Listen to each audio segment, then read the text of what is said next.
Hello everyone, this is What If Fanfic. And today I'll bring you What If Naruto became a Saiyan final part. The link to the story will be in the description. If you want to hear a fanfiction, please comment down below. Now on to the story.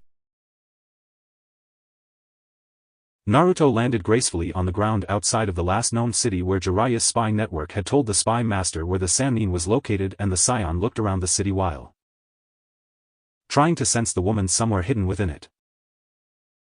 Letting go of Jiraiya's hair, which in turn freed Jiraiya from his grip, Naruto let Hinata free, and saw the shy girl still blushing from such close contact with him.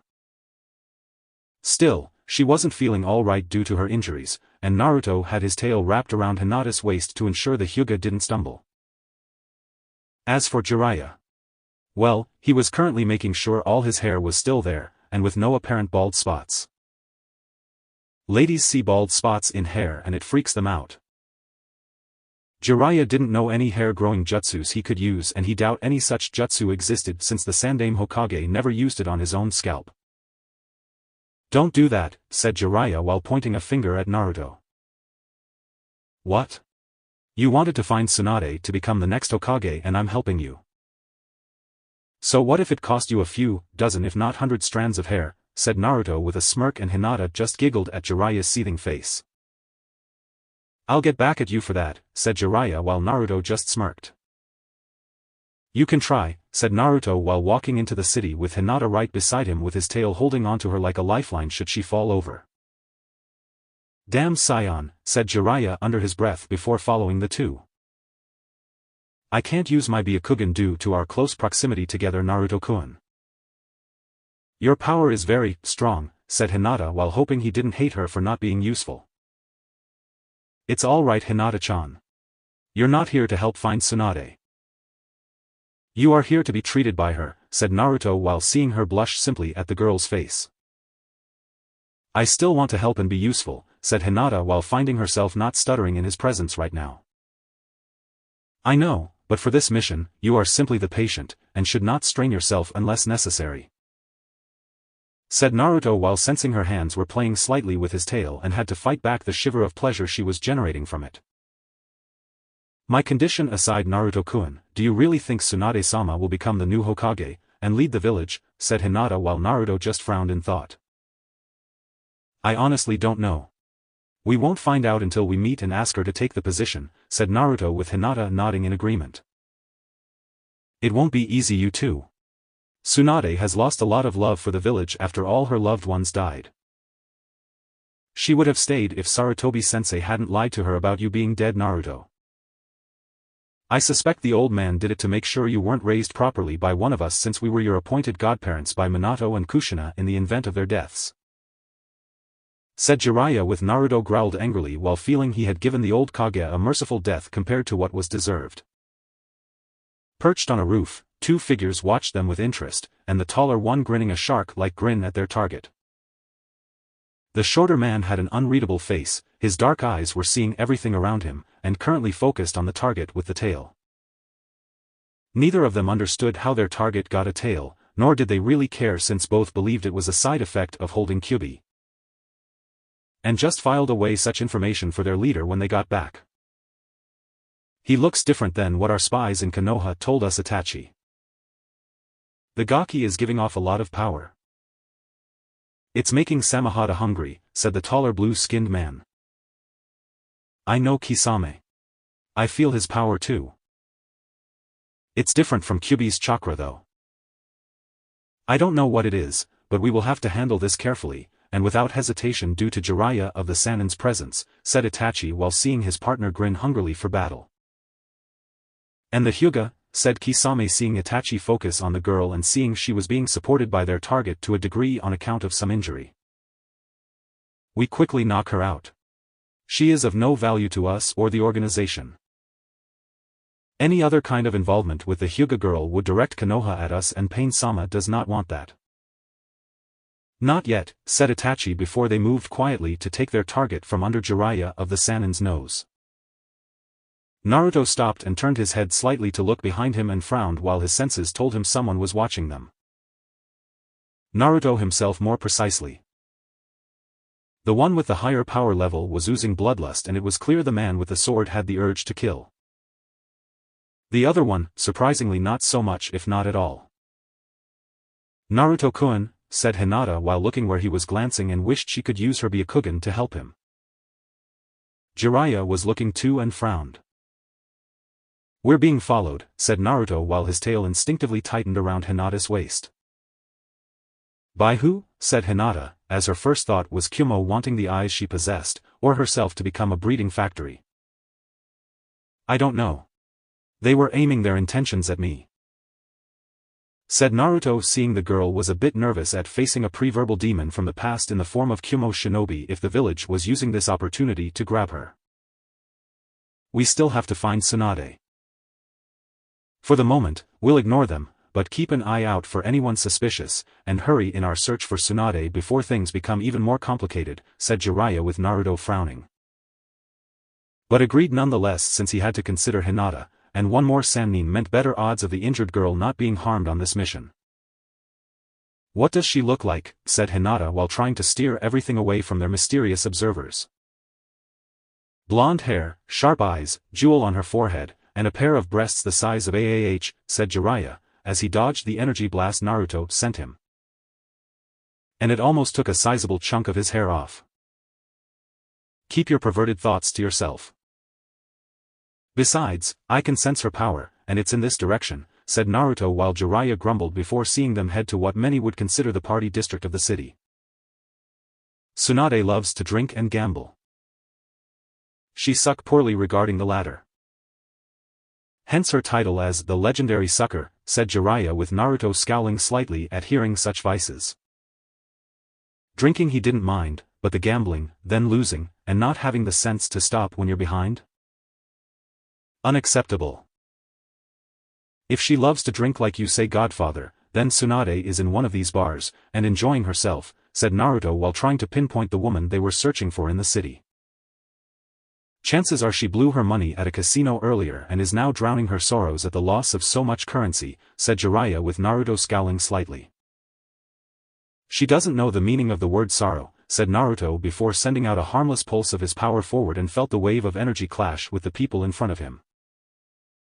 The weaker people would shiver, a sense of something ominous, or even foreboding was in the area to make them move along faster than usual. A stronger person like Tsunade would let out a defensive pulse on instinct, her awareness would be awakened to the fact someone powerful was in the area, and unknowingly lead him to her.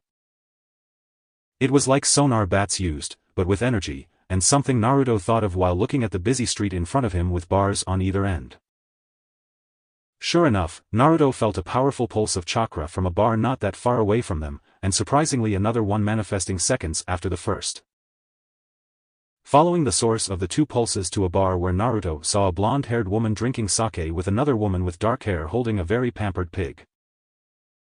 Both women were tense, or with the younger woman looking concerned since she didn't know what that was they just felt.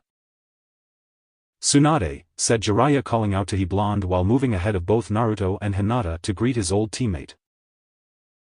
"Jiraiya? What the hell are you doing here?" said Tsunade seeing her old teammate walk in with his smile that could scare a million women to the other side of the world at her. "What? I can't walk into a bar, looking for a drink, and be surprised to see an old friend," said Jiraiya with Tsunade frowning at him. "Not when I know your spy network can easily track me down," said Tsunade with the man laughing like he had just been caught. "True. Still, it is good to see you again, Tsunade," said Jiraiya though his grin lessened. "Why are you here?" said Tsunade while seeing him becoming completely serious now. "You need to come back to the village, Tsunade. You need to come back, to become the next Hokage," said Jiraiya while Shizun gasped and Tsunade's eyes narrowed. Before she broke out laughing. "Ha! Are you serious? What makes you think I would even consider the job? The title of Hokage is for fools rushing to their deaths. The only exception is Sarutobi-sensei to the rule," said Tsunade while Jiraiya rubbed the back of his head nervously. "Correction, Tsunade. Sarutobi-sensei was the exception to the rule," said Jiraiya with Tsunade's eyes widening at hearing the news and what his tone implied. "You mean he is," said Shizun seeing Jiraiya nod. "Dead." Died during the invasion Orochimaru planned during the Chunin exams, said Jiraiya seeing Tsunade just staring him in the eyes while looking for something. Who killed him? You could have easily said it was Orochimaru, but you didn't, and that means someone else did the deed. Who? Said Tsunade while seeing two kids behind Jiraiya walk up to their table. It was me, said Naruto having heard their entire conversation. You? A mere child, said Tsunade in disbelief while Naruto merely smirked. Is it that so surprising for someone like me to kill that old fossil? Said Naruto while Tsunade narrowed her eyes dangerously at him. Watch what you say about my sensei brat, said Tsunade while Naruto just smirked. Why? The old man tried to manipulate me all my life to be his little weapon and be the Leaf's punching bag. He even lied to you about your godson being dead, said Naruto with Tsunade's eyes widening. What did you just say? Said Tsunade to Naruto while just noticing the girl beside him was a shy Hyuga. You heard me. Tell her, Jiraiya. Tell her what you told me when walking into the city about how the old man basically screwed us both over to ensure one of us would be made the village pawn and punching bag. Said Naruto with the toad Sannin letting out a sigh. It's true, Tsunade. Sarutobi-sensei lied to keep us from raising our godson, said Jiraiya while Tsunade looked like she was ready to have a heart attack. So my godson is alive? What does he look like? Said Tsunade seeing Jiraiya smirk at her. See for yourself. He's standing right here, said Jiraiya pointing to Naruto with Tsunade and Shizune looking at him with jaws dropped. That's my godson, said Tsunade seeing the Saiyan blonde in all his greatness with his arms crossed. Oh, like you're some kind of great thing yourself when it comes to godmother material, said Naruto seeing the Sannin growl at him. Watch it, brat. I may be slightly drunk, but I can still kick your ass all the way back to the Leaf, and leave an imprint of my foot to prove it, said Tsunade while Naruto smirked at her. You are so sure of yourself, Tsunade-chan. You would actually hurt your own godson, who you have known for only a few minutes, and that was before knowing I was your godson too. Your body may not look old, but your mind sure has aged, and badly I might add, said Naruto seeing Tsunade looking pissed off. That's it. Outside, brat. I'm going to beat you up and put my foot up so far up your ass you'll be my living flesh cast for my entire leg. Said Tsunade while Naruto just grinned at her and Jiraiya sighed in defeat knowing this was going to happen with these two.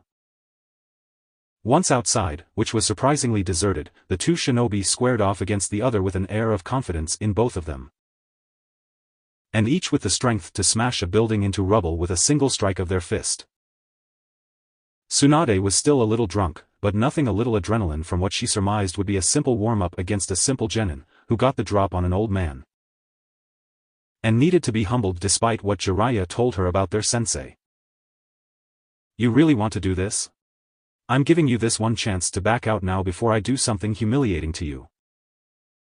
Said Naruto while Kyuubi was whispering to him what he should do to such a woman with no real respect for her grandfather's beliefs. Do it, Naruto-kun. What better way to humble this spoiled child, than to punish her like a spoiled child, said Kyuubi while she giggled perversely while sensing Naruto agreed with that statement. I guess so. It worked for Nara Yoshino in getting her son to do what she asked when he was being too lazy for his own good, thought Naruto while hearing the fox let out more giggles in the back of his mind.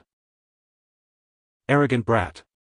I just have to use one finger to beat you, said Tsunade confidently while holding her right hand up with just her index finger point up. Tsunade-sama, you really shouldn't do this, said Shizune worriedly while Naruto just grinned further. I'd listen to the lady if I were you, Tsunade-chan. She's clearly much sharper than you. Much prettier too, said Naruto knowing that would set the slug Sannin off and could only smirk seeing Shizune blush at him saying she was pretty. Oh, that's it, said Tsunade, as she slammed her finger into the ground to make a massive crack form while shaking the earth around them. And reminding those that knew her of the strength she possessed. Incredible.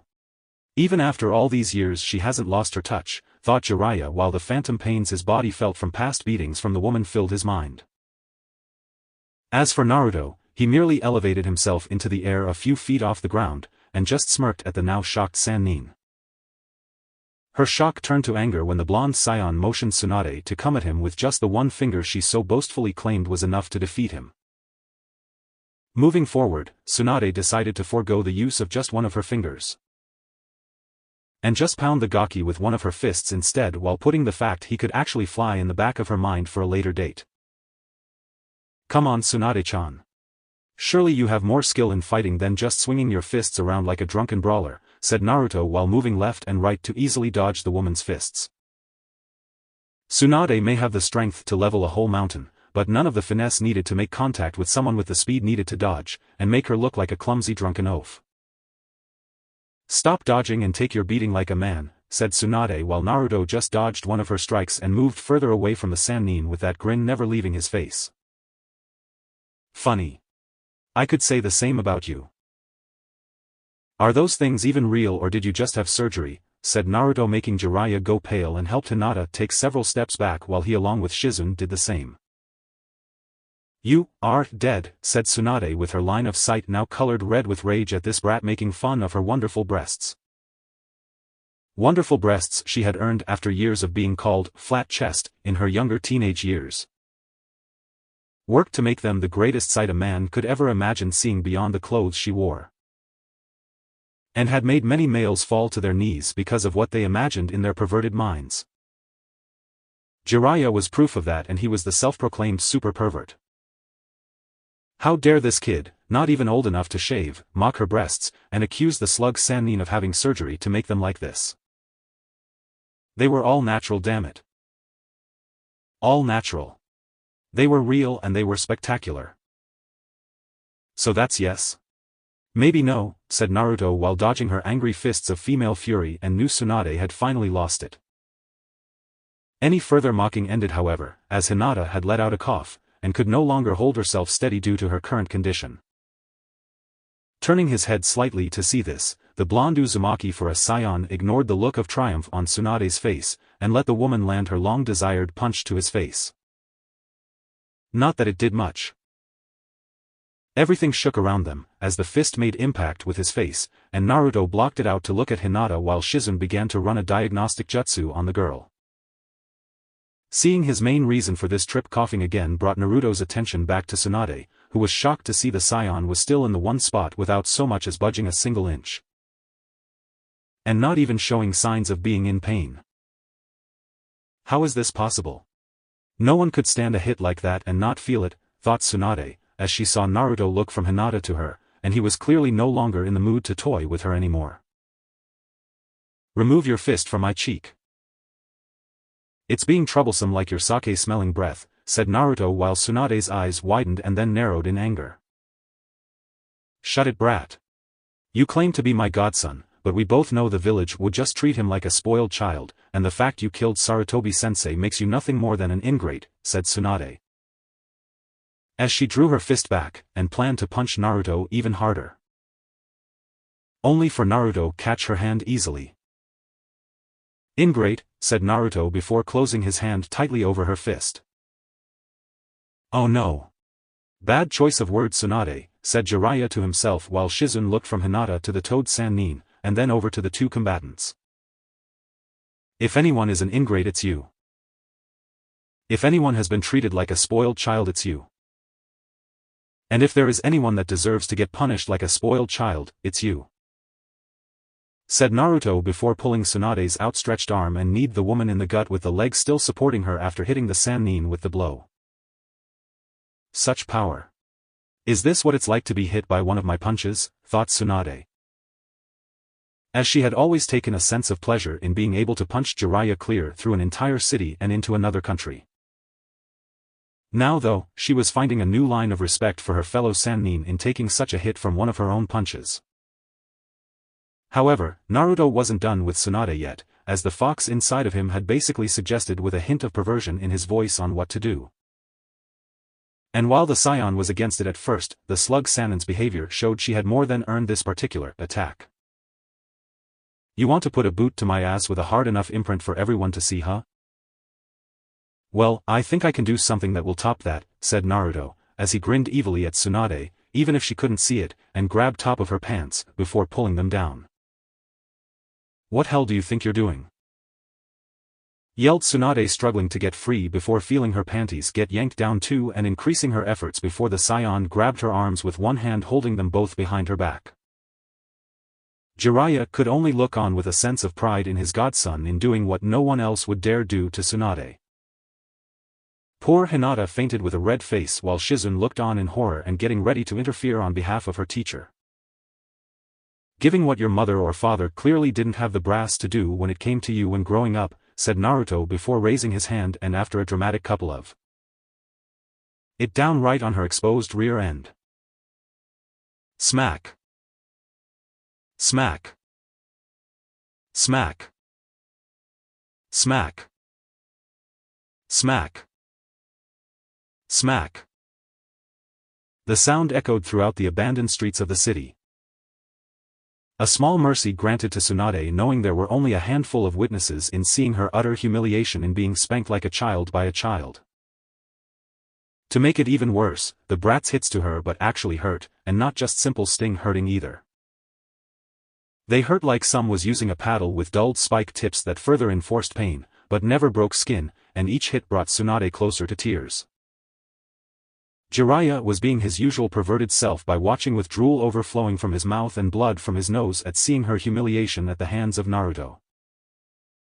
As for Kyubi, she was having a giggling fit knowing her suggestions to Naruto not only stuck it to the Senju clan for helping in her imprisonment after the Valley of the End, but helping her vessel in another sense, and no one would know what that was until later on.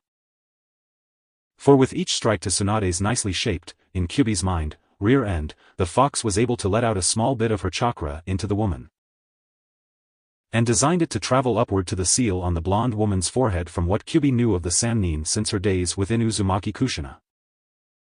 And with each loud smack, was a means to an end to ensure Naruto got something wonderful from this perverted event in the long run. "Release Tsunade-sama at once," said Shizune, as what she was witnessing could no be allowed to continue on. And sight of her teacher in the medical arts be humiliated from this could no longer be tolerated. She was stopped by the same blast of power Tsunade and herself felt earlier coming off of Naruto to make them both realize it was not Jiraiya who was responsible for that but the Saiyan himself. "Be silent. Unless you wish for me to make a shadow clone and do the same to you right here right now right beside her," said Naruto, making Shizune take a small jump back. Her butt clenching slightly in reflex at the image of the blonde Saiyan doing this act to her own rear end, and inadvertently dropped taunton with the pig charging forward to help her owner. Only to be caught by Naruto tail and thrown back to Shizune without missing a single beat, a slap to Tsunade's ass. "Stop. Please stop. I can't take it anymore," said Tsunade, as she could no longer tolerate the abuse her butt was taking, and could only hope he would stop. Giving her rear end one last slap, Naruto let the slug Sannin roll off of his knee onto the ground, and walked away from her with Jiraiya running up a nearby lamp post when the Saiyan got near him out of fear of his ass being next. However, Naruto ignored Jiraiya, and Shizune for that matter for Hinata before picking the Hyuga girl up in his arms. "Unlike Jiraiya, I could care less if you are Hokage of Konoha, but I do care about the girl here, who needs your medical skills in being treated, and have her injuries sustained by her own cousin be healed. Once you've gotten off the ground, pulled your pants up, and gotten over the shock of this, I expect you to do your job in healing her," said Naruto before he walked away with Hinata in his arms. "Damn that brat. I'll get him for this," said Tsunade, as tears ran down her face while it was red with embarrassment and anger at this humiliating act against her while saving what little pride she had left in herself. "How could he even do that? I saw him take one of your punches right to his face," said Shizune while seeing Jiraiya make his way back to the ground. "You both really want to know? Join me for a drink. What I have to tell you about the kid is major in itself," said Jiraiya while seeing Tsunade had gotten her pants up and saw the death glare coming his way. "Fine.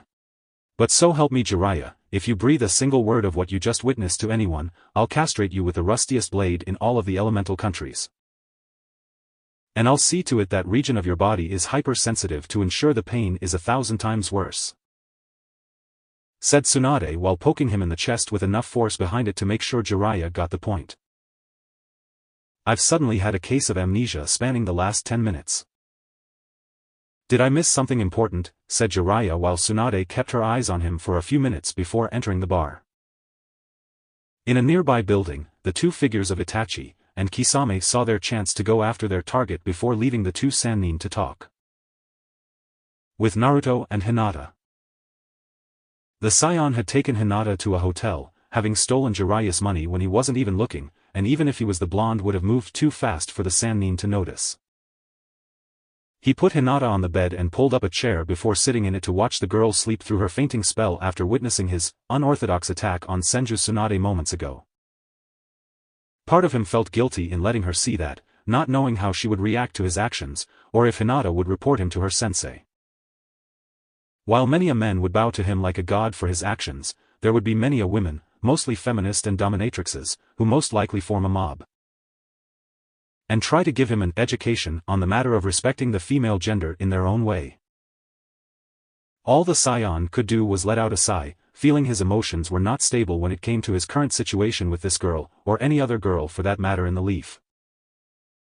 The only one that like him in his age group was apparently Hinata, and even then he was hesitant to get close on that level.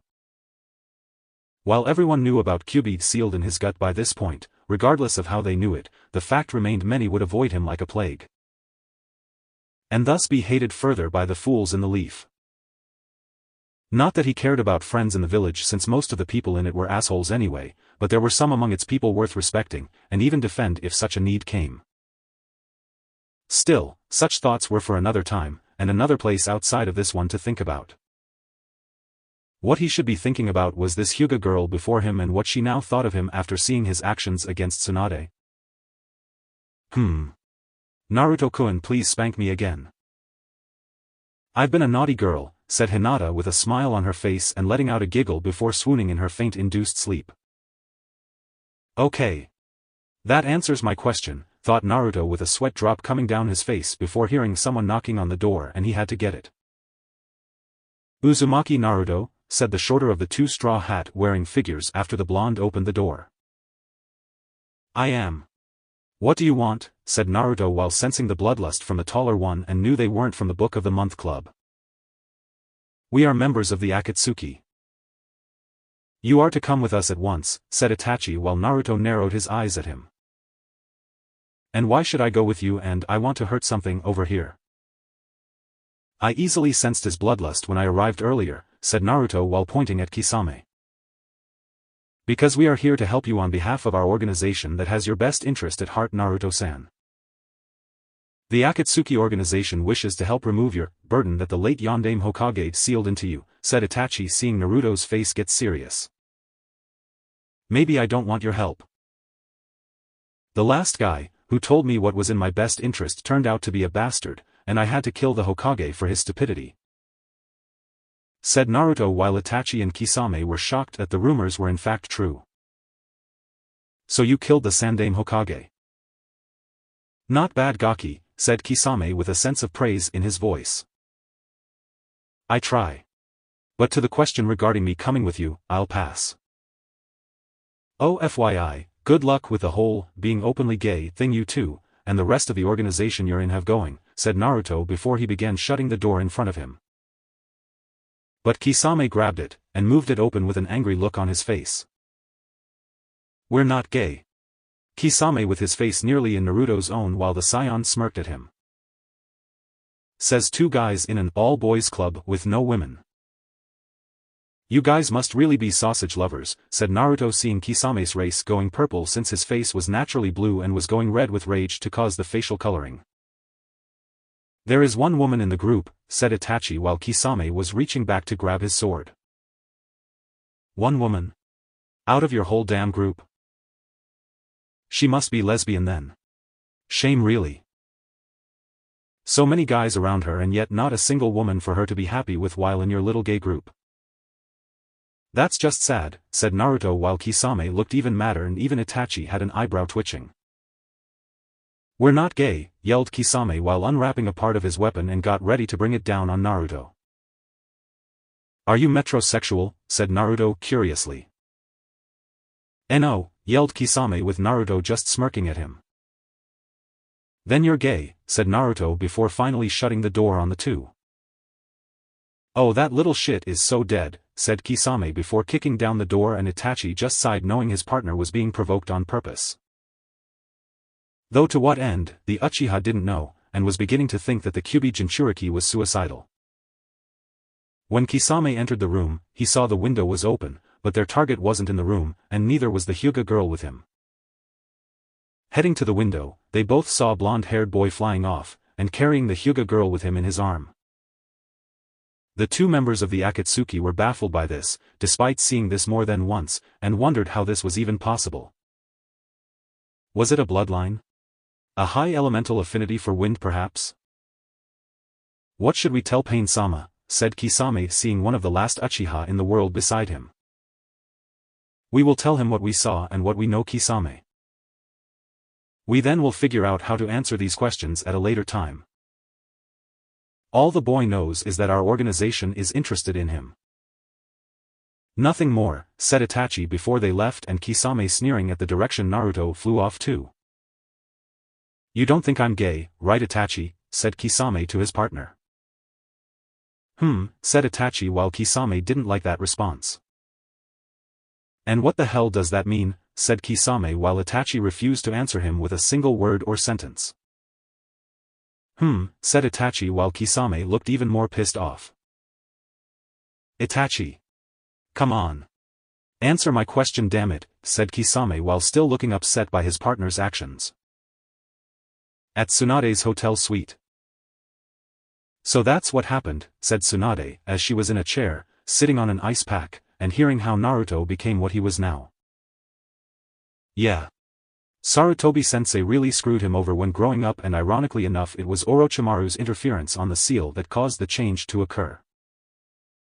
The old man quickly feared Naruto's new power, his attitude, and what he would do with it now that secrets were revealed to the blonde Gaki. Said Jiraiya while just finished his explanation of just about everything he knew about Naruto's appearance and power to Tsunade. "What about the Hyuga girl?"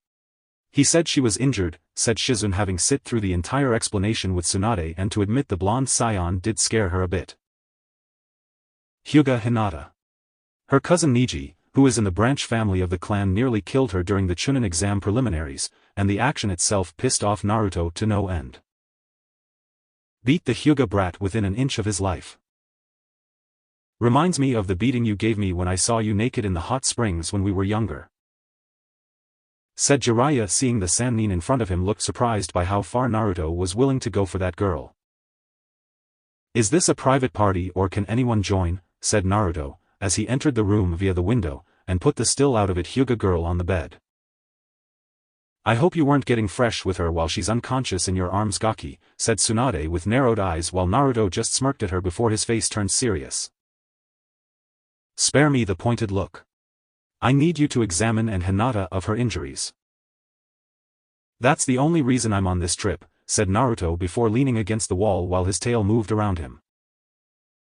Nodding, Tsunade along with Shizune began to do an examination of the Hyuga girl on the bed, and with Jiraiya's information on what Niji did to her was able to pinpoint the problem easily.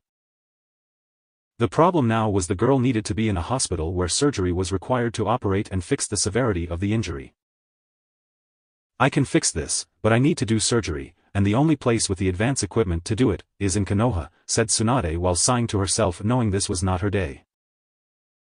"Great. All the more reason to come back with us to become Hokage," said Jiraiya, but his face of joy became one of fear at the sight of Tsunade glaring at him to shut up, and then Naruto for other reasons. "I never said I was going to be Hokage, Jiraiya. If I did come back, it would be to do the surgery, and then I'm gone," said Tsunade while Naruto scoffed at her. "And leave your grandfather's legacy in the hands of someone like Danzo? He's already made a move for it in the event you don't do the job. What do you think he's going to do should that old bastard become Hokage?" said Naruto, seeing Tsunade flinch and knew she had a good idea of what was going to happen. "Such a scenario is not my problem, Gaki," said Tsunade while hearing a growl come from Naruto's throat. "Your grandfather's village is not your problem?" "I don't believe this shit. What happened to the feared Senju Tsunade, who could shatter a mountain with a single punch, and make the ground shake with stomp of her foot? What happened to the woman with the power to make her enemies tremble in fear just her angry glare alone? Because from what I've seen here before me, you're not that woman. You are not the Senju Tsunade of legend. Jiraiya would go on and on about while trying to find you. The woman before me is a shadow of that person. You want to leave Konoha after fixing Hinata-chan's injuries? Fine. Leave the village to its intended ruin by Danzo's hands when he becomes the new Hokage. But don't come back afterwards, and don't look back either, because it's a view you won't like in the slightest. Besides, you think Danzo is going to let you wander around for long? He's going to send his loyal subordinates after you and your assistant to either put you down or turn you into a mindless drone, said Naruto, hearing Tsunade growl this time at him. Shut your mouth, brat.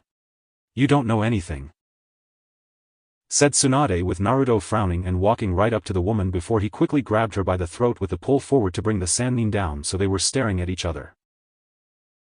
Face to face. I don't know anything. I know enough. I know Konoha needs you if it's to survive and have a chance of redemption under your rule. If Danzo becomes Hokage, I will see to it that his reign is the shortest one in history by blowing the village up, and burying what is left of my enemies in the crater I leave behind. After I'm done with that, I'm coming after you, and the spanking I gave you earlier today will seem like love taps compared to the beating I'll give to your body for neglecting your birthright, said Naruto while glaring daggers into the slug Sannin. Tsunade's face went pale with fear, as her rear end was still sore from the assault Naruto had launched against it not that long ago, and knew the Saiyan would make good on his threat. He had the power, the muscle, and was an Uzumaki by blood, meaning the blonde brat would use all of his arsenal to back it up. Fine. You want me to return and stay in Konoha? I will. I'll heal the girl and take up the title of Hokage. If only to make sure that Danzo team doesn't screw up my grandfather's village and fix what Sarutobi-sensei broke after coming out of retirement. But if you so much as speak of what you did to me to anyone, I don't care how strong you are, I will make you pay, and pay dearly for it, said Tsunade with a threat of her own, while Naruto just smirked at seeing the fire in those eyes he had not seen since meeting the woman. Now that's more like it. People will finally fear you again like they were meant to from the start, said Naruto before letting the woman go and walked over to Hinata coming out of her fainting-induced sleep. And Naruto-kun? Where are we?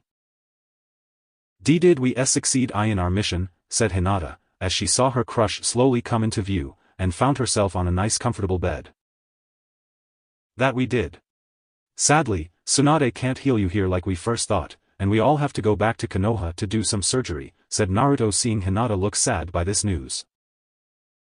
Where my father is waiting for me, said Hinata with Naruto frowning. As if I'd let him put that seal on your forehead, said Naruto with Tsunade, Jiraiya, and Shizune frowning. You mean the cage bird seal? Am I hearing this right? That archaic thing is still being used by the Hyuga clan, said Tsunade, seeing the Saiyan look at her with cold eyes. Yeah. What we would call archaic they would call a tradition of their clan, said Naruto, growling with Tsunade joining him in making a similar noise. Just another thing that needs to be fixed when you become Hokage of the Leaf, said Jiraiya, putting in his 2 cents. As if they would ever let me, said Tsunade, seeing Jiraiya smirk at her. Funny thing about the laws of Konoha, they have ways of being interpreted, and used in ways that can get around certain things like clan affairs, and this is one of them. In the charter of Konoha regarding the Hyuga clan, it states that if a tradition of a clan has become outdated, even barbaric by the Hokage, and the majority of the clan heads, it is the right of the leader of the village to abolish such a tradition, if not alter it to live with the times, said Jiraiya, seeing Tsunade frown at him and Hinata looking doubtful. But the K-kidnapping when I was 3 years old just proved how much it was needed, said Hinata while Jiraiya shook his head. Actually, it just proved the tradition should be changed to include all of the Hyuga with a seal, and not just the branch family. To prevent another war, your father was supposed to be handed over to Kumo in order to keep the peace between the 2 villages. But his twin brother Hizashi went in his place due to looking just like him, and because he had the cage bird seal on his head. Had everyone in the Hyuga clan had such a seal, your father wouldn't worm his way out of his intended death, and your much kinder uncle would have taken over as the new clan head. said Jiraiya with Tsunade frowning at his words and Hinata looking even more depressed by this. Wait a second. If that's the case, then why didn't the Sandaime, or ever the Yondaime use such a law to interfere until now, said Tsunade seeing Jiraiya look sad. Because my late student died before he could, and as for Sensei, he probably felt the status quo was needed to keep the Hyuga in his pocket since they have a great deal of influence in the village. My guess is, they worked out a partnership where he didn't use the law, and they support every decision Sensei made with the people following their example. Said Jiraiya seeing Tsunade scowl since politics in terms of the whole, you scratch my back I'll scratch yours, type of thing really pissed her off. Did I mention how I hate politics, said Tsunade with Naruto smirking at her. So? If they don't like your way of doing things, then just scare them into it with a show of strength. And if that doesn't work, try something else, said Naruto while Tsunade just raised an eyebrow at him while Jiraiya just grinned. That's an interesting way of thinking Gaki, said Jiraiya while Naruto just smirked. Perhaps, but it gets the job done, and it's the only way to keep those assholes in line until our new Hokage installs some more level-headed management, said Naruto simply. What about my clan? My father will move for me to have the cage bird seal placed on my forehead the moment I set foot into Konoha. He won't be easily intimidated by any show of force, said Hinata, as she saw Tsunade think it over, and smirked when an idea came her mind. You become my student, said Tsunade at last while Hinata's eyes nearly exploded from their sockets. Why your student, said Hinata while Jiraiya looked stumped and so did the others in the room. Absolutely. Jiraiya here is taking on Naruto as a student and I can easily take you on as one with Shizun helping me out when my duties as Hokage require my full attention. It's in the very laws of Konoha that if someone from a clan, who is taken on as an apprentice by the Hokage, or someone of equal rank like a Sannin of the Leaf Village, then that clan the student is from cannot interfere in their studies. Do you accept, said Tsunade, as she had a feeling this girl had potential, and the Byakugan eyes with the gentle fist made the potential Hinata had go up. I would be honored, said Hinata excitedly before letting out an eep, and bowed in a humble manner. All right. First thing we do when I get back to Konoha is do the necessary surgery to fix your current condition surrounding your heart. Hinata, become Hokage to keep order in the village. And then finally make everything official on paper for you to be my student, said Tsunade seeing Naruto nodding in approval. Good. Oh, there's one thing I need to ask you Jiraiya, said Naruto with the Sannin now turning his attention to the Saiyan. What about, said Jiraiya curiously. Who are the Akatsuki? I had 2 of their members visit me before coming here with Hinata, said Naruto with Jiraiya going pale since this was unexpected. Oh shit. They paid you a visit, said Jiraiya slightly panicky since he didn't expect this to happen so soon since the organization was still young and still growing. Who are they Jiraiya, said Tsunade with a scowl and her arms crossed in front of her. They're a group of S-class missing nin, who are hunting down Jinchuriki like Naruto, but for what reason my spies haven't been able to learn, and needed time to gather. Said Jiraiya with Naruto frowning at him. And you were going to tell me this, when exactly, said Naruto while heading towards Jiraiya with intent to hurt the Sannin with the man backing up against the wall. Soon. Soon. To be honest, I thought I had more time to gather more intel, and train you to fight them when the time came. They're actually moving ahead of schedule from what my spy high up in the organization first told me, said Jiraiya seeing Naruto clench his fists. And how reliable is your spy? How high up is he in the Akatsuki, said Naruto with Tsunade looking at Jiraiya too with interest in wanting to know this information. High up. One of the members of group that reports and makes decisions that need to be addressed. I can't go into further detail, but make no mistake, the source is reliable, and can be trusted with giving me key information. I imagine this recent action by them was unexpected for my spy and didn't have a means to tell me about it sooner. If he did, then I could have prepared for it, and given you some additional training while here. Who was it that paid you a visit? It has to be a pair that are among those assigned by the leader of the organization himself, said Jiraiya seeing Naruto remember the 2 that visited him. One was a tall guy with blue skin, sharp teeth like a shark, and had a sword on his back with a scratched-off mist headband. The other had black hair, black eyes, shorter than the first guy, and looked like an older version of Sasuke, said Naruto with Jiraiya's eyes now widening in shock. Hoshigaki Kisame, formerly of the Seven Swordsmen of the Mist, and his partner Uchiha Itachi, formerly of Konoha, with the title of murderer of the Uchiha clan under his belt, said Jiraiya with Naruto's eyes widening now. Uchiha? He's related to Sasuke, said Naruto curiously with Jiraiya nodding. He's Sasuke's older brother. When you and Sasuke were 8 years old, he set out to kill every single Uchiha in the village, with Sasuke being the only one to survive it. Since that night, word got out about how Itachi killed almost everyone. And the councils along with the village itself have seen fit to spoil the child at every turn in hopes such acts would be returned upon ascending to a high rank in Konoha, said Jiraiya with Tsunade letting out a growl, knowing those idiots would get poor results in giving things to an Uchiha and get absolutely nothing in return. And how has that been working out for them, said Tsunade, though she already knew the answer to the question. He's eating out of their hands and has grown arrogant. Thinks the village and the world should bend to his whim simply because he's the last Uchiha in Konoha, said Jiraiya, while Naruto scoffed, since that wasn't the half of it. Add to the fact my so-called Jounin sensei is giving him secret training on the side while I was left to do nothing just makes it worse. Gave the team taijutsu training while he had me work on chakra control. I did D-ranked mission myself since my so-called teammates didn't want to lift a finger doing manual labor and they still got paid for it, said Naruto, since he felt it was a travesty in his mind. You do work and get paid. You don't and you get nothing. I'll look into that and handle things accordingly when we get back. As for the Akatsuki hunting you, we'll have to deal with this without the councils knowing, since it will just give them ammo to use against you. And use it as an excuse to control your movements in the village, said Tsunade, seeing Naruto nod in agreement. When do you want to head back, said Naruto, seeing Tsunade considering her options for when they should return to the village. In a few days.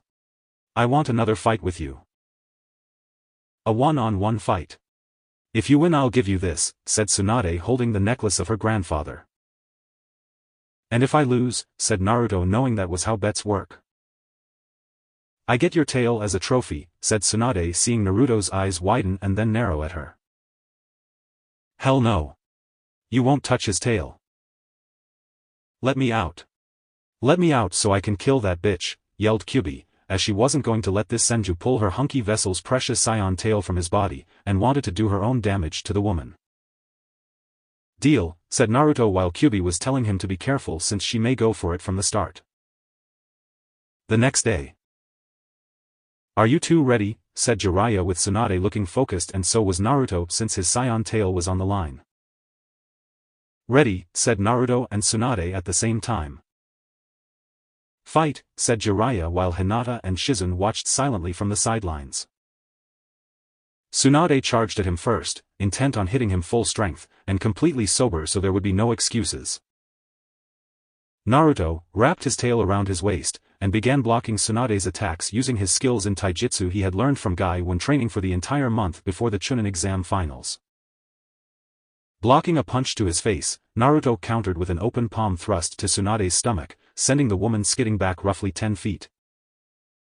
But her use of chakra to the feet prevented the loss of balance, and the Sannin soon-to-be Hokage rubbed her stomach. She knew Naruto was holding back his strength, as he used much more of it to hold her down when the Saiyan had spanked her ass red. And no doubt wanted to keep things from getting too crazy on his end. Tsunade healed her injury and came at him again while finding her body was feeling more energy than usual, though the slug Sannin chalked it up to not being hung over from the previous night of intense drinking. What Tsunade didn't know was the Kyubi's chakra from the time Naruto spanked the woman the day before had made its way to the jewel seal on her forehead, designed to help heal either herself or others in need of such severe medical treatments to save them from death. However, the Kyubi's chakra had effectively altered the makeup of such a thing, and began to turn back the clock on the woman, and give her renewed life to a certain point. It wasn't hard for Kyubi to figure it out, as Uzumaki Mito had a similar jewel seal on her forehead too, And the fox knew all about Tsunade adopting it since time within Uzumaki Kushina had allowed the vixen now residing in Naruto to learn about what it did. Kushina always assumed that because the fox was pinned down at the time by her own complex seal, the vixen herself had her ears up, and listening to every word spoken. Tsunade had explained the design of her seal to Kushina, telling her it was just like Mito's, and could do wonders for those in need of saving. Not bad, brat. You got some skills, said Tsunade, throwing out a leg to kick Naruto in the ribs, but the Saiyan had caught it and smirked at her. Same to you. You're not near my level of strength, but I have to admit, that kick tickled my ribcage, and much better than the punch you threw at my face yesterday, said Naruto before throwing the woman away from him.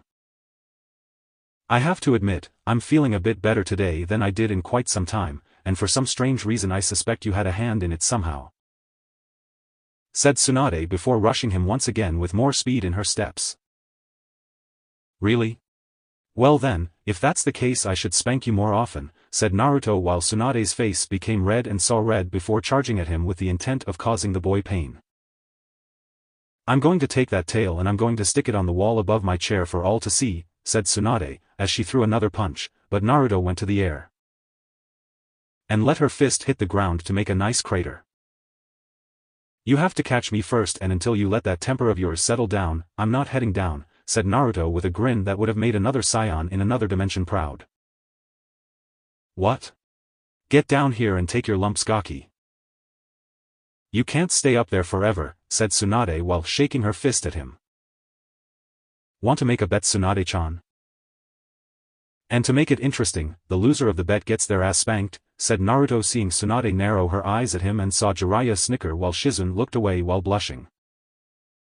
From the look on the slug Sannin, this may be the one bet Tsunade dare not take, and for once would err on the side of caution by not taking the bet.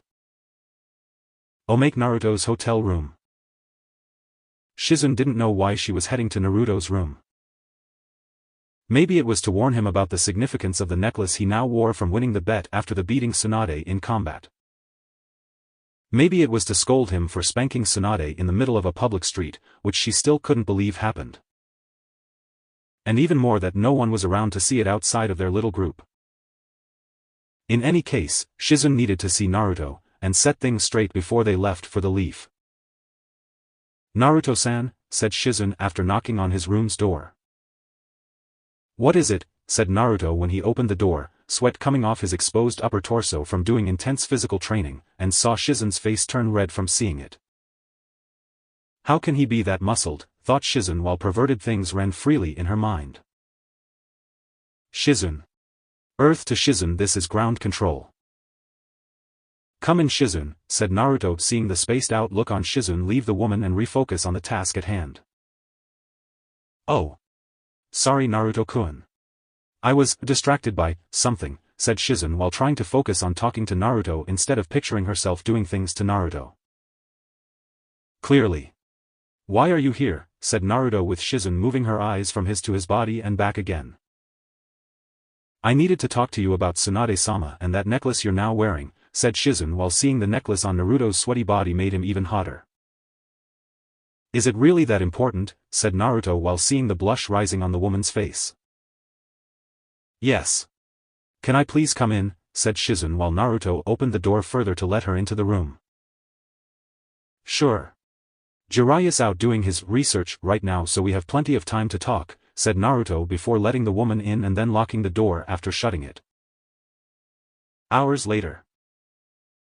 Shizun stumbled forward out of Naruto's apartment, nearly tripping from the fact one of her sandals barely attached to her foot just like the rest of the clothing that was clinging to her body, and was caught by Naruto's tail. The Saiyan just smiled at the woman, who looked at him, and gave a simple nod, though she still had a zombie-like look in her eyes before stumbling to her own designated room shared by Tsunade. All she had wanted was to talk to Naruto, nothing more than talk like civilized people, but somehow Shizun had found herself thrown into a world of hot passionate sex for the past few hours. He was her first and for some reason suspected the Saiyan had spoiled her for any other man. Shizun?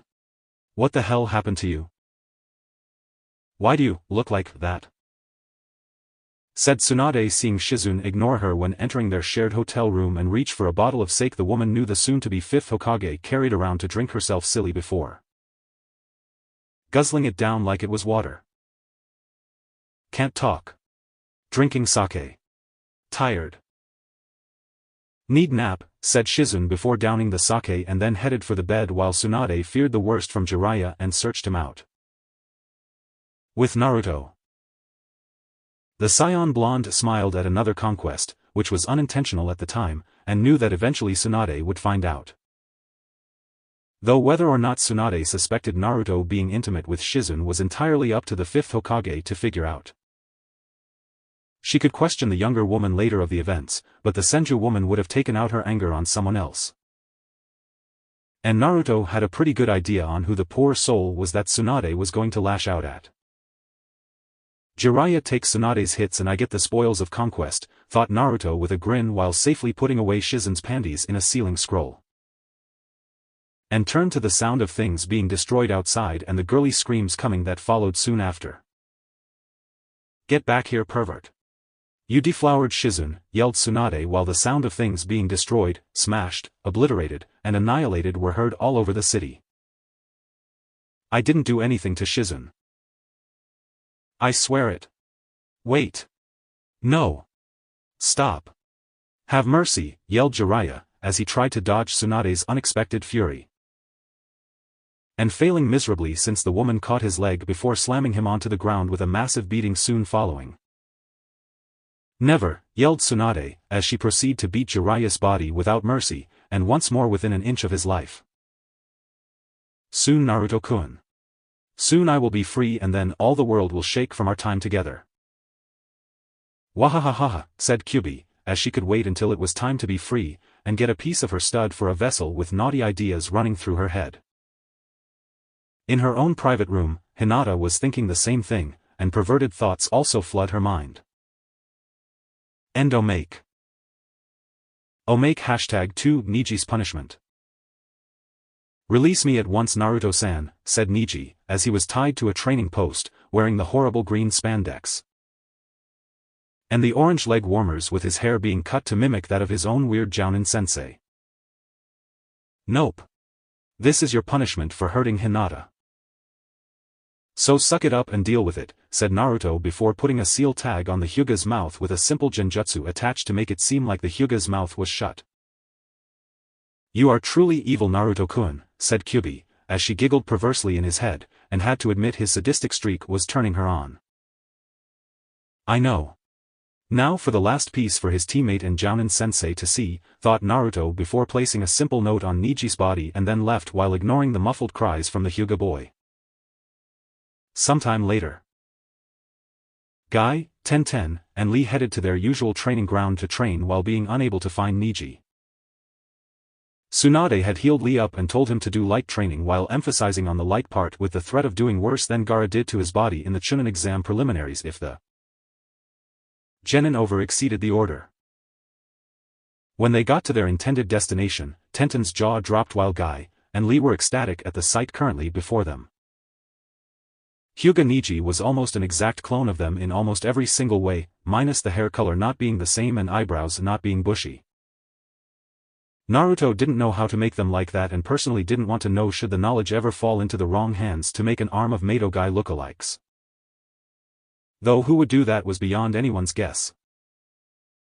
Attached to Niji was a note, which they all read, and the Hyuga could only look on in shame knowing his ability to speak in his defense was secretly taken away from him. I Hyuga Niji, am a poor misguided soul in need of help in igniting my flames of youth, and to start myself on the correct path have done this to myself.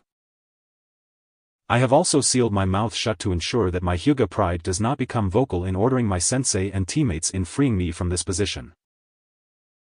Please use whatever means necessary are at your disposal, Guy Sensei and Lee-san, to help me find my flames of youth. Sincerely. Hyuga Niji. WOSH.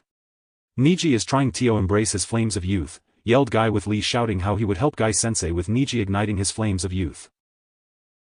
Hence began an infamous three-way hugging with a sunny backdrop genjutsu appearing out of nowhere in a background between Mato Guy, Rock Lee, and Hyuga Niji.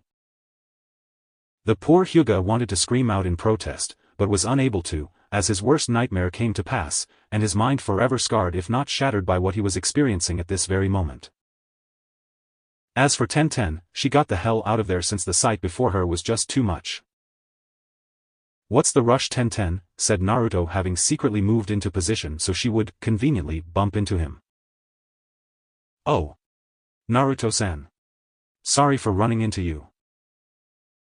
I just had to get away from my team," said Tenten while finding her hands were on his shirt-covered torso and blushed, feeling the muscle behind it. "What's wrong with your team?" "They're acting stranger than usual," said Naruto, though he already knew why. "Yeah. You could say that," said Tenten nervously, since he didn't want to tell him about it on account of it being so embarrassing. "We can go to my home and you can tell me about it. I don't mind listening. We can trade stories about our senseis," said Naruto, with Tenten looking unsure at first, but the echo from where she fled of her team shouting, "Flames of Youth Ignite," helped. And decided to take the Saiyan up on his offer. "Sure. Lead the way. Though I need to do some intense training afterwards," said Tenten, while Naruto just smiled and showed her to his home. Hours later. "Wow," said Tenten, as she was in Naruto's bed, naked, her usually well-kept bun hair now flowing freely, her body glistening with sweat after she had sex with Naruto, who was beneath her. And humming to himself. "How's that for training?" said Naruto with a proud smirk on his face while seeing the young Kuniochi having that odd look on her own face. "The best," said Tenten simply, while Naruto smirked at her and let out a chuckle. "Damn straight. Up for another round," said Naruto, seeing Tenten look at him now with a bit of joy mixed with fear. "Huh?" said Tenten, while her eyes widened at feeling a certain something connected to her at the waist was ready for more. "You wanted an intense training session, Tenten-chan, and now you're going to get it," said Naruto before he flipped Tenten over onto her back and attacked. "What have I gotten myself into?" thought Tenten before her mind soon became mush from Naruto's sexual attack on her body. She was going to be sore for quite a while. Make, Naruto arrived back in Konoha with Tsunade, Jiraiya, Shizen, and Hinata, with the group having voted, much to Naruto's displeasure, to walk back to the village rather than have the Uzumaki Saiyan fly them back. Not that Naruto was complaining, but he preferred to get from point A to point B quickly, and yet the various people with him preferred their feet on the ground. Incidentally, Jiraiya mumbled how he preferred his hair stay attached to his head. "It's good to be home," remarked Naruto with a grin on his face while grinning at Hinata, who blushed at being so close to him with his tail wrapped around her waist. And seeing the rippling muscles behind his shirt. Behind him, Tsunade was glaring daggers at him with anti-perverted eyes, and telling him to keep his hands where she could see them while being mindful of his tail. While Naruto sensed this, he also sensed that was not the only reason she was glaring. And it was clear his spanking he gave to the woman shortly after their first meeting fight was still fresh in the Sanin's mind. "Take Hinata to the hospital.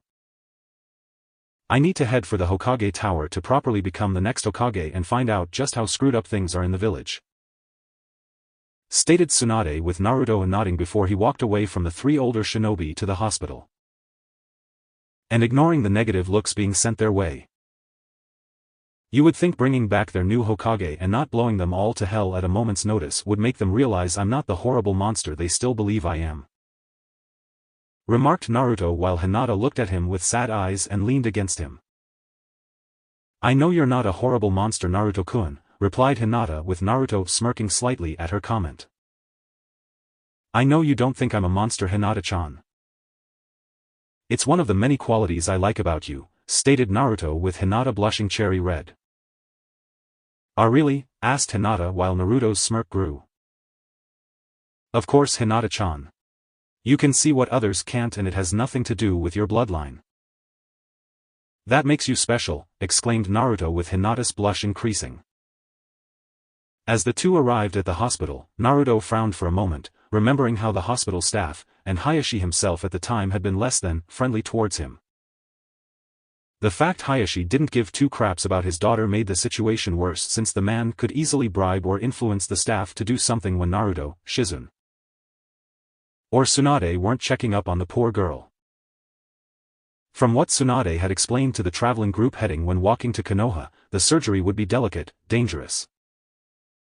And Hinata would be sedated heavily for a short time after it was over, with plenty of time for someone under Hayashi's influence to do something. Naruto couldn't check up on her every day, even though he wanted to do just that, and neither could Tsunade with her time spent with other patients when she wasn't being the Hokage. Shizen would be in the same boat with different duties in checking on other patients and being the Hokage's personal assistant. Naruto knew many people hated him in Konoha, which meant Hayashi had a large line in the recruitment section, and could choose just about anyone in the "stick it to Naruto" army.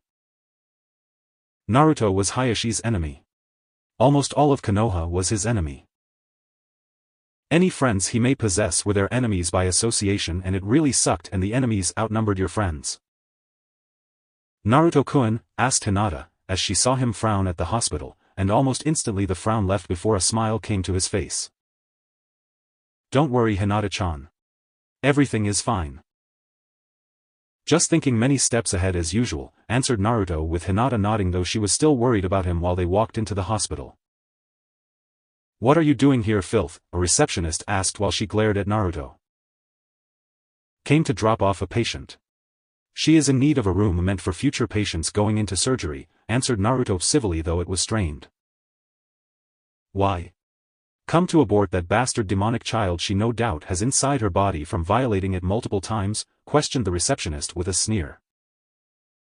"After I kill you for your stupidity, do you want to be cremated?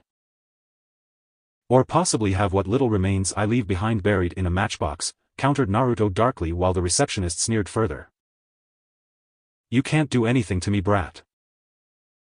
The councils made some laws while you were away and made it illegal for you to harm anyone in this village," replied the woman with a sense of smug satisfaction on her face.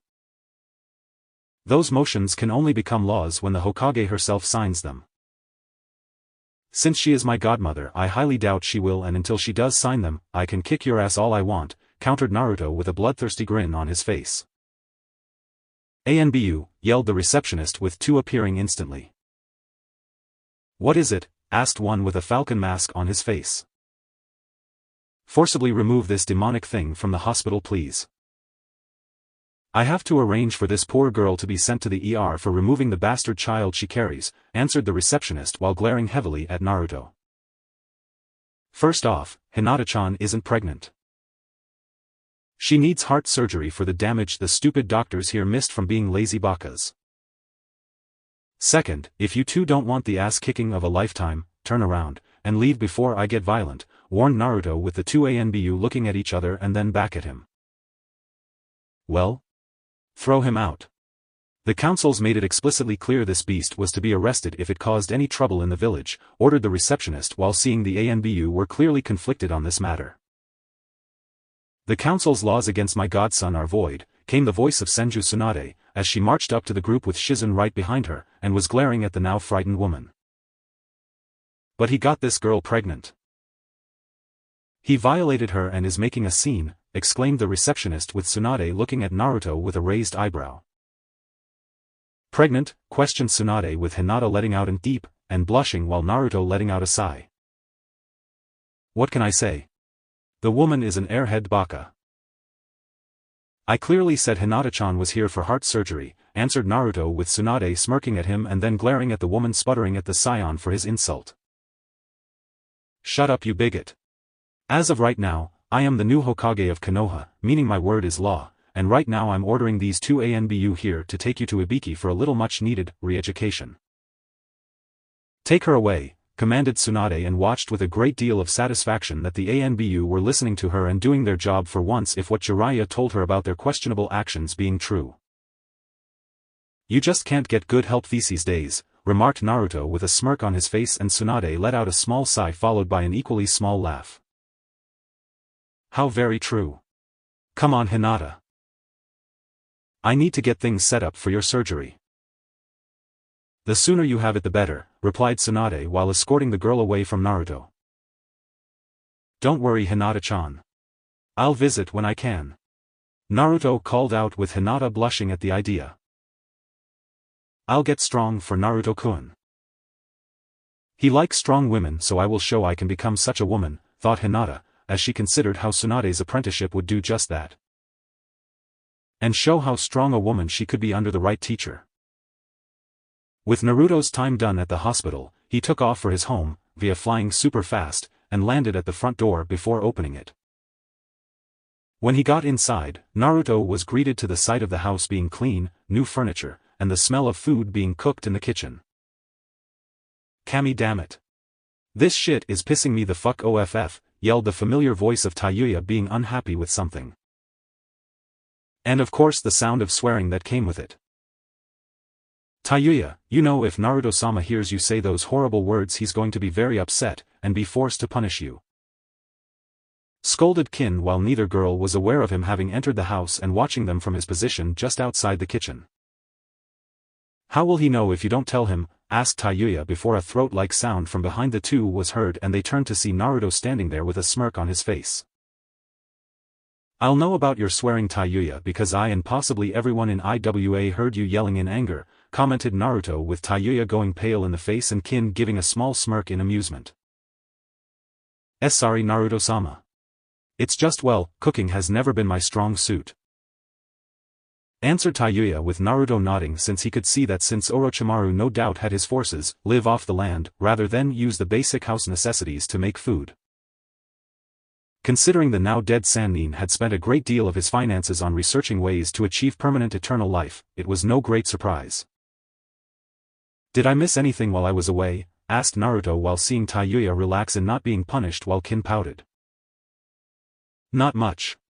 Kurenai and Enko came to visit to bring things over. They told us that some members of the councils are searching for us, so they had to come here discreetly to ensure no one else knows we're here.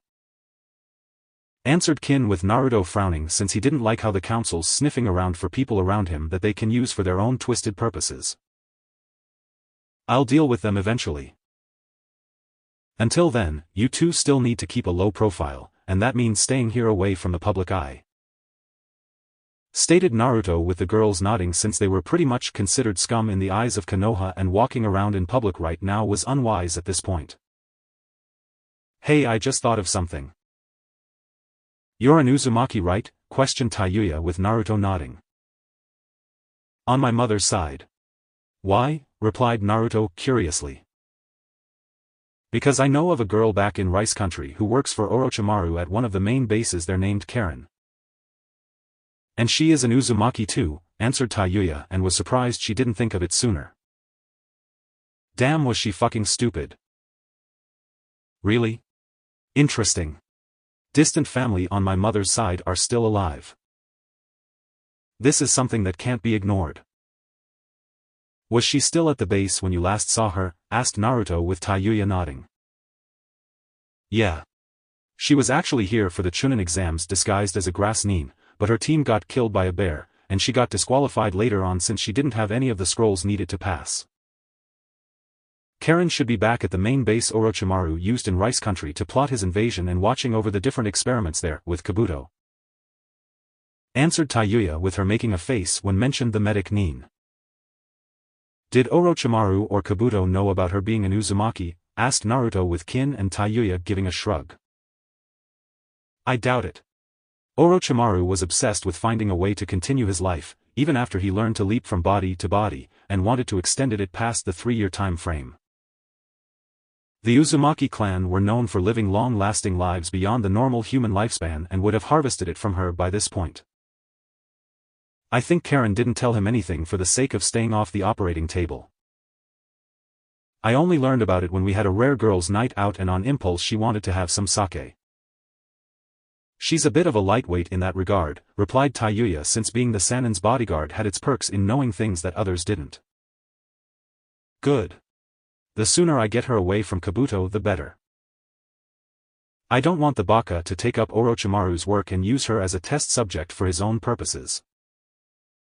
The only thing I can think that's worse than Orochimaru is someone taking up his work and surpassing him in it, stated Naruto, with the girls nodding. You're not leaving now, are you, Naruto-sama? You just got back, exclaimed Kin, with Naruto sighing and rubbing his forehead. I suppose I could wait a few days. At least let Tsunade know about Karen's existence and get the green light to go to Rice Country to extract her from that place, said Naruto and felt his stomach rumble violently. After your bottomless pit of a stomach has been filled with food of course, remarked Tayuya with Naruto letting out a sheepish grin. Well, it's a good thing Kin-chan make a lot of food then, isn't it? Questioned Naruto with Tayuya going red in the face with anger and Kin herself laughing at her friend's misfortune. Hey! Just because I'm not naturally gifted in the kitchen like some people doesn't make me a bad cook, yelled Tayuya before glaring at Kin currently whistling nonchalantly. Perhaps not. Still, I think from now on I'll have Kin-chan be the chef from now on, said Naruto with Tayuya grumbling with steam coming out of her ears. I'm not that bad a cook, mumbled Tayuya while Naruto looked behind her. The stew you were making is on fire, remarked Naruto with Tayuya looking behind her and sure enough, the stew she was making had somehow caught ablaze. Oh holy crap, exclaimed Tayuya, as she worked to put the fire out, and Naruto just sighed while Kin was looking at the scene with curiosity. How did she make the stew catch on fire? Asked Kin with Naruto looking at her and then at the redhead trying to put it out while swearing profanity after profanity at it. That Kin-chan is a mystery only Kami can solve, remarked Naruto with Tayuya still trying and failing to put out the fire. Would it kill one of you two? Oh I don't know, help me, exclaimed Tayuya while the fire seemed to grow and threaten to consume her. Yep. No cooking for Tayuya for a while. Hokage Tower several days later. Another Uzumaki? Questioned Tsunade with Naruto nodding. Right under the late Orochimaru's nose. Whether or not his wannabe successor Kabuto knows of it is unknown. I'm not about to take that risk and have her be put on a slab to be dissected or experimented on, answered Naruto with Tsunade grimacing. Agreed. Still, from what you were told about her, this Karen was willingly serving my now dead teammate, and is most likely serving Kabuto now too, stated Tsunade with Naruto sighing. That's a distinct possibility. Even if she is, I'd rather go to Rice Country, and at least extend the invitation to being away from that kind of life, countered Naruto with his godmother for a Hokage sighing. Can't argue with you there. Considering she's family, I won't risk her being corrupted even further by Kabuto, and give the girl a chance to live here in Konoha. Said Tsunade with Naruto smiling since it would be nice to have another Uzumaki in the village. I'll leave tomorrow morning for the mission, stated Naruto with Tsunade nodding since it was late in the afternoon and tonight was a full moon. She didn't need him going giant ape in the village, even if he could control, and use it with ease. Do you want backup? Asked Tsunade with Naruto thinking it over for a moment. No. This will be a simple smash and grab mission, answered Naruto with Tsunade nodding slightly before she remembered something. Oh.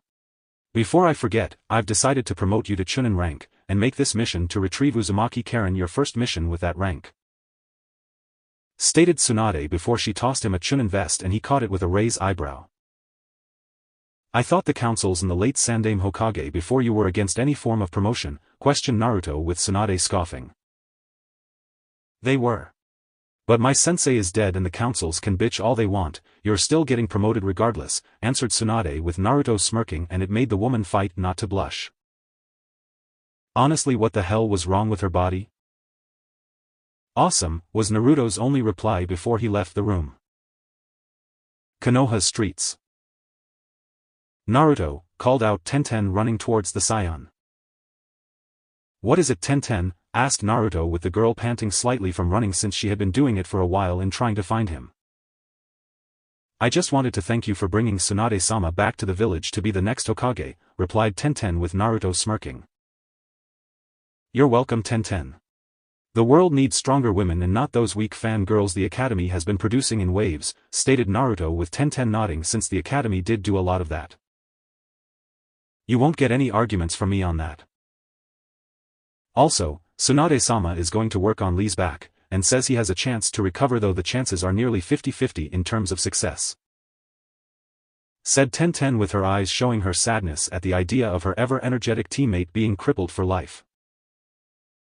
I have faith in my godmother, as should you Tenten, and believe that Lee will walk again from this ordeal, replied Naruto with Tenten looking at him in surprise and her determination returned. You're right. Tsunade-sama is the best medic nin in all of the elemental countries. If anyone can heal Lee, it's her, exclaimed Tenten with fire in her eyes that strangely resembled Guy and Lee during one of their extra energetic days. It seemed Tenten's sensei was rubbing off on her after all. Now you only need is green spandex, a bowel-shaped haircut, and leg weights to be a female clone of Guy. Though you in tight-fitting spandex wouldn't really be a bad thing, stated Naruto with Tenten looking at him with an angry look, and he quickly took to the air laughing with the girl chasing after him with weapons in hands shouting curses. Who knew she would take his words so personally? After flying around the village towards the training grounds, Naruto smirked at seeing an out of breath, glaring at him for that earlier statement, and began throwing weapons at him. He easily dodged them, his smile never leaving, and it was clear that each miss on her part was driving the weapons user slowly insane. Stand still and take your hits like a man, exclaimed Tenten, as she unleashed more of her weapons, and Naruto let out a laugh that only made the girl angrier. How about, no, mocked Naruto before laughing further at Tenten's angry face. Oh, you are so dead, exclaimed Tenten, as she threw more, and more weapons at him with Naruto wondering how she had so many on hand. That and where she stored them all on her person. Naruto was so caught up in his musings that almost got hit with a weapon, but while it wouldn't hurt his skin, the sharp short sword had torn into his new Chunin vest, and that was upsetting. Narrowing his eyes, he turned from the damaged vest, and turned to the now smirking Tenten before seeing the smirk fade when seeing the slightly peeved look on his face. This vest was just given to me by Tsunade. I was hoping to wear it tomorrow for a very important mission and break it in there, stated Naruto angrily with Tenten going pale in the face and saw him get a sinister twinkle in his eyes. The kind of look that was similar to a certain sadistic for a special jounin kunoichi who liked to hurt people for fun and got paid for it. I'm sorry. I'm sorry. I thought you would dodge it, exclaimed Tenten while backing away from the now slowly descending Uzumaki for a Saiyan. An error on your part. Something that you should be punished for, Tenchan, stated Naruto with Tenten now sweating in fear. Go on, Naruto-kun. Give her the Tsunade treatment, remarked Kyubi in his head and giggled perversely. Come here, Tenchan, commanded Naruto playfully with Tenten backing up further with her hands waving defensively to possibly have him reconsider. I just remembered that I have to do some last-minute work at my family's weapon shop, stated Tenten before turning to run away. Only to be caught at the waist by Naruto and held like a sack of potatoes with her feet off the ground trying to run. And you spent all that time chasing me. Naughty girl. Naughty girls need to be punished accordingly, remarked Naruto in a mischievous tone. Knock it off, Naruto. It's not funny, cried Tenten with a bit of panic in her voice since she had seen his pranks manifest themselves in ways that were designed to humiliate his targets. Punishments never are, Tenchan, countered Naruto with his grin not leaving him, and he quickly flew off deeper into the trees of the training ground they were on. And ignoring Tenten's pleas for mercy that followed long after the echoing of slaps of a hand to her rear end were heard. Oh, make time with the Mizukage. Terumi May let out a sigh in her office while thinking of Naruto and how she wished the 3 years would fly by and he would come see her again. Some would question whether her interest in Naruto was a bit odd considering his age, but in a few short years, May knew he would be more manly and very desirable by those around his age at that point. May saw power, strength, conviction, and hunger in Naruto's eyes, with some of those things aimed at the female bodies he saw around him. Her body included. Just a few more years. Just a few more years and we can be together, remarked May with a sigh and made a mental note to take her anger out on Ao if he came into the room. We don't have to wait if you don't to wait, May-chan, stated Naruto after appearing via the window and shocked the female Mizukage. Naruto-kun, exclaimed May, as she leaped from her chair, and glomped onto the Saiyan with his head now buried in her breasts. I've missed you too, May-chan, was Naruto's muffled response while his face was buried in her valley of soft flesh of pillow-like goodness. What are you doing here? Asked May with the Mizukage taking his head out of her valley and saw the lust-filled look in his eyes. Isn't it obvious? I came to see you. I've missed you. I wanted to see you again after the Chunin exams ended in disaster, answered Naruto with his tail sneaking up behind her and caressing the woman's butt. Yes, I agree with you, Naruto-kun, and ND, I think we should spend more time together, exclaimed Mei while loving the way Naruto was using his tail, now sliding up her dress and rubbing all the right places. Then let us do just that. Right here. Right now, stated Naruto before he began to kiss the woman passionately on the lips, with the woman moaning from the dominating way he was taking control. Naruto-kun, moaned Mei, as she felt his tail removing her panties down to her ankles. And his hand soon grabbed her ass in a strong possessive manner that told the Mizukage that it like herself belonged to him. That's Naruto-sama to you, my red-haired vixen. Put up the silencing seals, this office has before your annoying assistant AO comes in here to investigate and ruins the mood, commanded Naruto, with Mei doing that, though it was a bit difficult with his hand on her ass moving between her legs. Done. Take me, you hunky stud, whispered Mei into his ear while feeling his erection poking her and wanted him so damn much. Screw the age gap. He was physically fit and ready for this type of thing, so why deny him? As you wish, my red-haired and super hot Mizukage-heim, whispered Naruto, with Mei moaning and crying out in pleasure that soon followed with the discarding of clothing from both sides. Mizukage-sama. Mizukage-sama, came Ao's voice suddenly. Huh? What? Asked Mei, as she opened her eyes, and saw she was in her office alone. Mizukage-sama, I need you to look at these forms and, said Ao, but stopped when he saw Mei giving him the death glare to end all death glares, and wondered what he had done to offend her. Ao, replied Mei in sweet tone that made instantly put the man on edge. Why yes, Mizukage-sama, said Ao fearfully. Get out of my office or I'll kill you, slowly, commanded Mei, while Ao did just that, with an outline of his body being the only thing left before it too vanished. I wish that wasn't a dream. It was just getting good and that damn moron ruined it with his voice.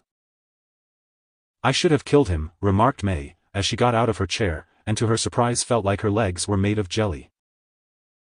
And it was during that time that Mei now felt a cool draft between her legs from where her underwear should have been. Shocked by this strange, yet wonderful revelation, Mei felt where the fabric that was her panties should have been, and felt a hint of wetness there before she noticed a piece of paper on the floor.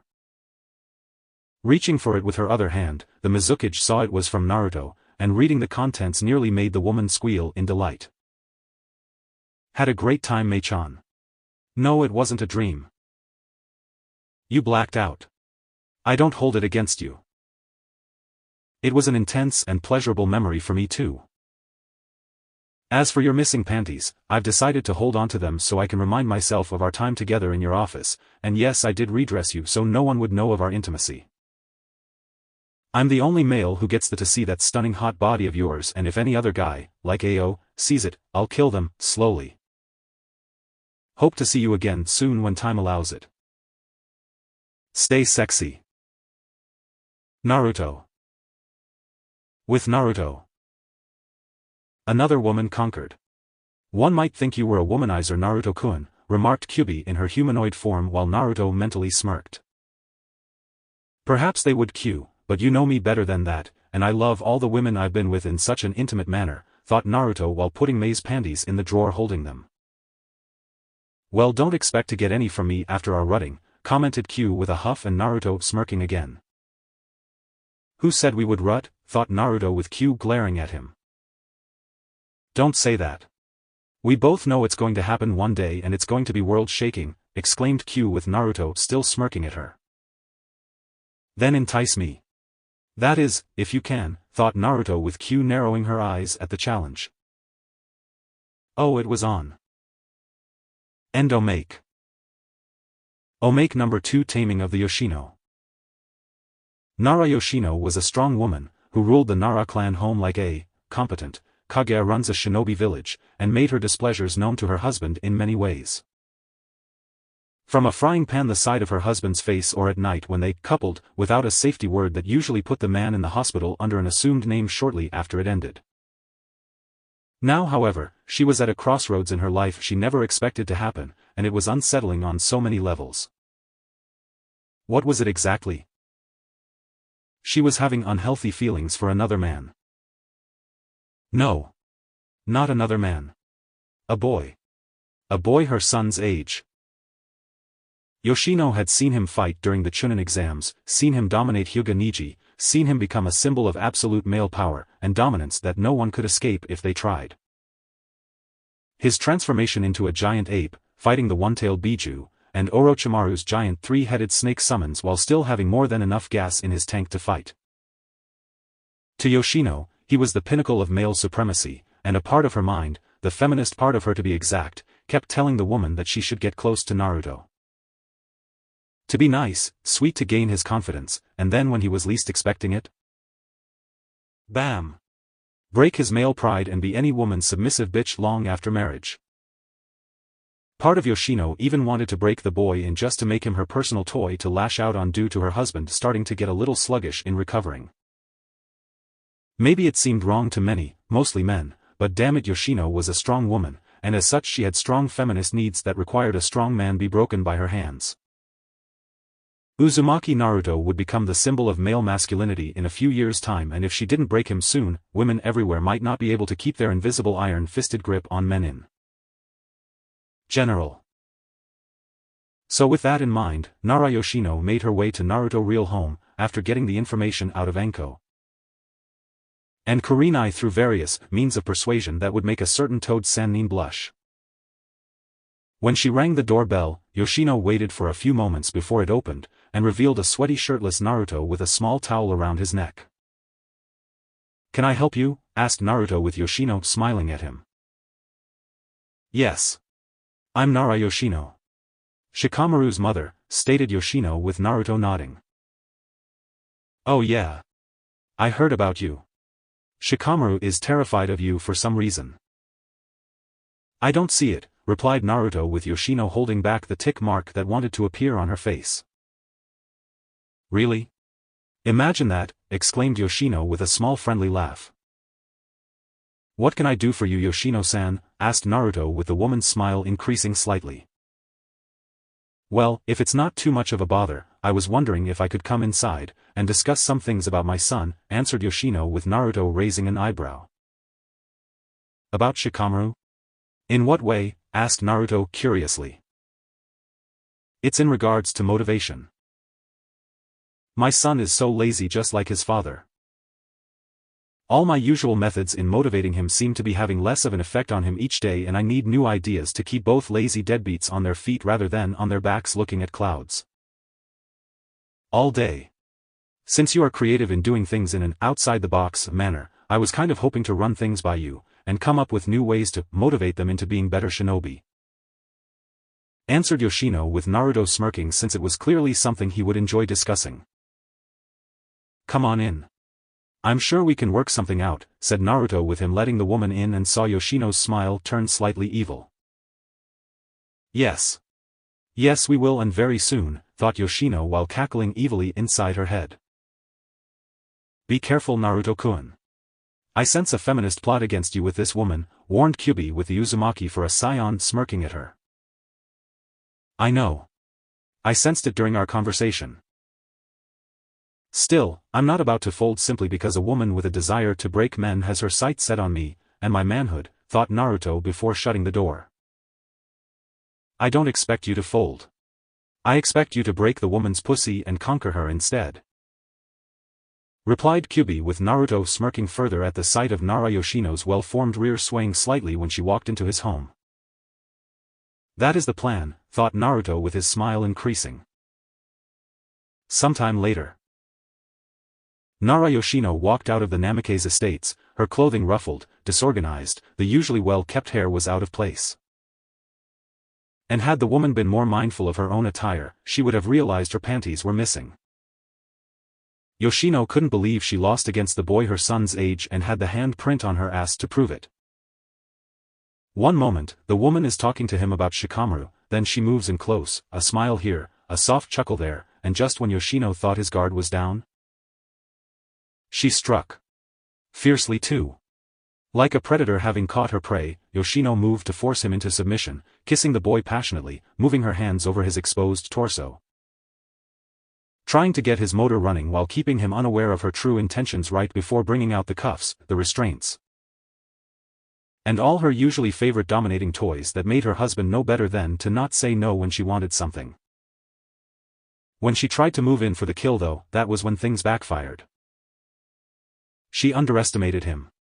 Underestimated his power, his strength, his sexual hunger, and the most important part of all. He was a dominant like she had been. Yoshino could tell he was into the idea of them kissing, making out, and going at it like horny teenagers. She still had an amazing figure despite giving birth to Shikamaru, in his house. What she didn't know was that Naruto was onto her, didn't like how she planned to restrain, and ultimately break him for the good of the female gender. He took offense to that, and his Saiyan blood felt the same way too, since Yoshino could almost hear it within him roaring with fury since trying to restrain a Saiyan for any reason, from what he told her, was blasphemy in the eyes of the entire race. She tried to counter. Tried to get free from his grip.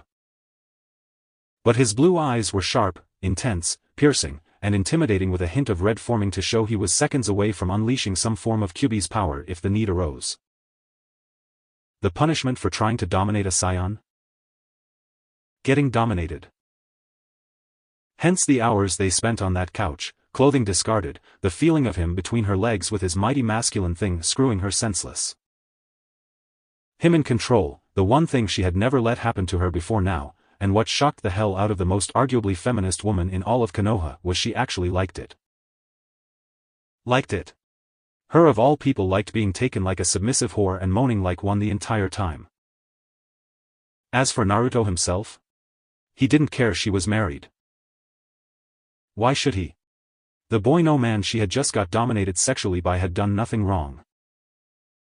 She had come to him, she had planned to seduce, and break him in her unique way.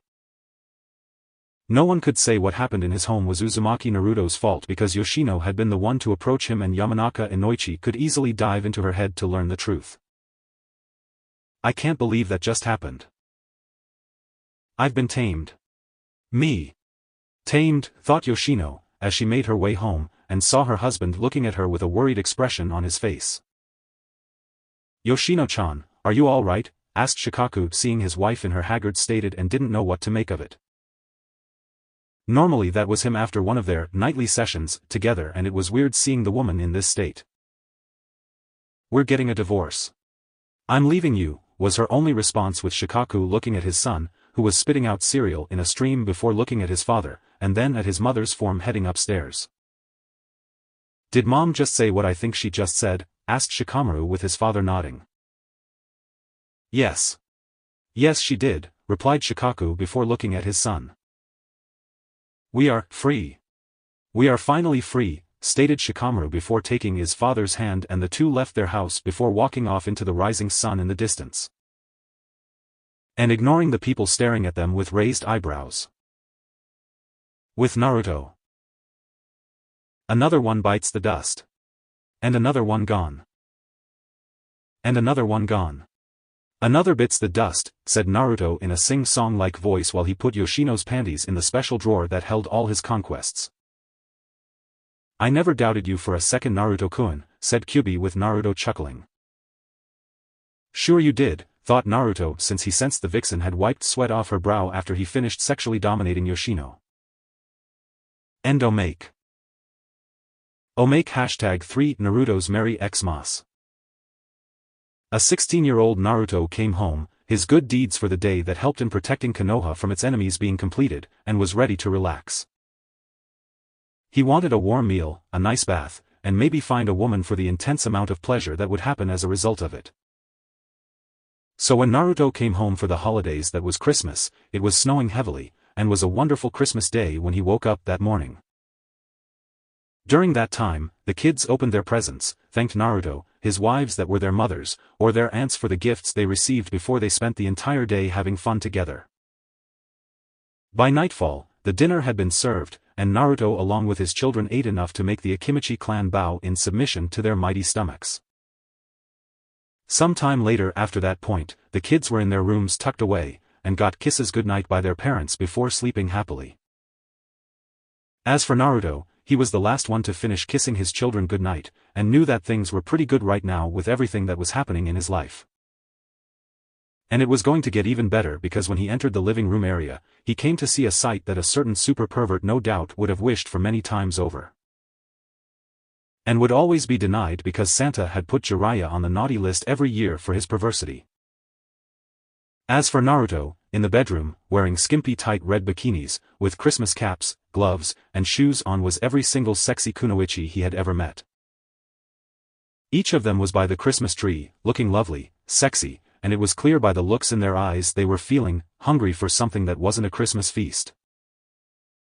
Well, look who woke up. Merry Christmas, Naruto-kun, said Enko with a sultry wink, and Naruto smirked. Merry Christmas to you too, Enko-chan. And of course a Merry Christmas to Kurenai-chan, Shizen-chan, Hana-chan, Sum-chan, Ten-chan, Kin-chan, Tayuya-chan, Hinata-chan, Temari-chan, Mei-chan, Tsunade-chan, Q-chan. And Yoshino-chan, exclaimed Naruto while seeing the sexy beauties before him. Wait.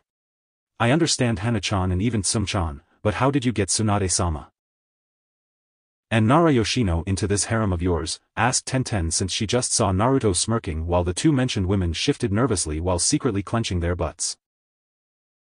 Well, let's just say I had to give each of them a good kick or rather a smack to their asses so they know who is the boss in our relationship. I did the same to you if I recall correctly, Ten-chan, stated Naruto while seeing Tenten, Tsunade, and Yoshino blush red since they knew what he was talking about.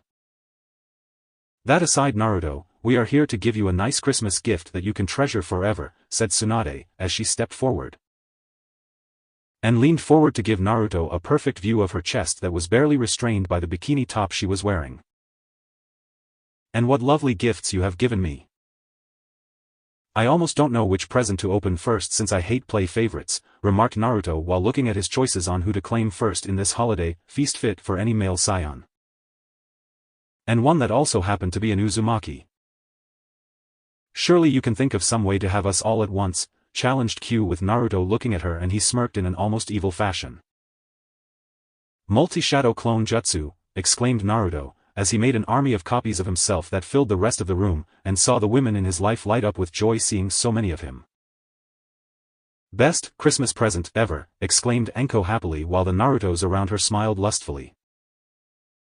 Come on, ladies. Sit on Santa's lap. I've got a present for each of you that I know you will all love unwrapping, said Naruto with each of his shadow clones making a come get me hand motion. They didn't need to be told twice. The next morning, Naruto hummed happily while he was sipping some coffee when some of his kids came downstairs, yawning, mumbling, and greeting their father tiredly. Did you have a good Christmas, father? Asked Minato, who looked like Naruto, but had red hair, and was Sabaka no Temari's son. Yep. Did you? Asked Naruto with his son nodding. We did. Where are our mommies and aunties? Asked Kushina, who was the daughter of Naruto, and Terumi Mei with this one having wild spiky blonde reddish hair. Your mommies and aunties? Oh, they are sleeping in, answered Naruto while smirking behind his cup. Why? Are they tired because of us running around yesterday? Asked Hisashi, who was the son of Naruto. And Hinata with the boy having the Byakugan like his mother while having the father's love for sparring. No. No. Nothing like that. After you went to sleep last night, your mothers, aunties, and I spent the night together opening special presents only adults get. Answered Naruto with his 3 children among many looked at him oddly. Special presents? Asked Minato with Naruto nodding. Yep. But it's for adults only. They each gave me special presents last night too in return, and we were up all night expressing how much we loved our exchanges. Answered Naruto while seeing his children still not understanding some of what he was explaining to them. Then why aren't you sleeping in like they are, daddy? Asked Kushina with Naruto just smiling at his precious angel. That is a very special secret I will tell you when you and your other sibling are all old enough to understand everything. Answered Naruto with the children whining, and it made the Saiyan chuckle slightly before humming a Christmas song in his head. They would eventually learn the secret, but when they did, they wouldn't like the image it projected into their heads when they figured it out. Endo make, Naruto flew to Rice Country at all speed high above the clouds. His eyes hardened to be like steel. His mind just as sharp while planning out on what to do when arriving at his intended destination. Naruto of course knew the whole point of this mission to retrieve his long-lost Uzumaki clan family member was supposed to be a simple smash and grab. With a hint of shock and awe attached to any survivors who saw him be a total badass if he let anyone survive to see him be a total badass. What troubled Naruto though was Kabuto was possibly very much alive after the whole failed invasion by Suna and Sound. Until Naruto left for this mission, the young Saiyan wondered just how that was possible, and only gazing into the various jutsus Konoha had regarding disguises did he find his answer. The corpse clone jutsu. An intriguing jutsu meant to be Konoha's version of dabbing into puppetry in a crude, yet subtle way based on deception. The trick of this particular jutsu was to disguise yourself as one of the enemy or someone else. Meanwhile, you used a corpse of someone, who was basically the same height, weight, and even blood type as you be put in a temporary reanimated state. They were secretly tied to you via chakra strings, which played the dead body like a puppet to walk, talk, and even act like you as if it was you. And of course one of the major requirements for this rarity of a jutsu to even work was medical knowledge of the human body at an almost unprecedented level. Sasori of the Red Sands, formerly of Suna, had done significant study on the human body in order to make his puppets and get them fight just as well as if they were actually alive. Taiyuya had mentioned to him before he left that Kabuto had been a former spy of Sasori sent to keep an eye on Orochimaru when the Sannin left the Akatsuki to ensure the man would not become a threat to the organization. Only for Orochimaru to catch on and turn Kabuto to his side.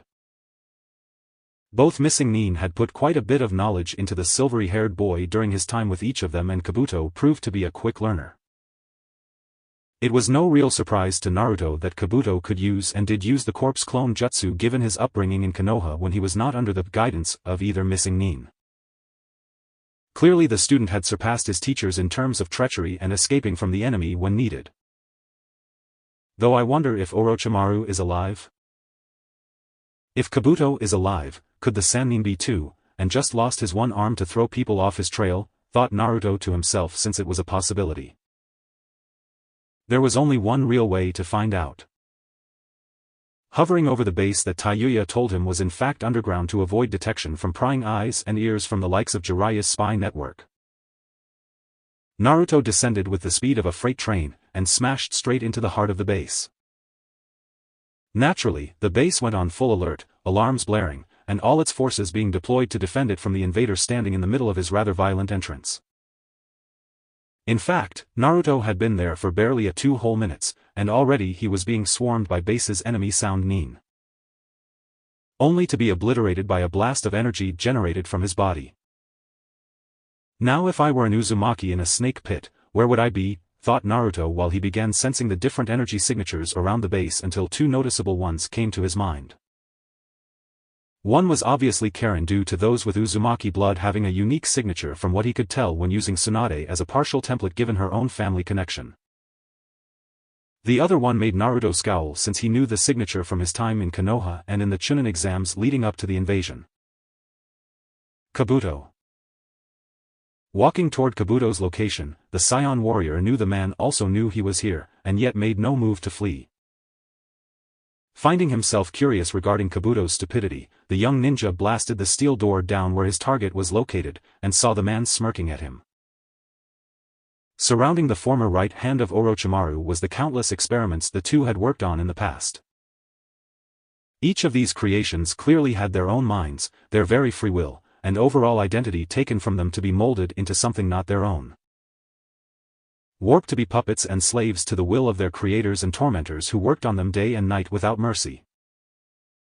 Naruto almost felt pity for them. Almost. Hello Naruto-kun. Fancy meeting you here of all places.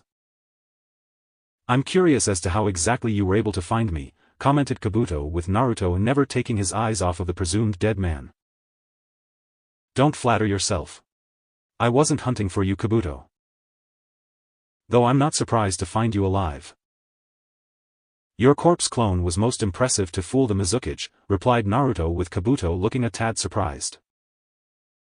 So you know about that jutsu? I didn't think you did.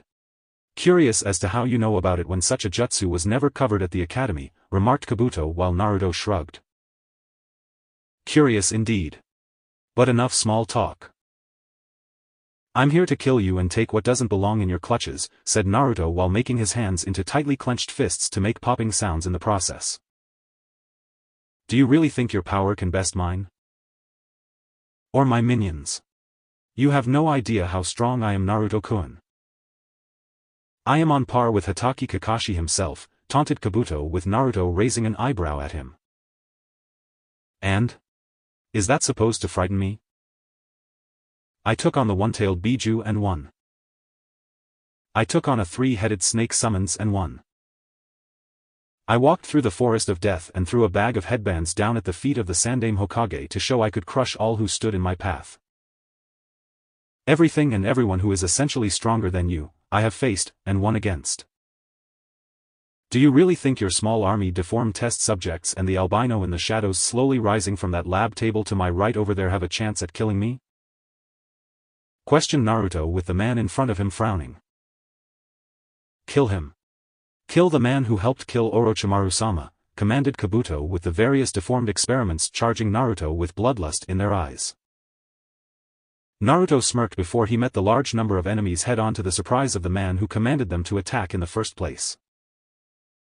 Moving with superior speed and skill, Naruto smashed his way through them all. His fighting skills decimated each poor, deformed, and ultimately mindless soul standing in his way. Behind him, the albino figure moved to engage Naruto from behind, but the Saiyan easily countered white-haired man with an arm block. But what slightly surprised Naruto was the fact this person could make bones come out of his body and use them as weapons. Not only that, but Naruto actually found this warrior to be quite skilled in taijutsu. If the situation wasn't so serious, Naruto would have found more time to enjoy this fight. Sadly, all good things come to an end, and this fight was no different for the blonde Saiyan. Sorry pal, but you are in my way. Nothing personal, remarked Naruto before blasting the albino back with a ball of energy that would severely injure the man or possibly kill him. Not bad, Naruto-kun. Kimimaro is one of the best warriors in Sound, but let's see you defeat someone of my skill in taijutsu. Commented Kabuto with his chakra scalpel in both his hands with the intent to cut through Naruto's various internal organs. Your skills aren't bad, Kabuto, but I have, and seen better fighters. Much better fighters, said Naruto, as he easily blocked each of Kabuto's strikes with ease, and just as easily knocked the Sound Nin back. Frowning, Kabuto realized that as good as his fighting was, and his healing ability when injured was almost on par with a Jinchuriki, the man knew he was no match for Naruto. Maybe in a few years of extensive research, experimentations, and few underhanded tactics when facing Naruto. But not now. He needed an exit and fast. You may have fought stronger opponents on a physical level, but I am by far the superior warrior in terms of brains. Remarked Kabuto before activating the base's time-delayed self-destruction seal on the wall behind him with a smirk on his face. Coward. Just like your former master. Always running when something becomes too hard to handle. That's the problem with prodigies. No endurance in the face of adversity, commented Naruto while seeing Kabuto move to flee to a supposedly secret exit. Before moving with his superior speed to get in his way. Are you going to stop me from escaping, Naruto-kun? What about the person you are looking for? This base is collapsing. Within a few minutes, the person you are hoping to find will be dead. Can you live with yourself if that happens? Asked Kabuto with Naruto just looking at him for a moment before smirking. Only a few minutes? That long? Piece of cake, answered Naruto before raising his hand and shot a blast of energy at a shocked Kabuto that caused the man to explode violently into multiple gory pieces. Seeing stirring and a sound of groaning echoing in the corner where he blasted Kimimaro not that long ago, the blonde Saiyan saw the albino was barely alive, and refused to die despite his injuries. The man was losing a lot of blood and his injuries were very severe from what Naruto could see of the struggling albino. It was actually quite impressive. You might as well take him, Naruto-kun. You may get a good sparring partner out of it if I can heal him, commented Q calmly while Naruto shrugged before picking the man up. Ah, what the hell? I might as well grab as many people as possible, commented Naruto before he moved toward his intended target, that was Uzumaki Karen. And bumped into her when he saw the girl running for her life to get out of the base. Hey! Watch it, you stupid jerk, said Karen before she saw who it was she bumped into and who he was carrying. Oh good. You are right here. This just made things a whole lot easier for me, remarked Naruto before picking the surprised girl up over his shoulder while Karen herself let out a squawk at being kidnapped in an undignified manner. Hey! What the hell do you think you're doing? Put me down, you baka, demanded Karen while smashing her fists against his back. Calm down, Karen. Don't get your panties in a knot, this place is about to go boom in the next few minutes. Is there anyone else here I should possibly grab? Replied Naruto with Karen stopping her struggles to think for a second. There is one guy, but he's a real asshole. His name is Suigetsu. There is another guy in a cell, but I don't think he will want to be rescued by you, replied Karen with Naruto now frowning and brought her nearly face to face with him. Where? Show me now, commanded Naruto before held her out in front of him like a compass and ignored the cheek-puffing woman while she pointed in the right direction. Moving quickly, Naruto found his way into the surprisingly clean lab that Karen was just in since it was her assigned post by Orochimaru before he left for the Chunin exams. In said lab, there were test tubes, computers, stacks upon stacks of papers, and of course the many dangerous chemicals in it capable of creating a weapon of mass destruction. Over there. The container filled with what looks like water, said Karen while Naruto looked at container of water with a raised eyebrow. So, what is this exactly? Asked Naruto with Karen looking insulted. There is a guy, you baka. His name is Suigetsu. Another baka. Orochimaru experimented on him and his bloodline a while back so he can turn into water. He was from Kiri before being brought here. Suigetsu is a jerk, but I don't hate him enough to let the baka be left here to die when this place goes, explained Karen before picking up the container and smashing it. To reveal Suigetsu form from his liquid state and also him being naked. You didn't say he would be naked, Karen, commented Naruto with a glare to Karen who blushed and looked away from the nude boy. I forgot. He's been in there for months, protested Karen while Suigetsu looked bored. I'm right here, you know, commented Suigetsu lazily. This whole place is going to blow soon. We need to move, said Naruto with Suigetsu simply shrugging. And I should care why? I'll just turn to water and reform, replied Suigetsu with Naruto giving him a deadpanned look. Hard to do when you are buried under rubble to the point where even if you reform, you are still buried underground, and have no way to escape long after it happens. Remarked Naruto with Suigetsu blinking for a second in thought on the issue. Well, shit, replied Suigetsu before Naruto saw a nearby lab coat hanging on the wall and threw it to the naked man. Wear this until we get out of here. Last thing I want to do is carry a naked man out of here and feel his junk on me, remarked Naruto with Suigetsu put on the lab coat. Better than nothing I suppose, commented Suigetsu mildly.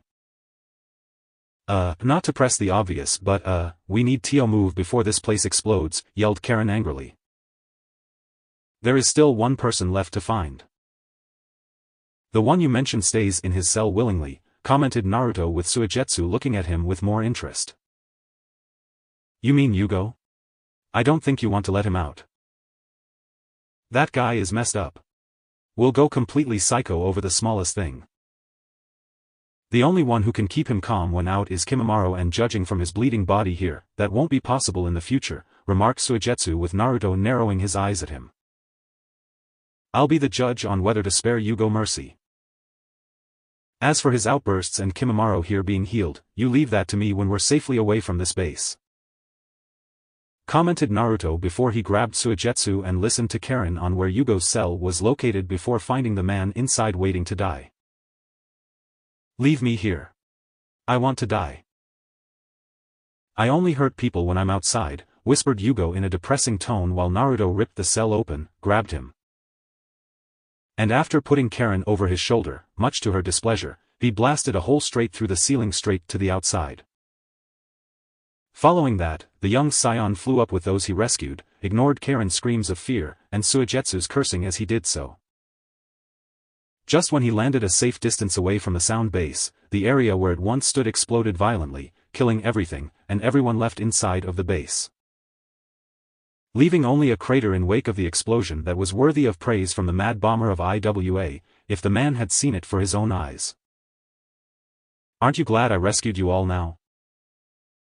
Asked Naruto with Karen nodding dumbly along with Suigetsu while Yugo looked blankly at the remains of the place that had been his crude home of sorts since coming into Orochimaru's service. So, what now? Asked Suigetsu curiously while Kimimaro groaned in pain.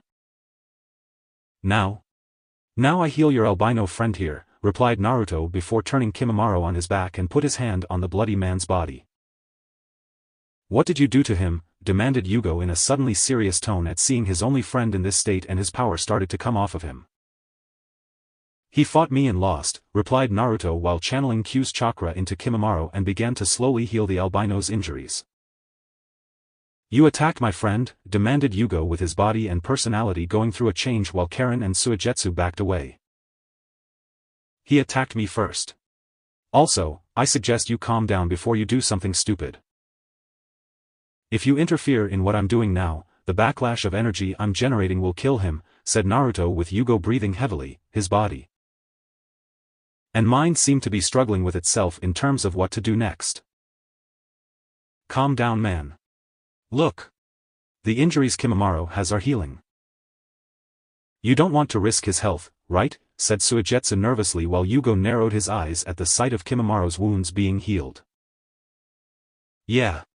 At least hear what this guy has to say before you go all psycho on him for what he did earlier, added Karen while Yugo slowly claimed down and still had a serious look on his face.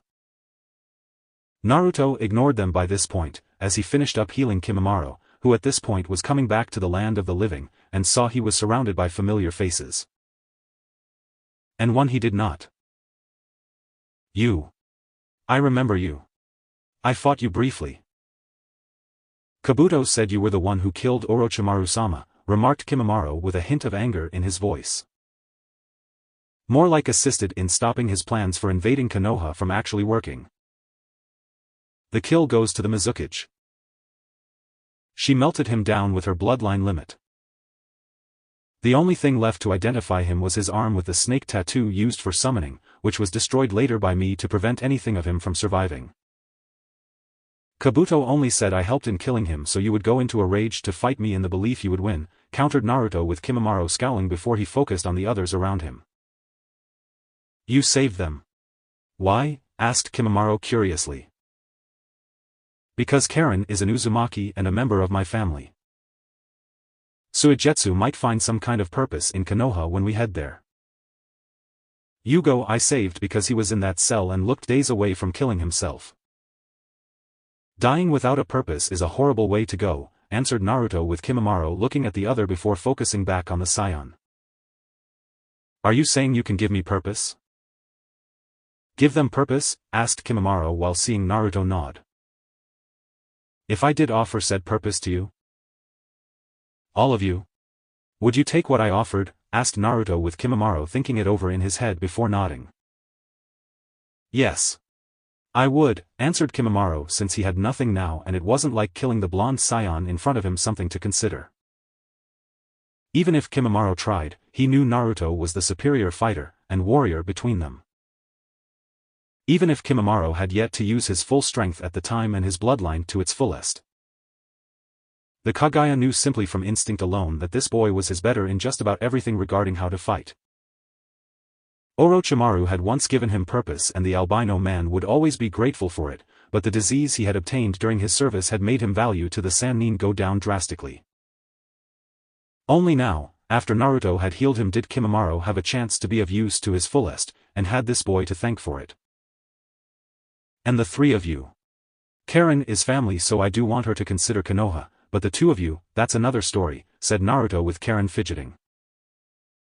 I don't really have another place to go, and if we are family like you claim, I'm going to stay with family, said Karen with Naruto smirking.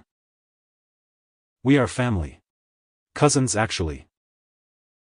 I will tell you more back in Konoha. What about you two? Replied Naruto with Suigetsu and Yugo looking at each other. Hell, I'm game. You helped me out with being freed and escaped being destroyed by that base.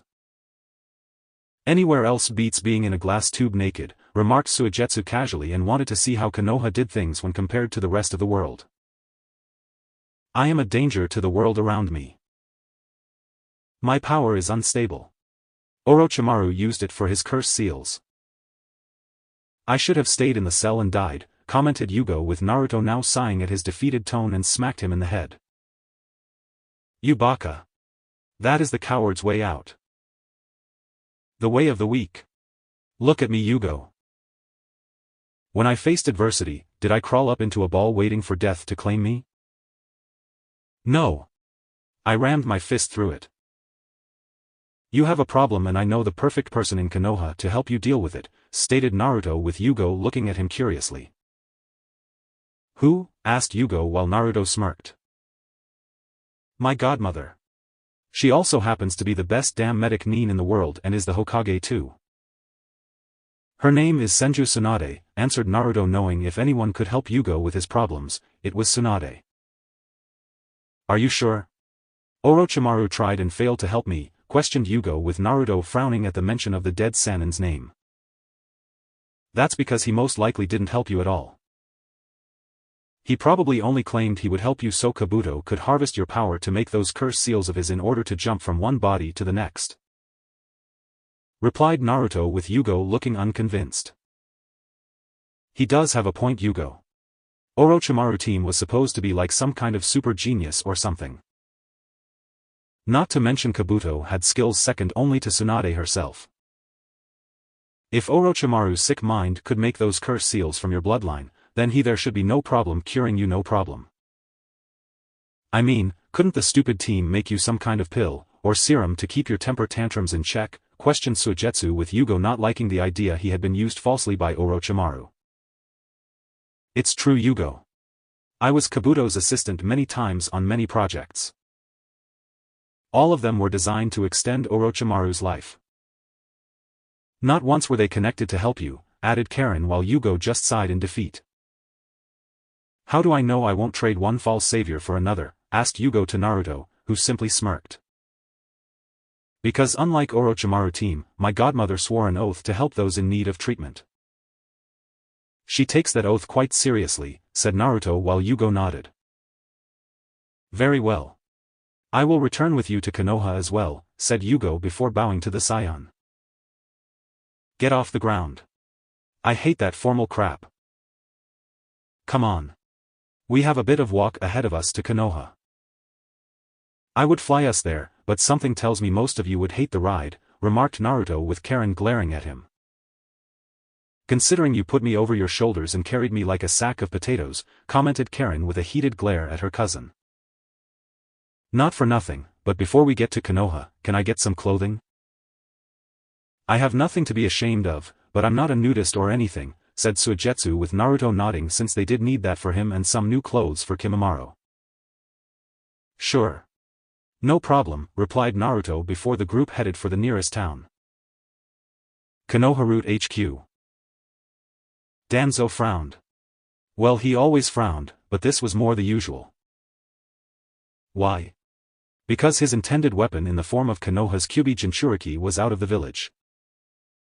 His spies in the Hokage Tower informed him of the brat heading to Rice Country to attack one of Orochimaru's bases for a possibly long-lost Uzumaki clan member. While having another Uzumaki was a great boon for the village, Danzo was angry over the fact this girl couldn't be put into his root program without raising red flags with Tsunade. And the boy himself. While Danzo was confident he could handle the blonde Saiyan easily enough with his own hidden assets. The officially retired Konoha nin wasn't about to force his hand when the time to do so was not upon him.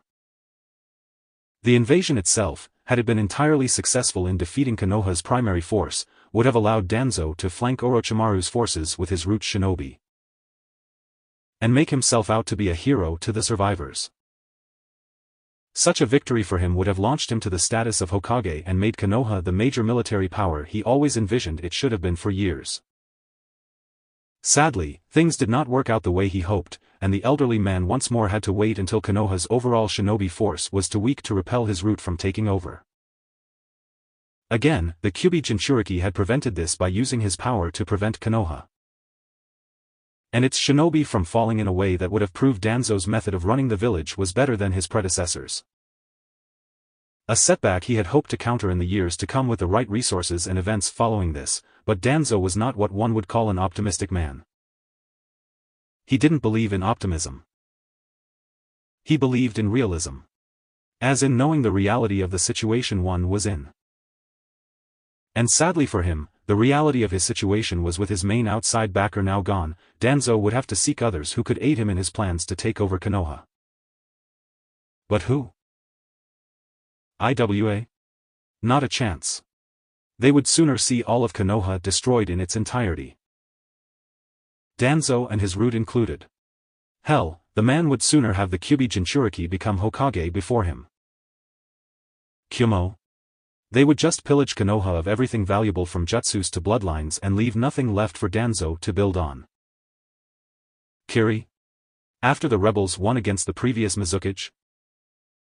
With the aid of the Kyuubi Jinchuriki no less? Not possible.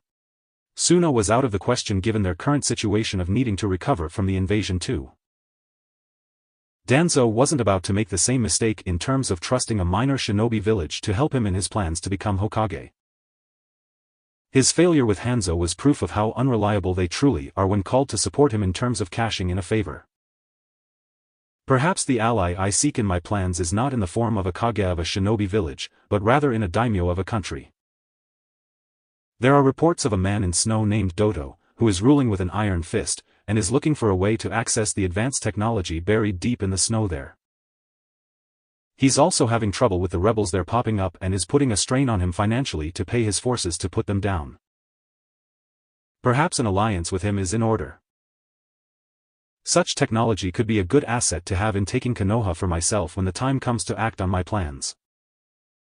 Thought Danzo with a smirk now having formed on his bandaged face before he snapped his fingers and a root nin appeared. Yes, Danzo-sama, asked the blank ANBU mask wearing root nin. Get in contact with Kazuhana Dodo. Inform him that I wish to enter an alliance with him.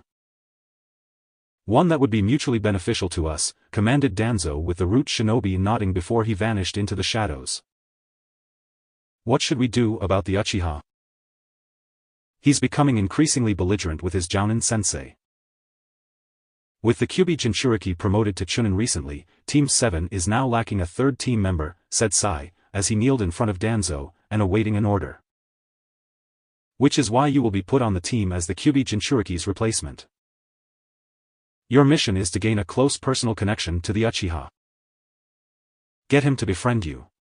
To trust you. Show you are stronger than him, but not too much that Kakashi will suspect something.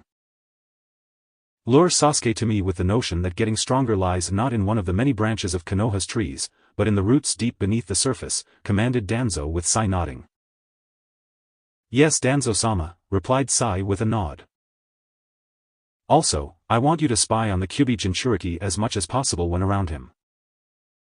Observe his training regiment. Who he is training with. His interaction with these people when training. Everything, added Danzo with Sai nodding again. What if he suspects something, asked Sai with Danzo narrowing his eye at the boy. Ensure he doesn't, replied Danzo coldly.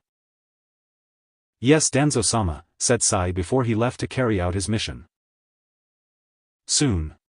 Soon I will claim Konoha for myself. I will become Hokage. And when I do take what is rightfully mine, I will make the Kyuubi Jinchuriki into my personal weapon. I will make the brat crush all of Konoha's enemies until there is nothing left to kill but him when his usefulness is over. thought Danzo while gripping his cane tightly while the idea of taming the most powerful entity among the 9 Biju played out in his mind. Konoha Hospital days later. Here we are. Time for you guys to get checked out, remarked Naruto while pointing to the hospital with his group nodding. Do we have to? I just got out of a lab after being in a glass jar, whined Suigetsu while Naruto's eyebrow twitched. Karen, said Naruto before the sound of Karen punching Suigetsu in the head and turning into water. Hey! Stop doing that, demanded Suigetsu while getting in Karen's face. Then stop being such a whiny little bitch, countered Karen angrily before they began to bicker with each other. That may have done more harm than good, Naruto-sama, commented Kimimaro with Naruto sighing. So it seems. Excuse me, replied Naruto before he moved between them and smashed their heads together. Hey! What the hell? Demanded Suigetsu and Karen at the same time. One more argument from either of you and I will do something that will make your time in Orochimaru's lab seem quite pleasant. Got it, commanded Naruto with both of them nodding quickly since the blonde Saiyan already proved he wasn't one to piss off. Will be good, said Karen and Suigetsu at the same time. Excellent. Good to hear you two are seeing things my way. Now march, commanded Naruto with Karen and Suigetsu slumping in defeat as they obeyed.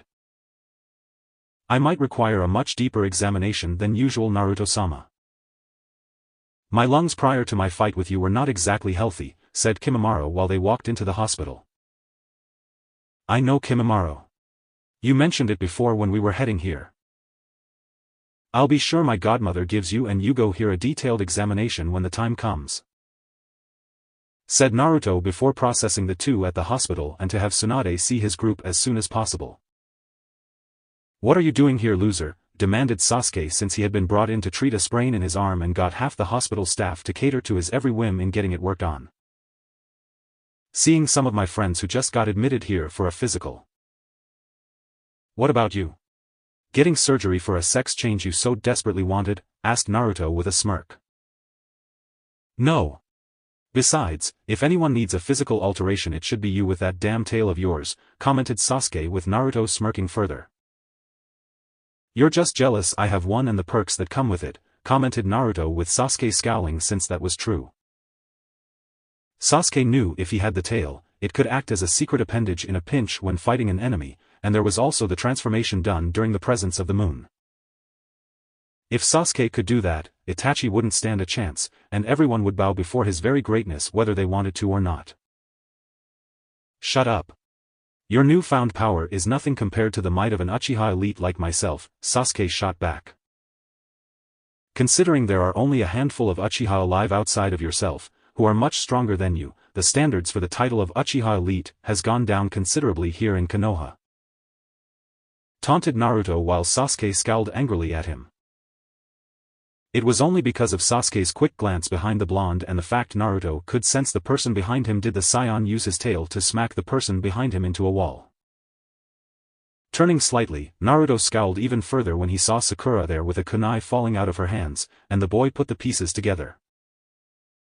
Sakura was going to either A. Cut off his tail to gain her crush's affection, or B. Stab him in the back at the base of the spine in an attempt to cripple him just before going for the killing stroke that would most likely have been a slicing at the neck. I saw that, Naruto. You are going to be reported for assaulting a fellow Konoha nin with you tail, said Kakashi, as he appeared seemingly out of nowhere, and planned to take the boy in to have him demoted back to genin. I assume you also saw how Sakura had a kunai in hand and planned to use it on me, countered Naruto while Kakashi frowned and saw the kunai barely being touched by his downed student. Are you sure? For all you know, she was handing it back to Sasuke from training with it earlier, offered Kakashi. Please. Sasuke wouldn't accept the kiss of life from Sakura if he was on his last breath and you know it, Naruto shot back while making sure his tail wrapped itself around his waist. That's a matter of opinion, commented Kakashi with Naruto scowling at him. Then report me to the Hokage. Go ahead. We'll see what Tsunade decides once she has Inoichi dive into her head for the truth and you explaining the convenient timing of your arrival after I stopped Sakura's attack," said Naruto with Kakashi's eye narrowing at him and then at Sakura for a second. "You can pass, for now," said Kakashi with Naruto smirking. "I thought so," replied Naruto while ignoring the glare Kakashi threw him. "Don't get comfortable, loser. I'm going to show you my superiority soon," said Sasuke while Naruto smirked once more. "What superiority? A single sprain in your body and you rush to the ER. Talk to me when you have been beaten within an inch of your life and come back from it within a few days' time." "Until then, piss off," replied Naruto before walking down the hall, through a flight of stairs, another couple of corridors, and finally stopped at the room meant for Hyuga Hinata. Only to hear voices. "You are going to be branded when you have properly recovered, Hinata. The Hyuga clan cannot and will not tolerate main family members of the clan losing to the branch family. It is a sign of weakness and all weaknesses must be properly removed from the main family one way or another," said a man, who Naruto deduced was Hinata's father. Hayashi, if the blonde recalled correctly, since the man appeared to be at that proper age. "It is not weakness to show love for one's family," countered Hinata while Hayashi just scowled at her for a second. "That is where you are wrong. Love has no place in our clan. The cage bird seal has created a rift too powerful for such a thing to heal it," remarked Hayashi while Hinata just frowned at his words. "Maybe if the Hyuga clan stopped practicing the use of the cage bird seal on the next generation of Hyuga children, such a rift of which you speak could possibly begin to heal," offered Hinata with Hayashi looking at her in shock and anger. "Out of the question. Never say that again. Do you understand? I will not hear such a thing from you on this matter," commanded Hayashi with Naruto snorting at the idea of this issue going silent. "And why is her idea so bad? I think it's great. No seal on the next generation of Hyuga means they don't have to be your slaves in all but name. No seal. No hatred," remarked Naruto with a smirk on his face at seeing Hinata blushing at the sight of him. "This doesn't concern you, brat," stated Hayashi with Naruto raising an eyebrow at him. "Actually it does. You see, a short while back, I had this important talk earlier with a few people regarding the cage bird seal, and the history behind its existence.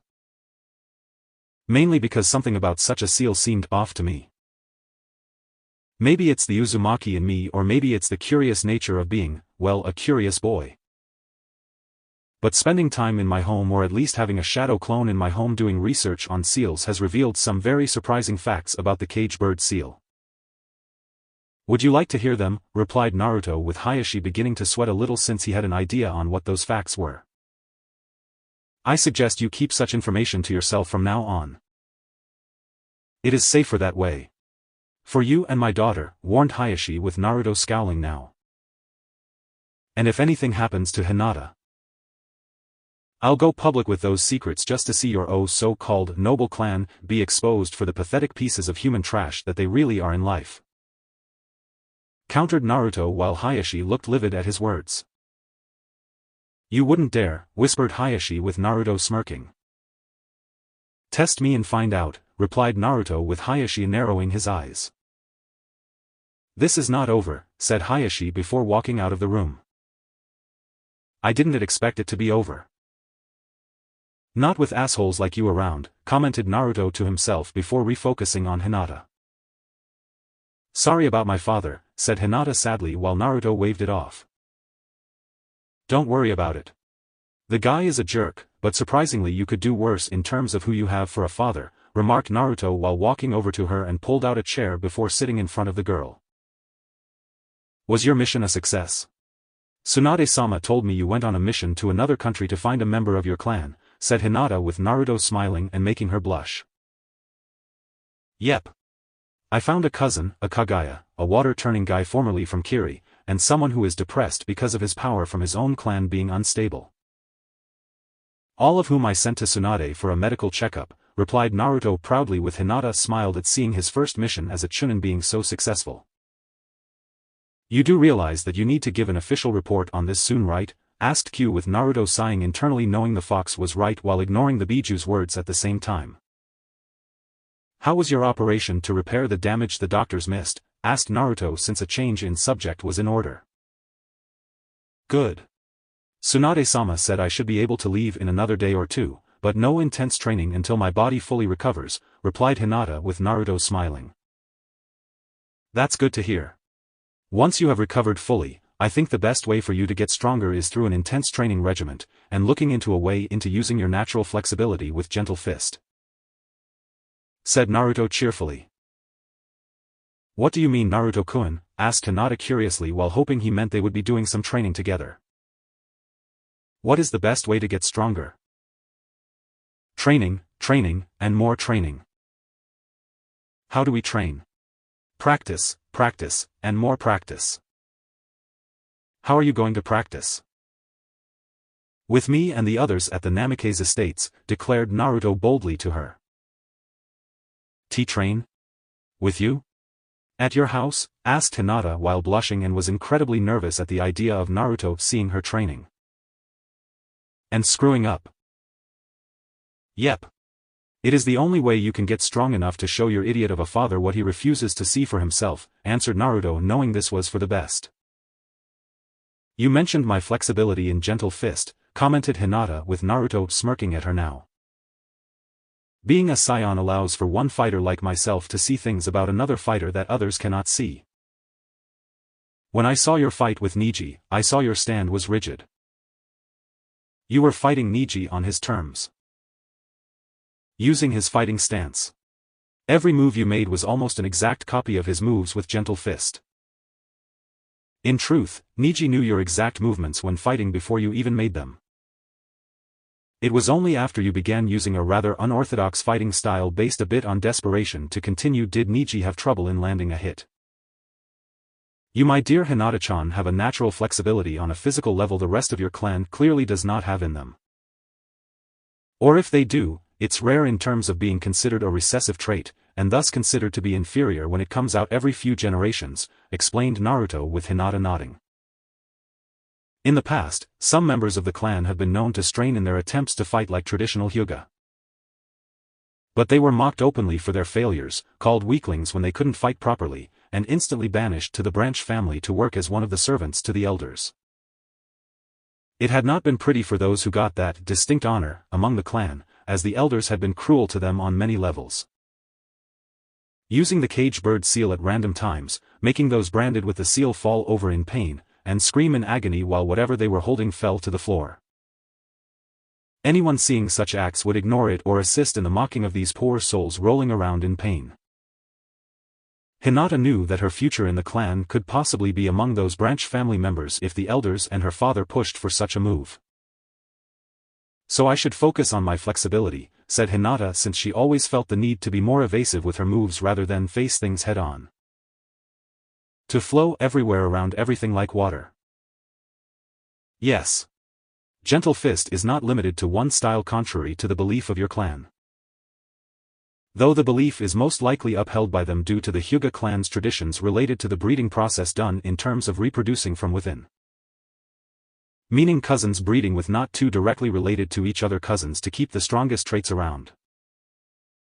But every so often, you get those who break the rules a smidge, and you get inbreeding on an almost unnoticeable level. Replied Naruto since Q had been kind enough to explain things to him about this prior to coming here. I thought as much, said Hinata to herself since she knew certain clans wanting to keep the bloodline pure. To keep it strong and practiced such things with some diehard clans going to very high extremes of incest to make it happen. With lots of trial and error in the process with a lot of errors popping up during the trials to make and keep the bloodlines pure. In any case, we need you to embrace this natural flexibility your body has developed, and use it with gentle fist. At the same time, you will need suitable sparring partners to help refine it. Several which I know and can easily be recruited to help once you get out of here, added Naruto with Hinata nodding since she would like that. Thank you for doing this. I'll make it up to you, somehow, said Hinata since she owed a lot to Naruto for doing so much for her. I'm sure you will think of something. Until then, rest up for when you get out of here. You'll need all of your strength for the intense training I have planned," said Naruto before he let out a boisterous laugh worthy of a Saiyan and flew out the window while Hinata just sweat dropped at the end. Why was the boy in her life she had a crush on so weird at times? Hokage Tower sometime later. So Kabuto was alive after all. "At least he's dead this time, right?" said Tsunade with the Saiyan in front of her nodding. "Blew him up into tiny pieces. There was no way he could have fooled my senses and pulled the same crap twice." "It doesn't work that way on a Saiyan," replied Naruto with Tsunade nodding since she had been told about the Saiyans by Jiraiya from what he was told by Brat in front of her about them. Saiyans were in a way just like a walking Sharingan. They could mimic or copy almost any kind of technique or jutsu out there when seeing them with the exception of certain bloodline limits. Still, it was impressive to say the least. And in some cases the Saiyans were able to figure out how certain moves worked so they could at least counter them in battle a second time around should they, rarely, fail the first time. Truly remarkable. I'll take your word for it. Sadly, I can't give you credit officially because it would make our new friends in Kiri look bad, and then they wouldn't want to be the level of friendship prior to this. In any case, you did well in bringing that little group of yours here with one of them being an Uzumaki. Knowing there are still a few out there in the world brings a warm feeling to my heart and I'm glad my grandmother's clan wasn't snuffed out," said Tsunade with a smile on her face. "That's good. But what can you tell me about the other three?" "Kimimaro, Suigetsu, and Yugo," asked Naruto curiously since he did bring them to Konoha in the first place. "All healthy. Which is a bit surprising considering Kimimaro had a lethal lung disease that should have killed him sooner than when you face the guy. My guess is the use of Kyuubi's chakra when healing his injuries cured what he had left and repaired them to the point where the disease is gone. Suigetsu turns to water whenever struck and seems to be in good health despite his desire to cut into things with a sword. But Yugo, he concerns me with his depression," replied Tsunade with a hint of concern at the end. "Do you think Yugo is suicidal?" asked Naruto with Tsunade shaking her head no. "Not really. Or rather not yet I should say. A few more years alone in that cell? Maybe a thought of it here or there. From what Yugo told me, the only reason he didn't go insane around you, or me was due to Kimimaro being nearby. Their friendship and friends in general seem to keep that other part of him at bay. I've run some tests, but the results are unclear for now. I need to analyze his blood. Maybe even see his bloodline in action for myself," said Tsunade with Naruto nodding. "Yugo told me it was Orochimaru's key to making the curse seal. Maybe that will help," offered Naruto with Tsunade nodding in agreement. "That's what I thought too. I'm going to share my findings with Jiraiya on Yugo's power and how it could be used to make a curse seal. With any luck, we can find out what is causing his bouts of insanity, and find a way to treat it properly," replied Tsunade while Naruto nodded. "Until then, I want all of them staying with me. Kin and Taiyuya know them so it will be good to have a few familiar faces around the house they know and trust," added Naruto with Tsunade nodding. "The councils will protest this. They might find support with some of the clan heads in the belief you are gathering several strong warriors to take over Konoha," said Tsunade with Naruto scoffing. "Let them bitch. It won't change the simple fact it's necessary. Karen has legal standing to live with me since she's my cousin. Kimimaro was one of Orochimaru's chief bodyguards for many years. He knows who the Snake Sannin had contact with during that time. Not to mention he is the only one outside of myself who can keep Yugo from going crazy," said Naruto with Tsunade nodding at that due to them being valid points. "Not to mention a good sparring partner," added Tsunade in terms of Kimimaro's fighting abilities. "That too. As for Suigetsu, he's a little rough around the edges, but the man can easily be our liaison between Kiri and Konoha in terms of staying on good terms." "We still have the Kusanagi, right?" said Naruto with Tsunade nodding since they were able to get that off of Orochimaru's melted body. In fact, it was only thing not melted by the Mizukage bloodline limit. You want Suigetsu to have it, surmised Tsunade with Naruto shrugging. The man loves swords. Why not give him that one as a sign of good faith? He's already had the training. We could make him a sword instructor. And it's not like we can't have a few more of them in Konoha. If anything, we seem to be a little understaffed in that area unless you consider the ANBU, remarked Naruto with Tsunade grimacing. Sadly, you're painfully right regarding that last part. After Kyuubi attacked, the number of skilled ninja swordsmen in Konoha outside of the ANBU was reduced drastically in number. From what Jiraiya told me, we didn't have enough instructors to teach. Not only that, but the few we did have were the ones I would consider questionable due some of them being from Danzo's root program. Even now, if I were to put them in charge of teaching such a program, it would risk making them loyal to Danzo in the future, said Tsunade with Naruto frowning. We should talk to Kimimaro about Danzo. I wouldn't put it past the old bastard to get in contact with Orochimaru following the latter's fleeing from the village, replied Naruto with Tsunade frowning. Danzo aiding Orochimaru? You actually think Danzo would do that? Asked Tsunade with Naruto raising an eyebrow at her. Given Danzo's way of thinking about Konoha and how he clearly wants to be Hokage to rule over it, I would be more surprised if he didn't try to get in contact with the Sannin. Countered Naruto while Tsunade couldn't help but agree with him on that matter. I'll speak to Kimimaro about that later. For now, go home to the others, and make sure they don't do anything stupid, replied Tsunade with Naruto nodding before leaving. Namikaze Estates. Pervert, yelled Taiyuya before punching Suigetsu in the face and turning him into water. Pay up, commented Karen while Kinpaying Hearn mumbling on about the red-haired Uzumakis and how they shouldn't be allowed to make bets. Hey! I just said the maid outfit looked good on you. Take a compliment, exclaimed Suigetsu once he reformed. It wasn't a compliment, you shit. I know boys like you are all the same. You were being perverted. You were picturing me naked, exclaimed Taiyuya while pointing an excusing finger at him. First off, I wasn't picturing you naked. Second, get out of my head, Taiyuya. Third, if I ever wanted to picture any woman naked, it would be the Hokage with those awesome rocking tits she got. Not like yours, which are basically small apples when compared to the Hokage's luscious melons, answered Suigetsu with a perverted look on his face. Before Taiyuya hit him over the head with a nearby table. Taiyuya, you know Naruto-sama can't replace the furniture you destroy in this house, said Kin in a reprimanding tone. Indeed, commented Naruto once he walked into the room and saw Suigetsu struggling to form together. Naruto-sama. Please don't punish me, squeaked Taiyuya fearfully since she had been on the receiving end of his punishments just prior to him leaving for sound. Her butt still had a faint red mark from his hand impacting there. Ha! The mighty Taiyuya of the former sound for reduced to a mousy squeaking maid, taunted Suigetsu with a small laugh. Shut up, dick face, yelled Taiyuya angrily. Enough. Taiyuya, I won't punish you this time since Suigetsu is being a dick. But I won't be merciful a second time.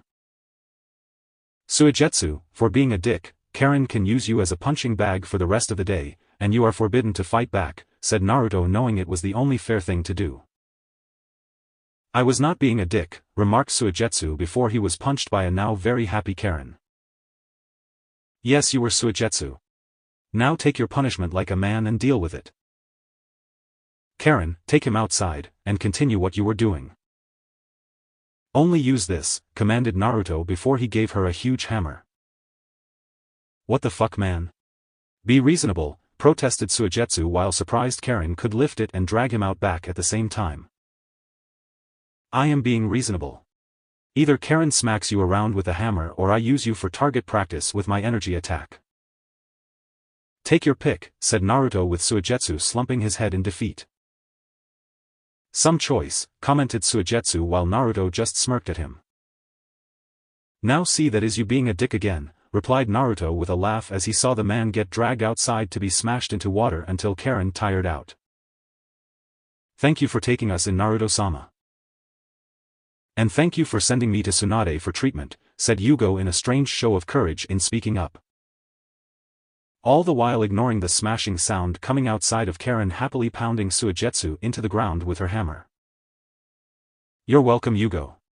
Just remember, you have friends here in this house. That thought alone should keep your other side from coming out until Tsunade can provide the proper treatment, replied Naruto with a smile, knowing the young man needed all the friends he could get. And by Kami he was going to make sure everyone in this house had at least one friend in each other. Naruto was not amused. Not by a long shot. Staring intently at the large group of people on horses in samurai armor while hovering between them and the woman dressed as a princess they had been chasing. Only they weren't samurai and the woman they were chasing was not a princess. They were actors. Actors shooting a movie in Konoha and the director of said movie, a Princess Fune movie at that.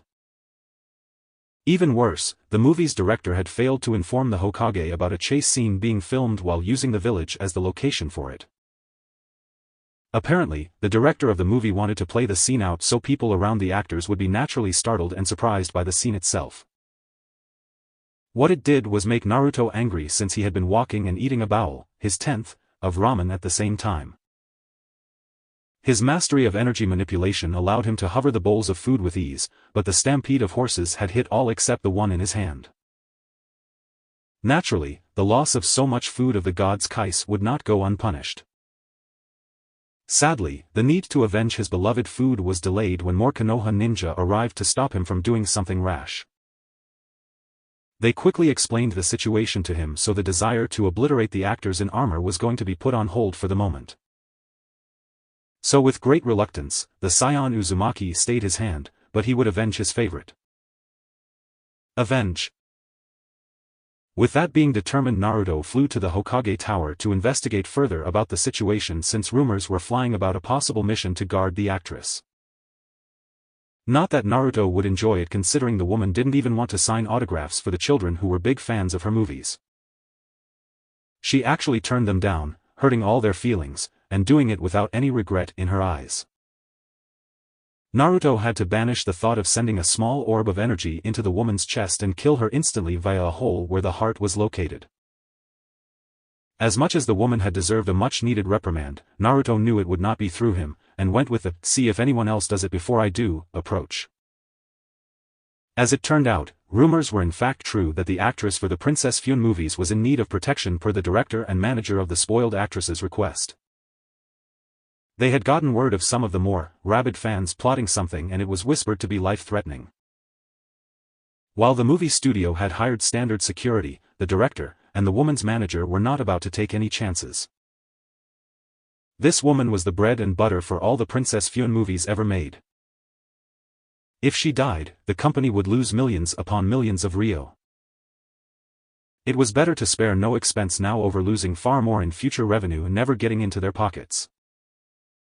The money made from a single Princess Fune movie could easily pay for such high-level protection expenses 10 times over. You want me to be that woman's bodyguard? Her? That spoiled little actress, who just a moment ago, I saw wanted to swat away a group of children hoping for her autograph? Are you more drunk than usual? Asked Naruto, since the mentioned woman's manager, Asama Sanadeu, had been the one to make the request with the director's approval. In order? Yes. Yes. Sadly, yes. And no, I'm perfectly sober, you cheeky little brat, said Tsunade while glancing over at Shizune with a mild glare for stealing her sake away earlier. Damn goody toe shoes. The younger woman just had to act all responsible and deny the senju her beloved sake. So what if it was the early afternoon? She wanted her sake, damn it. Who else is coming beside me? Granted, my presence alone is overkill, but all it takes is one person to sneak around me to end Yuki-san's life. Said Naruto, since he could be in the middle of a fight with someone and it could all be a distraction while a second person sneaks around to put a blade on the actress's throat. Good question. Unfortunately, your group obtained from Orochimaru's base cannot go with you. Karen is not ready for anything related to combat. Suigetsu will freeze where you are going due to snow country having blistering winters. Yugo is out of the question for obvious reasons and Kimimaro is needed here to keep him calm. That being said, you will be heading out with Team Guy and Team 7. I know you have misgivings about the latter, but Kakashi has actually been to Snow Country before in his youth. He could prove useful on this mission given the terrain, said Tsunade while Naruto grimaced. Just so long as the Uchiha doesn't do anything stupid. Not to mention Sakura better try to pull her weight. Who is filling in for me since I'm not part of Team 7, questioned Naruto with Tsunade producing a picture of a pale-faced boy in standard ninja gear. His name is Sai. Danzo approached me with him and said his skills could fill in the gap left behind by your departure from the team. From what I was able to wiggle out of the old war hawk, the man personally trained the boy, said Tsunade while Naruto snarled at the mention of Danzo. Meaning the boy is beyond the level of genin. Not to mention he will be Danzo's spy to observe the Uchiha and ultimately myself if given the chance. Not to mention this guy will have the personality of a wet dishcloth, said Naruto while looking at the picture and burned it up in his hands. While Naruto didn't know much about the man per se, he knew enough about Danzo to want the bastard obliterated from the world. Given he was a rival of the Sandaime for the title of Hokage and had done many questionable things in his long life, always stating, it was for the good of Konoha each time. But Naruto knew better. Bardock's memories of how certain people aka Frieza had destroyed planet Vegeta for the greater good of the Planet Trade Organization. Also the Super Saiyan of legend would not arise from the ranks of the Saiyans he treated like garbage. Greater good his Saiyan but. Frieza did what he did because the lizard knew the Super Saiyan of legend was stronger than himself. Frieza saw himself as unmatched and the idea, no matter how remote, of someone or something being stronger irked the cruel tyrant something fierce. I'll let everyone at my home know. I just hope they don't start killing each other while I'm gone, remarked Naruto with a sigh before he flew out the open window. Damn brat is worse than Jiraiya. At least the pervert doesn't knock over my paperwork when he exists, exclaimed Tsunade angrily. Paperwork you have yet to start, Tsunade-sama. As I recall, you delayed working on it by going to a meeting with intentions of extending the time frame of working at your desk, commented Shizun while Tsunade laughed sheepishly. That obvious? Asked Tsunade while Shizun just smiled and as if by magic or possibly the use of a pocket. Out another 6 stacks of paperwork to do. Right on top of the large pile she already had on the desk. Yes, replied Shizun while secretly enjoying her teacher crying at the sight of the pile of paperwork needed to be filled out. One of the many ways of paying the Senju woman back for all the years of gambling and drinking sake at bars. There was also one time when Tsunade tried, when drunk, to get Shizun to take a rather fat pimply man with a rather perverted look on his face on a date. Oh yes. Revenge was indeed sweet. Naruto's home sometime later. What? You get to go on a mission guarding the actress who plays Princess Fyun? While she is shooting another movie? And I can't go, demanded Karen angrily while shaking Naruto with equal fury. Not my call. Take it up with the Hokage, replied Naruto with amusement in his voice since he knew his cousin was going to raise all sorts of hell on the Senju woman. Oh, I will. Just you wait, exclaimed Karen while shaking her fist with righteous fury in her eyes. The kind that made male Nara clan members run for the hills to get away from. Why can't we go? Asked Suigetsu with Naruto smirked. You can't go because the location isn't good for your body if it turns into water. I doubt you want to be turned into ice and risk being shattered into over 100 pieces, said Naruto with Suigetsu grimacing at the image playing in his head. And Kimimaro nor Yugo can't go because one needs to keep the other sane. The Hokage is still working on a treatment program for him, said Karen since she had been tasked in assisting the Hokage and Shizun with the project. Hence why I am going with Team Guy and Team 7, said Naruto with those around him looking angry about it. What? Team 7? The one with the broody emo jerk? The one with the banshee with a shriek strong enough to wake the dead? Asked Suigetsu while Naruto nodding. And the one with the sensei who is always late and reads porn openly without shame? asked Karen while her eyebrow twitched with a tick mark. The very same. They also got a new teammate to fill the void I left behind. Some pale-faced and most likely emotionally stunted ninja named Sai, said Naruto while he saw the confusion on everyone's faces. How do you know or suspect the new guy is emotionally stunted? Asked Karen since she was sure Naruto wouldn't make such assumptions right away. Because he was recommended and trained by Shimura Danzo. The man hates all things related to emotions and stomps them right out of a person being trained under him, said Naruto while everyone made, "Ah, I see," type of noise. There is more to it, Naruto-sama, said Kimimaro while everyone turned to the albino. Oh? What else is there? Asked Naruto curiously. As you know, I was one of the most loyal followers of Orochimaru. I knew many things. Saw many things. I never questioned him. Never challenged him. As such, my loyalty to the Sannin at the time allowed me to go with Orochimaru as his prized bodyguard. There were multiple times when Orochimaru would meet with various contacts personally for one reason or another.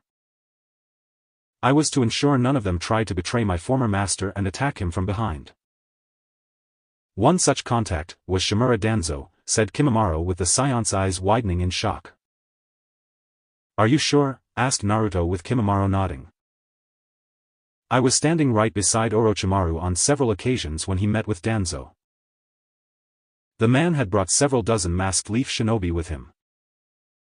Each them was the same in terms of how they acted, but also in how they moved. They were too stiff. Too rigid. While I am not a censor like Karen, I could tell those leaf shinobi were not the usual ANBU that Konoha possesses. They were in a sense, emotionless, said Kimimaro with Naruto clenched his hands into fists. That fucking hypocrite. I heard stories about him in passing. People saying he was a true patriot. That everything he did was for the good of Konoha. How he would defended it from all evil. Only to be working with that Sannin for some reason that is clearly not one related to patriotism. Said Naruto angrily since his firm belief in both the Sandaime and Danzo being cut from the same cloth was clearly justified at this point. I remember that fucker too. He was all calm and cold when talking to Orochimaru. As if the Sannin couldn't attack him. Or he knew something that kept Orochimaru from trying to attack him, added Tayuya while Kin nodded since she had heard the rumors about the man when it sound. Have you reported this to Tsunade? Asked Naruto while Kimimaro shook his head. I have not had the time. Your Hokage has been too busy with paperwork, meetings, and treating Yugo to be informed of this, answered Kimimaro while Naruto sighed. Make time. Go into her office and tell her everything. At the very least, we can use the information against Danzo in the event he makes a move against me.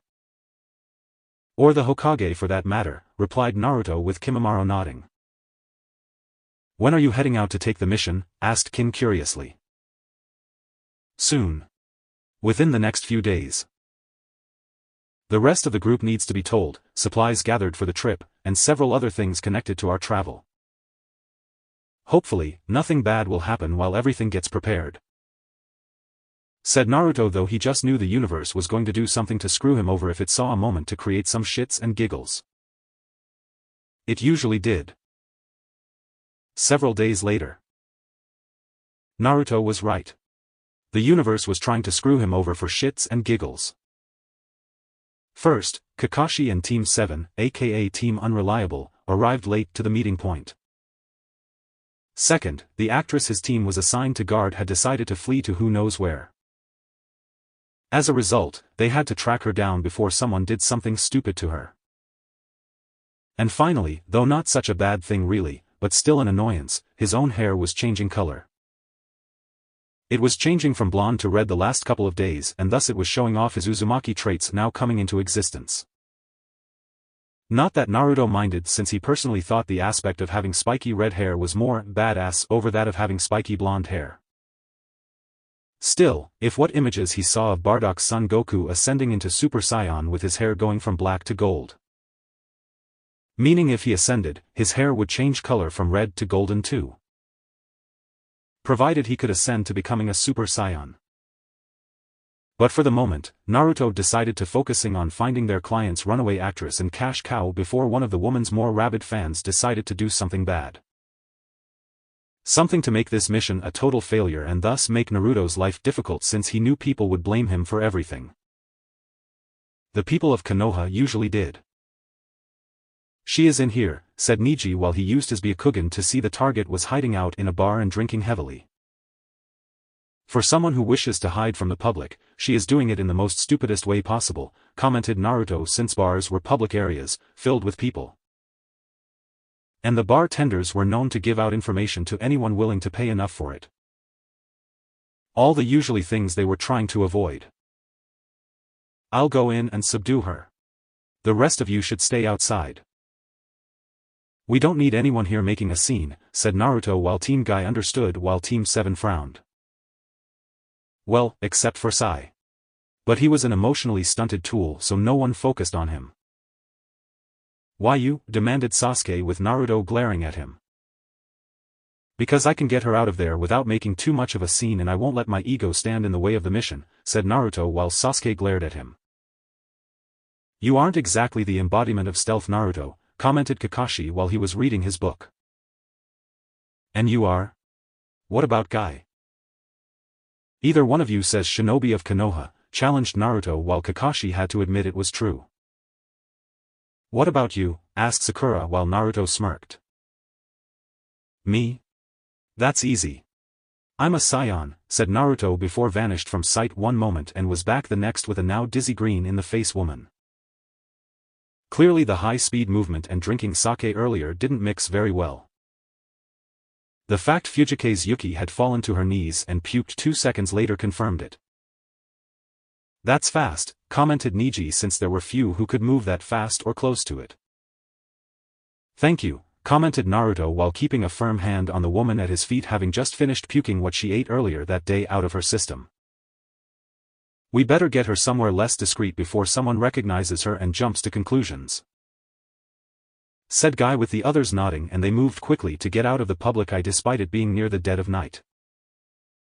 Sometime later, Fujike's Yuki woke up with a start. Looking around, the woman saw it was a cabin of sorts, and judging from the rocking movement around her, this room was part of a ship. A large ship meant to hold a large crew and guests on board, which she quickly deduced held the rest of the film crew for the next movie. How she hated acting. Putting on that fake smile every time the camera rolled. Pretending to be something she was not. To be this woman who she was not. It was a life of lies and deceit. She couldn't live like this. She needed to be herself. Her true self. She wanted to be free to walk in the street without being surrounded by fans of her movies. Free to walk around and not fear assassinations. Fear of her enemies and knowing who she really was and have her life snuffed out at night. If not for being somewhat dignified woman with a secret past known to a few, Fujike's Yuki would have screamed out loud in frustration. Fortunately, a knock at the door, followed by it being opened, revealed the person who had caused her to pass out shortly after puking. "You," exclaimed Yuki furiously before groaning as the hangover decided now of all times to kick in.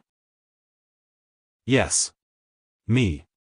The one who found you in a bar, the one who grabbed you from said bar, and the one who put you here in this room on this ship. You are welcome, by the way.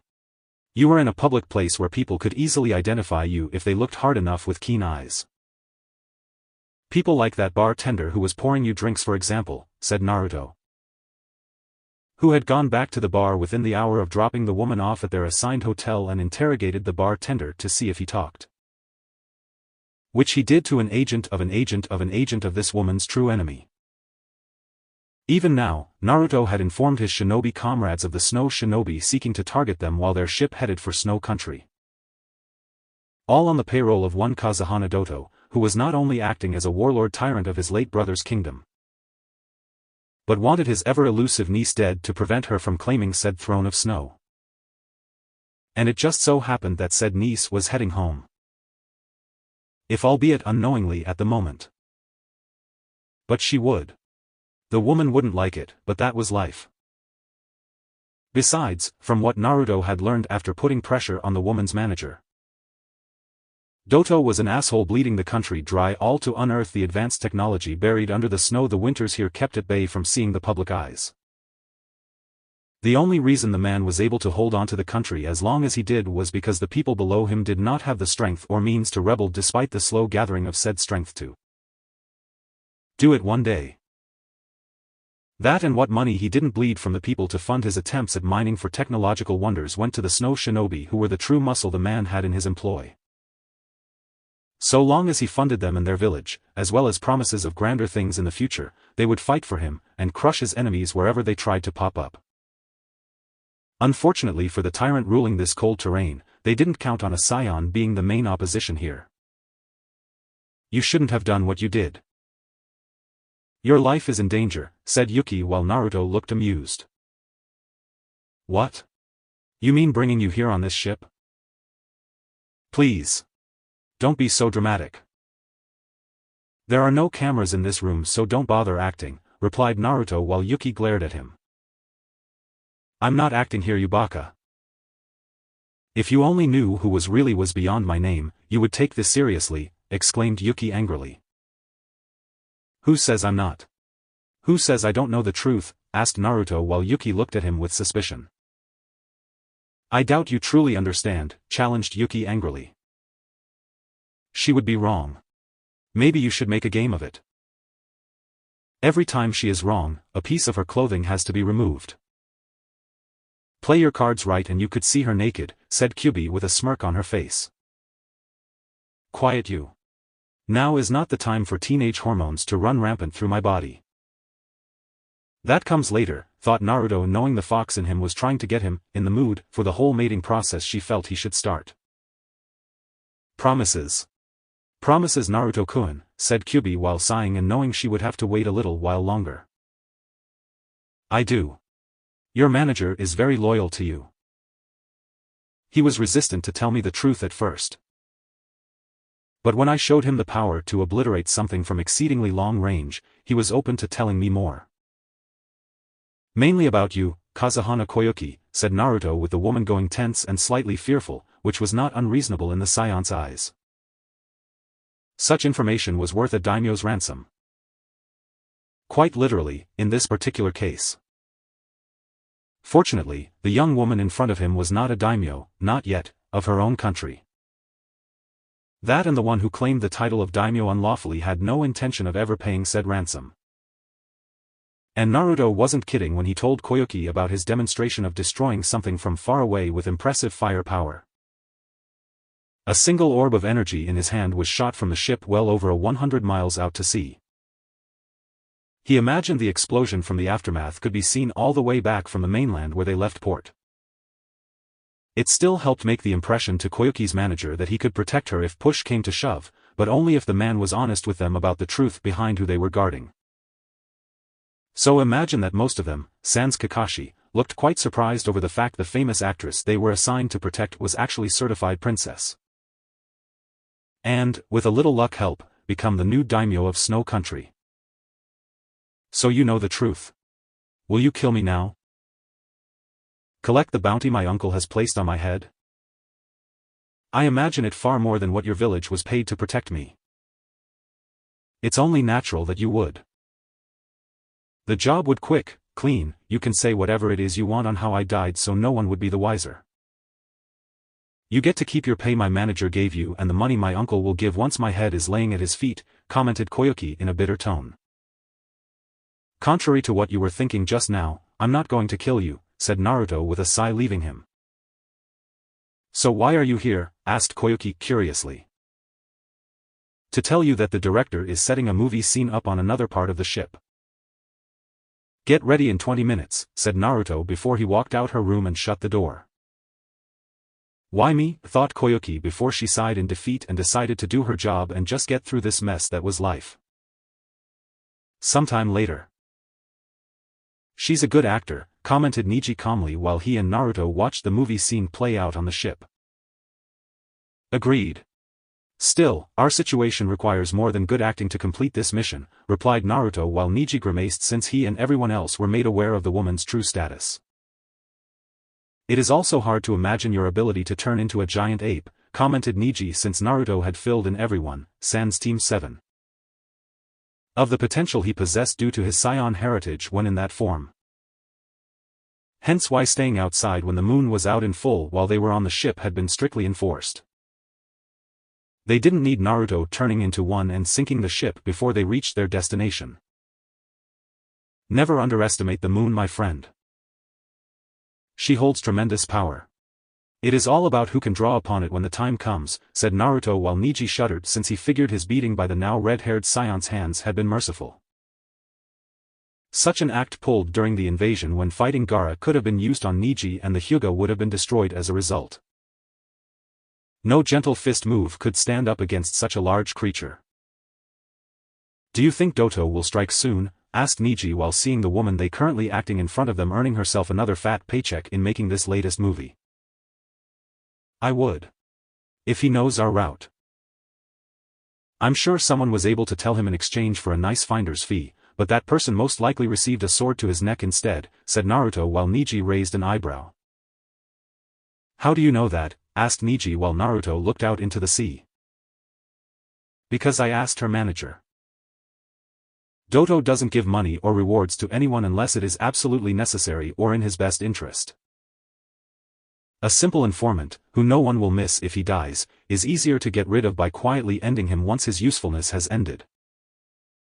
Said Naruto while images from Bardock's past came up with his Saiyan team being killed by Frisia's minions prior to the tyrant moving to exterminate the entire Saiyan race. I heard the man is a tyrant to those he rules over. It's no wonder the people are secretly planning a rebellion.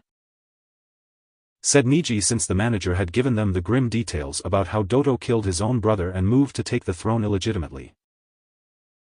He's weak piece of shit. Take away his fear, his allies, and weapons. What do you have? A man who will do anything to outlive and kill his enemies.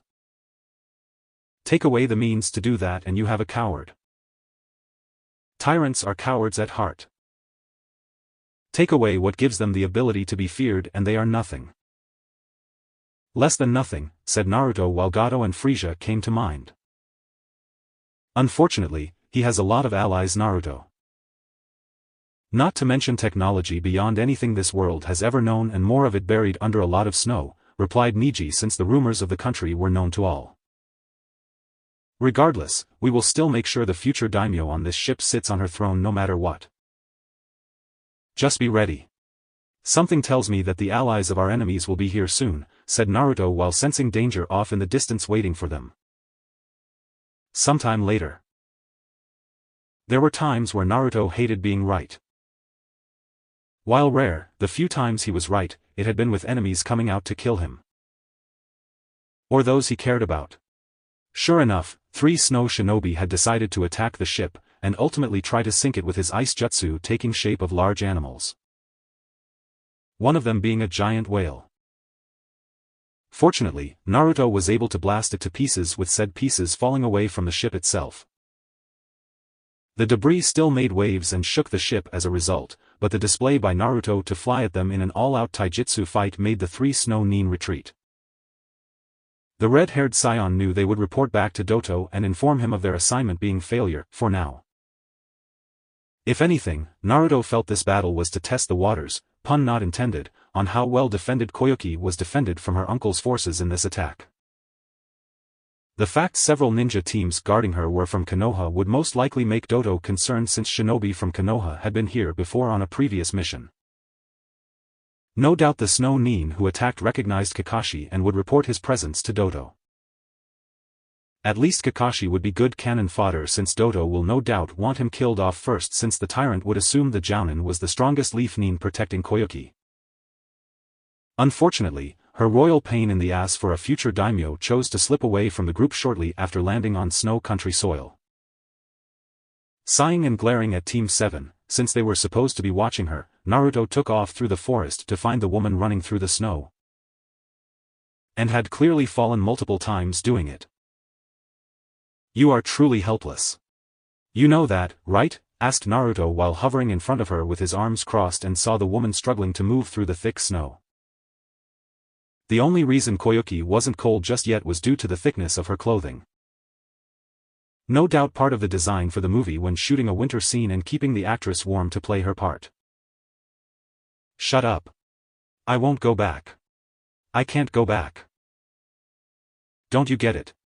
This place, this weather, and these people are. Exclaimed Koyuki while Naruto frowned. Insufferable? How? You just got here for the first time since your childhood, replied Naruto while slowly descending onto the thick snow. Yes. But I remember it. All too well. The cold winters. The brutal snow. The people of our country suffering, yet enduring. All while my father tried to bring spring to winter as he called it. Every day it was the same thing. Trying to bring spring to winter. Never stopping. Never ending. I never understood what he was doing. I don't think anyone truly understood his plans or his actions. And then, one day, everything changed, for the worst, said Koyuki with tears coming out of her eyes for the first time since the night it happened. When Big Bad Uncle came into the picture and killed your father, Naruto concluded with Koyuki nodding. And all for the power the country possessed. Power and technology this world has not seen due to the snow that buries it. But I have seen some of it. Train systems that can move things and people great distances and speeds faster than a horse ever could. Airships that take to the sky and transport you beyond the seas instead of risking the wrath of the water if traveling by boat. There is so much this country has to offer and my uncle wants to use it for evil. And yet I am powerless to stop it. The people can't stop it.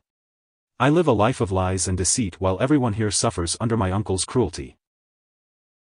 I'm in hell, said Koyuki while finally glaring at him in anger. Hell? You want to talk to me about hell? Since my birth, people have been abusing me, torturing me, and trying to manipulate me for their own suck amusement. And for what? For something that wasn't my fault. All to be their puppet. Their slave. Their toy. Their weapon. And when I caught on, they tried to demand I suck it up. That I take it with a smile on my face and continue to take it long after without complaints. That I was always meant to be their plaything and the idea of thinking for myself was considered blasphemy in the eyes of my tormentors, said Naruto while Koyuki was shocked to hear this. What did you do? Asked Koyuki curiously since she didn't expect someone so young as Naruto have any kind of power to oppose those running his village. I told them to fuck off.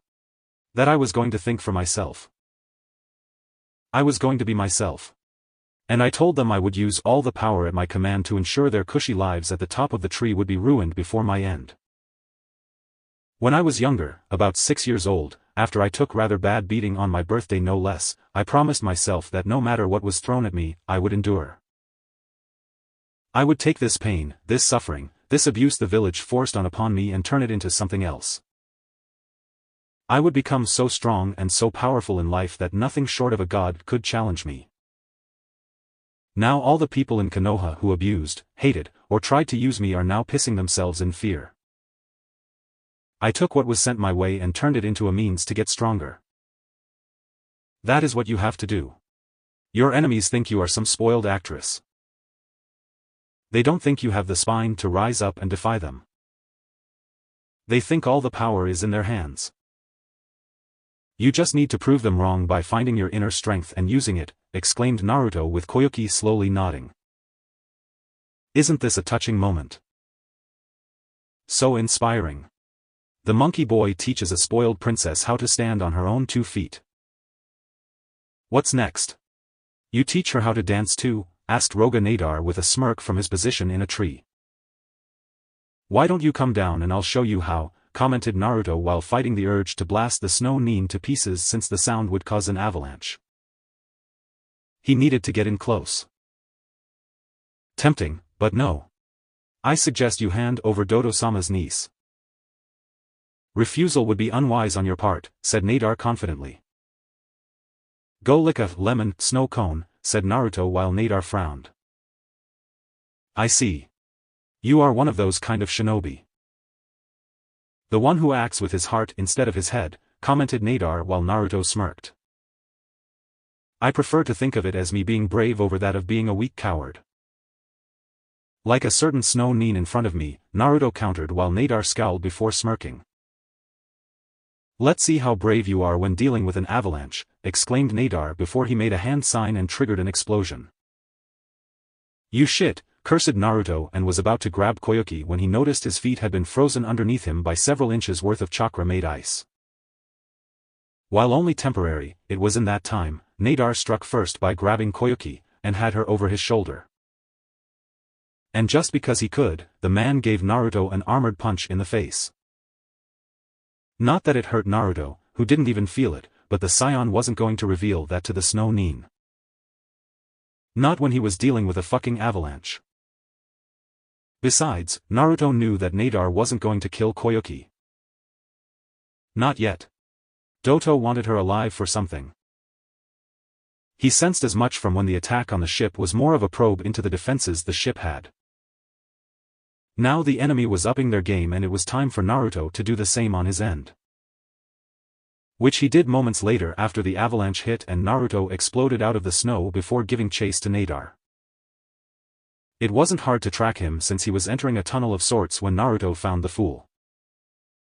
No sooner had the snow nin got halfway through the tunnel did Naruto fly past him with Koyuki once more in his arms. What? How? Demanded Nadar in shock while Naruto smirked. You didn't think such a weak move could stand against a Saiyan, did you? Said Naruto while he floated in the tunnel. And what the hell is a Saiyan? Demanded Nadar while preparing to use another ice jutsu. Only for Naruto to vanish and appear right in front of him. And shove a fist through the snow nin's armor and flesh. Me, replied Naruto menacingly before he made the man explode after shoving a ball of energy into him. Fortunately, for Koyuki, she was facing away from them when Naruto performed the act. What Koyuki did see was the sight of her country's legendary high-speed train coming at them right through the tunnel. It's the train. We are going to be crushed, exclaimed Koyuki while Naruto glanced back at the sight of the vehicle. Again, Bardock's old memories of the space pods, the power level detecting scouters, and other high-tech items the PTO came to Naruto's mind. Compared to those items, this train was a primitive piece of technology. Still, Naruto wasn't going to say anything since this world was not the one Bardock was from, so it was a moot point. Granted, he could destroy it, given his power, but there was a chance of the debris could fly out of control and hit Koyuki. So the best course of action was to get her out of the tunnel and somewhere safe. He could always blow up the train later. Hold on. We're going on a little ride of our own, said Naruto before took off and flew toward the opposite direction of the train. We can't outrun it. We are going to die, exclaimed Koyuki while Naruto growled.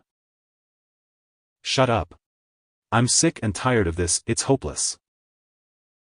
We are going to die, bullshit from you right now. We are not going to die.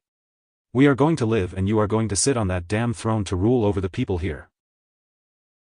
Exclaimed Naruto angrily while flying faster and exited the tunnel in plenty of time before the train came out of it. And it just so happened that the two of them were near the movie crew and the Konoha teams guarding the group.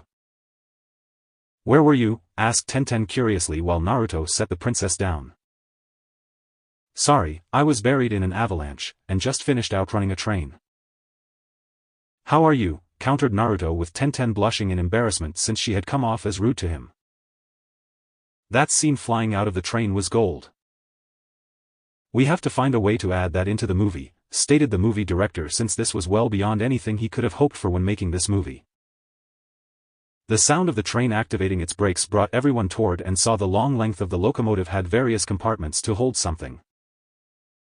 And Naruto suspected that whatever this something was, it wasn't good for them. So, my foolish niece returns. And she brought help from Konoha no less. Add the rebel filth trying to take this country from its rightful ruler. How insulting. I will not let this act of betrayal by the people of this country go unpunished. They will die for this. All of them. Including their families. Down to the last child, stated Doto from within the train into a speaker system with his anger and bloodlust growing during his speech. Your niece is the next in line for the throne, Doto. The fact you killed your older brother to take over also makes your claim for the title of daimyo forfeit by default, said Naruto while hearing the angry growl from the man's throat. My brother was a weakling. Spending all his time trying to make Snow Country a better place while failing at every turn. He was a failure for a daimyo. And failures like him have no right to rule, exclaimed Doto, since he was always jealous of his brother and the fact the people loved the man over him. Doto wanted to unlock the technological treasures of their county to bring about a new golden age, but at the same time, he didn't want to share the rewards such an endeavor brought. Not to mention his goody-goody noble elder brother and daimyo wouldn't allow such things to happen the way Doto wanted. Doto knew his brother would share the wealth with the people. Bah! The people. He hated the people. Always wanting what was his by right and might. And for what? Because they were all loyal? They should be loyal to him until the day they died and receive nothing in return because the people, all the people, were beneath him.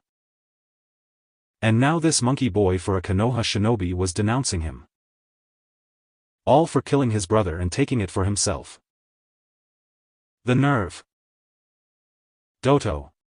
Your time is at an end. We will put an end to your end and bring new life to our country, declared Asama Sanadeu in full samurai armor and sword along with various other rebels ready for a fight.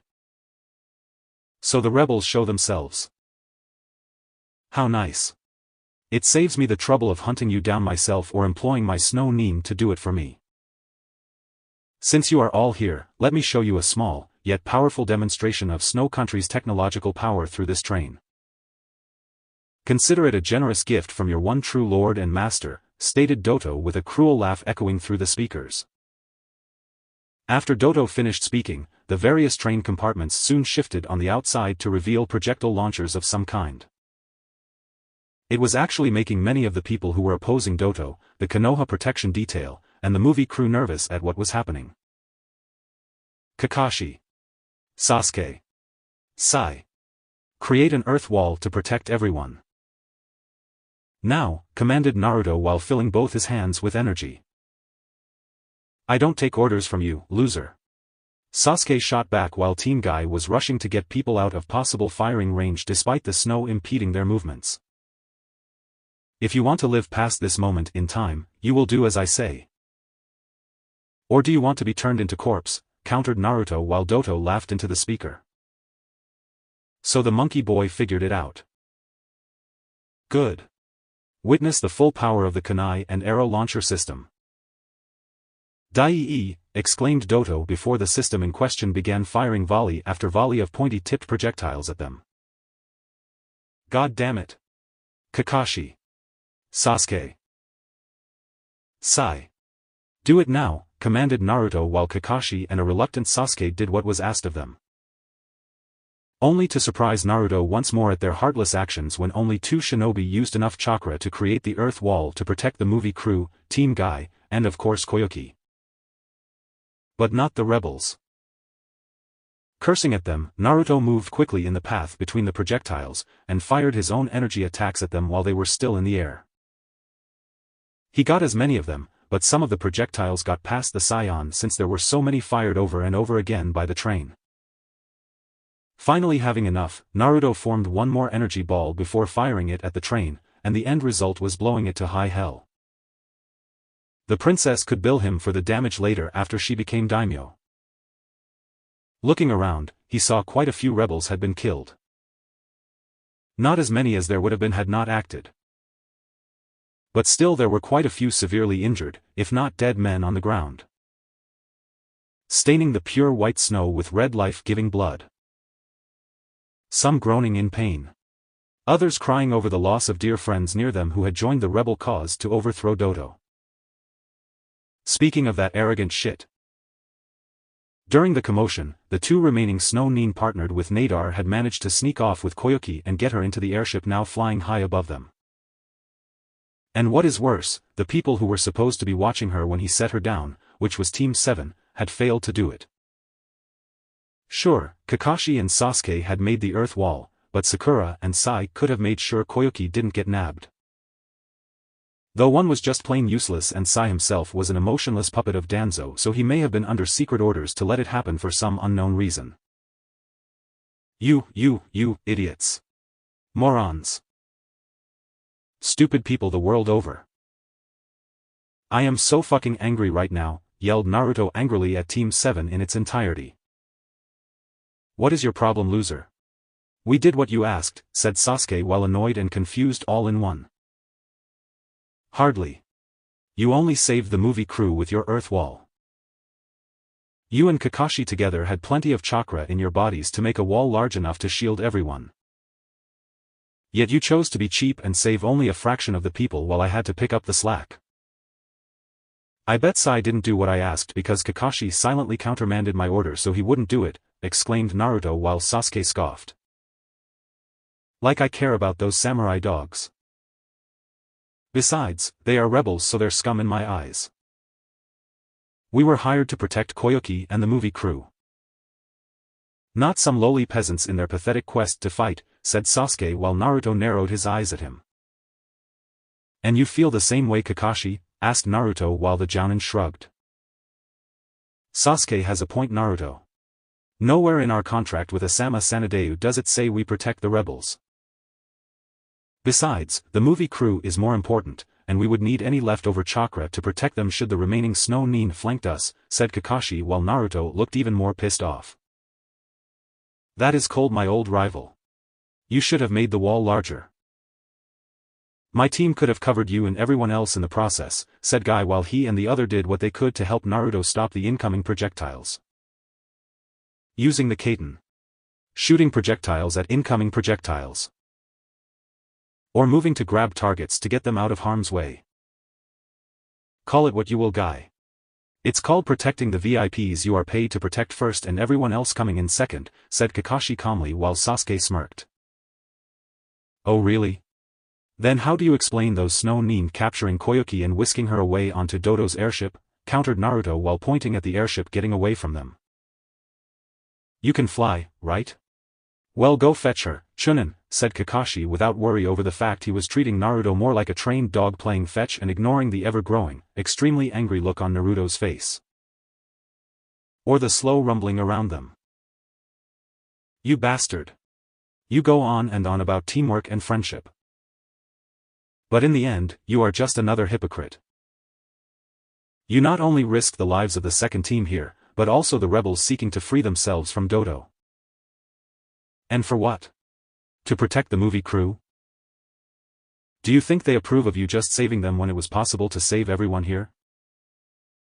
These rebels are not actors in a movie, who get hit by a projectile and suddenly get up once the director yells, "Cut," to wrap up a recorded moment. When they get hit by the projectiles and die, they stay dead, exclaimed Naruto with his anger increasing and Kakashi narrowing his one eye at him. I don't need a lecture from a shinobi lower in rank and experience when compared to myself, Naruto. Besides, I am confident Dodo won't kill his niece. Not yet at least. She still has enough value to not be killed by his hands or one of the Snow Nin he employs, said Kakashi confidently while sound heartless when he did. Says you. We all know about the fucking crystal on her neck and its purpose. Dodo does not need her. He needs the crystal, countered Naruto while Kakashi just gave the boy his usual mask-shaped smile. Which is why I swapped out the real one for a nice fake one that looks exactly like it, replied Kakashi with Naruto's anger rising even more. And what happens when Dodo realizes the necklace with the crystal hanging around her neck is a total fake? Who do you think will suffer for such a humiliation? Dodo already had his brother killed to get the throne. Do you really think his niece will be spared such a thing? Her value to him is now worth zilch, exclaimed Naruto angrily knowing this mission was possibly minutes away from being a total fucked up failure. As long as Doto doesn't get the crystal to start up his plans for world domination, I can live with that, stated Kakashi to the shock of Team Guy and the anger of his former genin student. I hate you. I never thought it was this possible to hate someone at this level before now. But you. Yelled Naruto at the end while his power shot up and everyone saw him begin to go through some kind of change. The ground began to shake violently. The sky became filled with storm clouds. Lightning shot out from the clouds to strike the ground around them, terrifying the rebels and the movie crew alike. And most importantly, they saw Naruto was changing too. His newly changed into red hair quickly changed color to blonde for only a brief second before it went back to red. And changed yet again from red to blonde for another second. Only to happen again. And again in another second. And again in another second. Naruto, you need to calm down, pleaded Lee while getting nervous, and it seemed the young Saiyan's rage was only increasing. Calm down? I will not calm down. I have enough of people telling me what to do, how to do it, and judging my actions when their actions are the one that should be put into question. I will not live my life being told how I feel and what I should be feeling, exclaimed Naruto while glaring holes at a now concerned and nervous Kakashi. And it wasn't just him. Team 7 as a whole was become frightened by this. Even Sai. And that boy wouldn't have known fear until now if it came up and punched him the face. What power! I've never seen or felt anything like this. I don't even have my Byakugan on and I can feel it, thought Neji before Naruto let out one last yell from deep within. And his body seemed to be consumed in a golden fire that changed his hair plus his eyes at the same time. His hair was once again a golden blonde color and his eyes were now an intense turquoise color. Holy shit, exclaimed an injured Sanadeu, who was being treated by Tenten for the projectile that hit his leg. My thoughts exactly, thought everyone else while the director was making sure that his cameraman was getting every single second of Naruto's new form before and after its completion. When this Kakashi, I am going to enjoy beating you within an inch of your life. So by all means, enjoy this time being whole and pain-free while it lasts, stated Naruto and shot toward the airship leaving a golden streak in his wake. Yash. The Yondaime Hokage was known as the Yellow Flash. Naruto could be called the Golden Streak, said Lee with fire in his eyes since his new rival had ascended to a level of strength never before seen by anyone. How? How can he have such power? It should be mine. Mine, thought Sasuke with his anger and slight insanity creeping through his mind. With Naruto. He caught up to the airship instantly. Without any kind of restraint, Naruto easily ripped the door off and let the pressure along with the wind rip through the hallway. Already, the alarms were indicating there was a serious problem and alerting the owner of this vessel that something was wrong. And sure enough, the two remaining Snow Nin came to investigate. Only for both of them to be obliterated on the spot by Naruto shooting an energy ball that also destroyed another portion of the airship. Not that it bothered Naruto or the fact the damage caused the airship to tilt. He moved with a purpose, damaging the airship in the process before kicking the door down, the door leading the bridge. And standing there was Kazuhana Doto, wearing his own chakra armor while holding his niece tightly by the throat. So the noble hero comes to save the princess. How pathetic. It's like something out of a fairy tale. You even look the part, mocked Doto with a sneer while not impressed by the sight of Naruto's transformation. Release her or die, replied Naruto coldly while seeing Doto had a fresh cut on his face and a blood-stained dagger on the ground. Clearly Koyuki had tried to get in close and do some kind of damage to the man. Or at least leave a mark of some kind that he wouldn't soon forget. Good for her. You overreach boy, countered Doto while young Saiyan in front of him formed a ball of energy in his hands. Last chance shit for brains, said Naruto while Doto used his niece as a living shield. You won't fire that thing at me. Not when my niece is involved, countered Doto with his voice-filled arrogance and confidence. You're right. I won't fire it at you, said Naruto while Dodo's smirk grew. And that is why I am the ruler of Snow Country now. I don't feel the need to care about anyone else, but me, commented Doto and expecting Naruto to stop his intended attack. You misunderstand. I won't fire it at you. I'm going to fire it within your airship, said Naruto before he raised his arm to fire the energy behind him. What? Questioned Doto before Naruto fired the beam of energy behind him and caused a massive explosion behind the Saiyan. Boom! The explosion could be seen from the ground. Many were horrified since they feared the worst had happened in not only losing one of their protector's comrades, but the future daimyo of Snow Country. Fortunately, when the dark cloud following the explosion had begun to clear, the golden glow and streak came into view. The rebels cheered at seeing Naruto return and with Koyuki alive in his arms before setting the woman down. It was clear from the dazed look in her eyes, the woman didn't know what truly happened on the airship as things exploded. Naruto understood. He knew that Koyuki believed her life should have ended there, but the Saiyan had moved faster than Doto thought possible to grab the woman from his grip. Once he did, Naruto shielded her with his energy so the explosion wouldn't harm her in the slightest. Thank you, Naruto. Thank you for saving me, said Koyuki while Naruto simply smiled and nodded. That was amazing, exclaimed the movie director while dancing around and was so thrilled by what he saw. That's a bit of an understatement, remarked Naruto to himself before he powered down to his normal state. This movie is going to dominate every other movie out there. We got everything. The drama. The passion. The transformation you went through. The explosion of the airship and the saving of the princess. This will be the best movie ever, exclaimed the movie director knowing that some of the things his cameraman got on film would have broken the budget he had already and just got it all for free. Not to mention it was all authentic.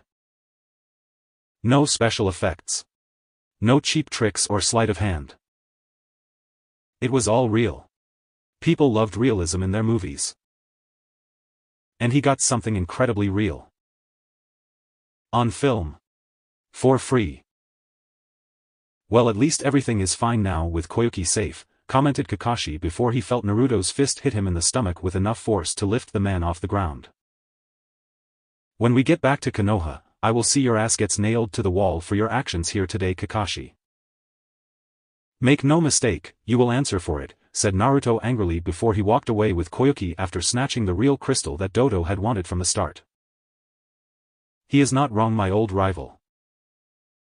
When we get back to Konoha, you will have much to answer for in connection to your actions, said Guy knowing he and his team would back Naruto up when it came time to report to the Hokage. Don't worry, sensei. We'll back you up, stated Sakura while Kakashi struggled to stand and look over at where his sensei's son was walking. I messed up. My actions will be reviewed by Tsunade and I doubt the Hokage will as merciful with a simple punch. Thought Kakashi while he saw everyone was following Naruto to the machine Doto had planned to activate. The man had been bragging about it to Koyuki prior to Naruto's rescue of her and had wanted to see what exactly the man was after. Do you think it is safe to activate? Asked Koyuki curiously. Your father spent a lot of time making this thing, right? Do you believe he was making a weapon? Or something to help your country survive the bitter cold? Asked Naruto while Koyuki smiled gently and went to the control system before putting the crystal in the slot. Soon, the machine began to function. Gears, pistons, and other components activating as power was fed into the machine. The actions making the machine's various parts move had helped the snow on it fall to the ground and revealing the many giant mirrors aimed in different directions. With them in position, the sunlight shined down on the mirrors, creating heat from the reflective panels creating the needed heat to melt the snow. As a result, the melting snow revealed luscious fields of grass, flowers, plants, and other things with spring itself finally appearing after so many long years of being lost to winter's ever-cruel embrace. This is unbelievable. He did it. My father actually did it. He made spring come to our country, exclaimed Koyuki with actual tears now coming out of her eyes. I thought as much. A man like your father doesn't spend so much time trying to bring spring to a winter-filled country and leave behind a weapon. Doto was a fool. He was so confident that what was being made here could be used as a weapon. It's clear that the fool did not know his brother at all when it came to making something like this, said Naruto while basking in the feeling of spring touching this land for the first time in a long time. Spring County capital sometime later. The renamed Spring Country was celebrating its new beginning for all of them now that Doto was dead. They were free to be happy. Free to walk around their cities, their towns, and homes without fear. Fear of being persecuted. Fear of being violated. Fear of being killed. They were finally free of their fear. Are you sure it's not possible for your group to stay longer? Asked Koyuki, now dressed in daimyo robes that were very similar to her Princess Fune clothes she wore in all of her movies. Tempting, but we sadly can't stay any longer. We have to report back to the Hokage and let her know how the overall mission was a success, said Naruto while Koyuki looked sad, but quickly cheered up. Oh well. Maybe in the future, should I require your services. I know who to call, Naruto-kun. Until then, here is something to remember me by, said Koyuki before she presented him with a signed autograph of her in the Princess Fune outfit. With a lipstick kiss on it and a message too. See me when you are a few years older. I will give you a real thank you involving less of what you see on me and far more in the bedroom. Kazahana Koyuki.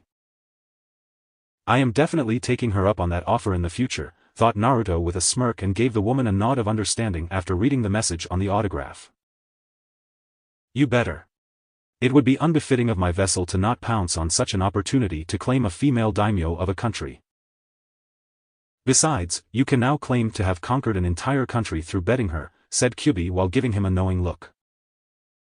You really are into this whole conquest of women thing, aren't you? Thought Naruto, as he saw the fox in his body smirking. Koyuki smirked back before she walked off to meet some kids asking for her autograph, which this time around, the woman had no problem giving to her devoted fans. She also made a note in her mind to revisit Konoha again to give those children from before the much-needed autographs they asked for the first time around. Konoha Underground Route HQ. This is bad. Doto has fallen and the Kyubi brat has gotten even stronger.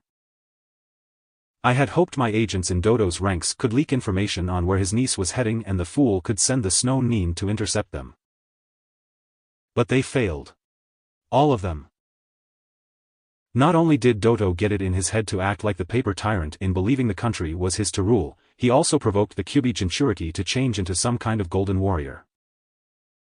Now his powers have seemingly multiplied several times over.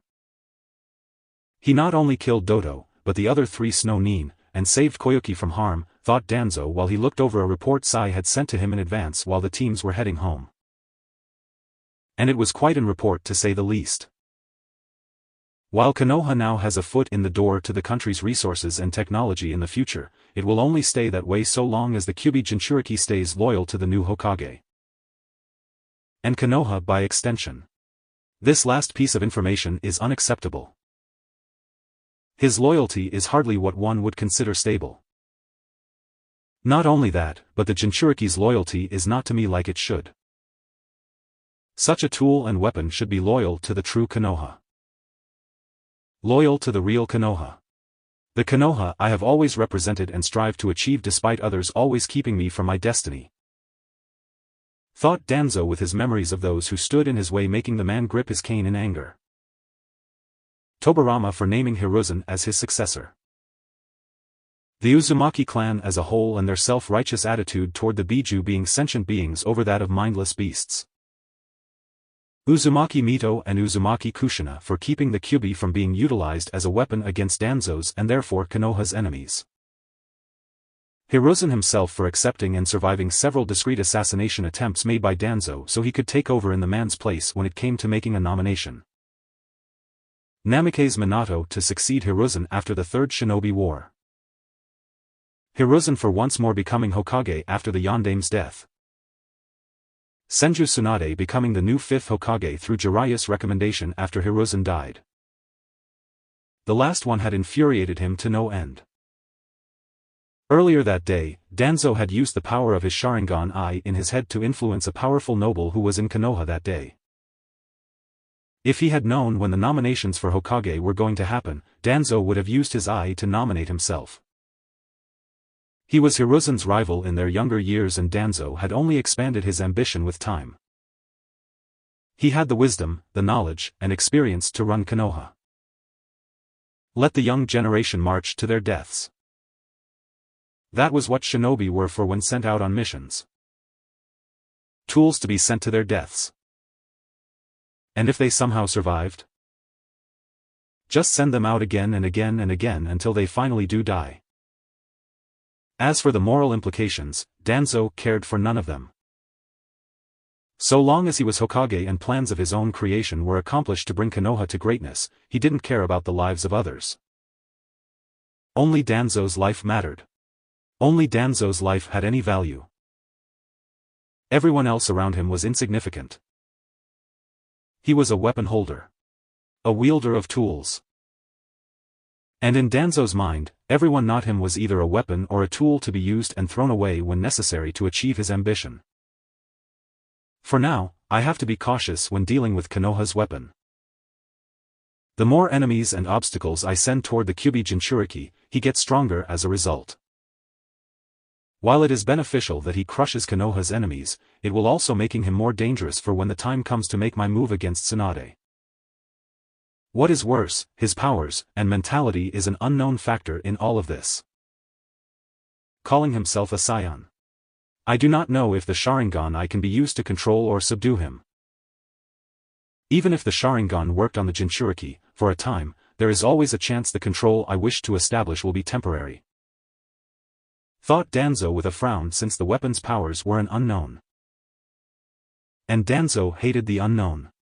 Not only that, but the power Naruto wielded seemed to be based on rage. The Sharingan made people and animals go into a rage. Biju especially. Danzo had no intention of using his Sharingan and risk adding fuel to an unpredictable fire he knew would not be controlled, even by a powerful genjutsu unleashed by such a rare Sharingan. He would let the weapon revel in his victory. It was a victory for Konoha and in a way, for himself. One step closer to accessing resources his spies within Dodo's ranks would never have been able to obtain due to the tyrant's paranoia in wanting to keep it all to himself. Besides, Dodo would have been a threat to Danzo and his own ambition in the years to come. It was best to have the fool removed now before the threat became too much to be ignored and Dodo becoming so arrogant as to reveal his secret relationship with Danzo himself. It makes certain people demand answers. Answers Danzo did not and would not give to anyone since he felt his approach to things was justified. The man felt he didn't have to answer to anyone or anything. He was the future ruler of the world and as such, Danzo was beyond the judgment of lower beings. Tsunade read the reports Guy and Kakashi wrote up. For the most part, they were pretty much the same. For the most part. There were a few, yet noticeable difference. For one, Guy explained in his report about Kakashi's actions during the mission to Snow-Turned-Spring Country. How the man chose to save the movie crew over saving everyone with them. Including Guy's team, the rebel soldiers, and Naruto with the excuse the movie crew was far more important. Kakashi's report did not include that and even stated how Naruto was out of control, bad-mouthing everyone, and being disrespectful while Team 7 was the image of perfectly calm. Hence why both Jounin were in the room to explain this situation. Guy was being quite calm despite his usual self being the exact opposite, but Kakashi on the other hand was doing his best to not sweat nervously under his mask. I read both your reports on the latest mission. And I must admit, I am a bit puzzled by your reports. Do you know why? Asked Tsunade while Guy was puzzled and Kakashi did his best to look bored. Puzzled? Why? Everything I wrote in my report is true, Hokage-sama, replied Guy while Tsunade looked from him to Kakashi. Is it the same for you, Kakashi? Asked Tsunade while Kakashi stiffened for a second. Yes, Hokage-sama, said Kakashi while Tsunade narrowed her eyes. I see. Well, the reason I am puzzled is because your reports are similar for the most part, but they differ in certain areas. Perhaps the two of you would like to help me with this by clarifying certain things in order to end my puzzlement, asked Tsunade with both men nodding. What is the issue, Hokage-sama? Asked Guy, since he was sure Kakashi had been honest in his report, the same as himself. Namely, the issues in both reports showing certain events happened one, yet was not even mentioned in the other. Not only that, but in regards to your report, Kakashi, you mention how good your team was during the mission, and state how Naruto was out of control. You said, and I quote, went into a fit of rage, insulting you, your team, and just about everyone around him. Was irresponsible, disrespectful, and endangered the entire group. You event recommended Naruto be demoted. Does that sound about right? Asked Tsunade with Kakashi nodding. Yes, Hokage-sama. You will also notice my students signed off on my report too. They all agree and swear what was written is accurate, said Kakashi while Tsunade nodding. And you realize the penalty for falsifying a report? And said report having your genin students signing it? Asked Tsunade with Kakashi nodding while the sweat started to come back. Yes, Hokage-sama, answered Kakashi while Tsunade looked over at Guy. As for you, Guy, you have stated Naruto was commanding, yet for all the right reasons. He protected the client despite her being difficult. He also protected the rebel soldiers and your team from hard as well despite everything. Sound about right? Asked Tsunade with Guy nodding. Yes, Hokage-sama. Every youthful word I wrote in my report is correct. My team had no problem signing off on the report. They know the penalty, if not the risk of not filing a proper mission report, said Guy, who gave her a thumbs up and shiny teeth-like smile for good measure. I see. So herein lies the puzzlement. Why is it that certain parts of each of your reports are either omitted or different from the other? Who here is lying to me? To the Hokage of this village, questioned Tsunade with the two men looking at each other before looking back at her. Perhaps Naruto could come in and state what happened from his point of view, offered Guy, since he had no problem with the young Saiyan being the tiebreaker here. I would advise against that idea, Hokage-sama. The boy does not like my team. He will clearly do anything to discredit me, countered Kakashi with Tsunade narrowing her eyes at him. Considering how you were not much of a teacher to him from the start, is it really that much of a surprise? Asked Tsunade with Kakashi shrugging. He should have respected me no matter what, replied Kakashi with Tsunade not liking his response. So Naruto should have put up with your tardiness, your favoritism toward the Uchiha, and let's not forget your decision to not properly train him in anything outside of the principles of teamwork. Teamwork, which was not existent from the start. Something you refused to correct in the slightest. In fact, the only remote form of teamwork Team 7 has possessed during the Naruto was on the time involved Sasuke insulting him and Sakura using Naruto as a punching bag for the slightest provocation. Said Tsunade with Kakashi shrugging once more. Teamwork takes time. And 2 out of 3 people working together is better over none at all. Besides, Naruto wasn't a team player. He never listened. Never did anything right, said Kakashi with Tsunade's eyebrow twitching at his words. So you're saying it is Naruto's fault he wasn't taught anything? It is also Naruto's fault that you did not show up on time, teach your team as a whole over a single individual, asked Tsunade with Kakashi shrugging again. Teaching a genin team has always been at the discretion of the Jounin sensei in charge of them. I see potential in Sasuke and none in Naruto. Sakura was the buffer between the two of them. In fact, Naruto shouldn't have been promoted to Chunin and only became one due to Jiraiya taking over his training, replied Kakashi while Tsunade narrowed her eyes at the lazy Jounin. Kakashi, I promoted Naruto because of his skills, maturity, and competency as a shinobi of this village to do things right. He also helped fight off an invasion, stopped the One Tail from destroying Konoha from within. And let's not forget his actions in helping the Bloodline rebels take control of Kiri after winning their civil war. This eventually led to the new Mizukage visiting and assisting in Orochimaru's downfall, countered Tsunade with Kakashi narrowing his one eye slightly. The Sandaime Hokage would say otherwise if he was still alive today and not dead by Naruto's own hands when he transformed into a giant monster ape. Kakashi shot back while Tsunade growled in anger. My sensei made sure Naruto's life was miserable from day one. And for what? Revenge for the loss of his wife.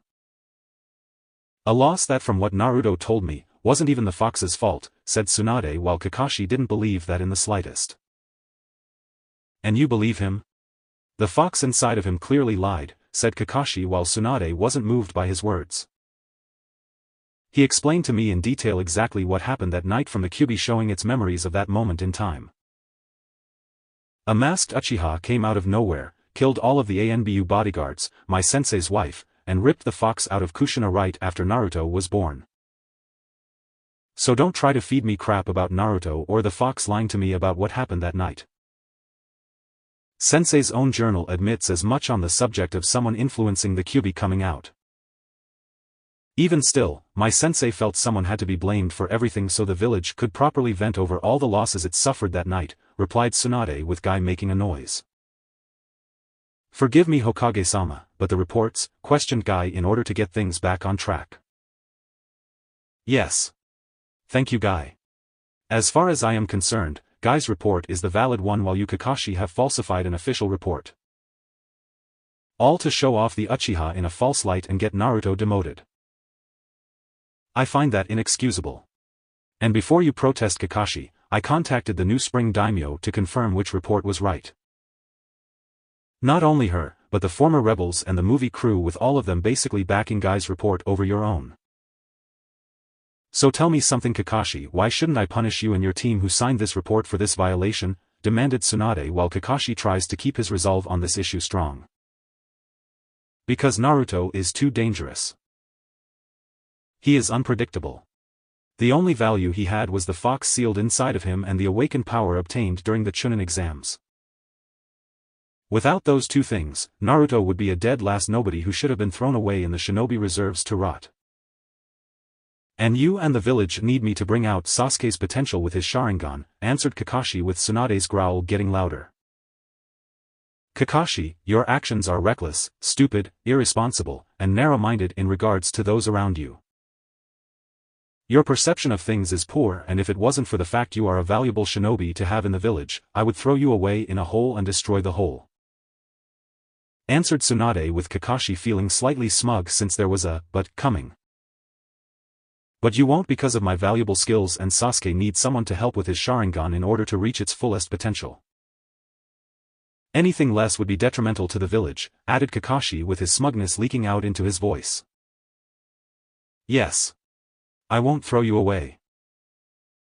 However, do not think for one moment I am not going to punish you for this action.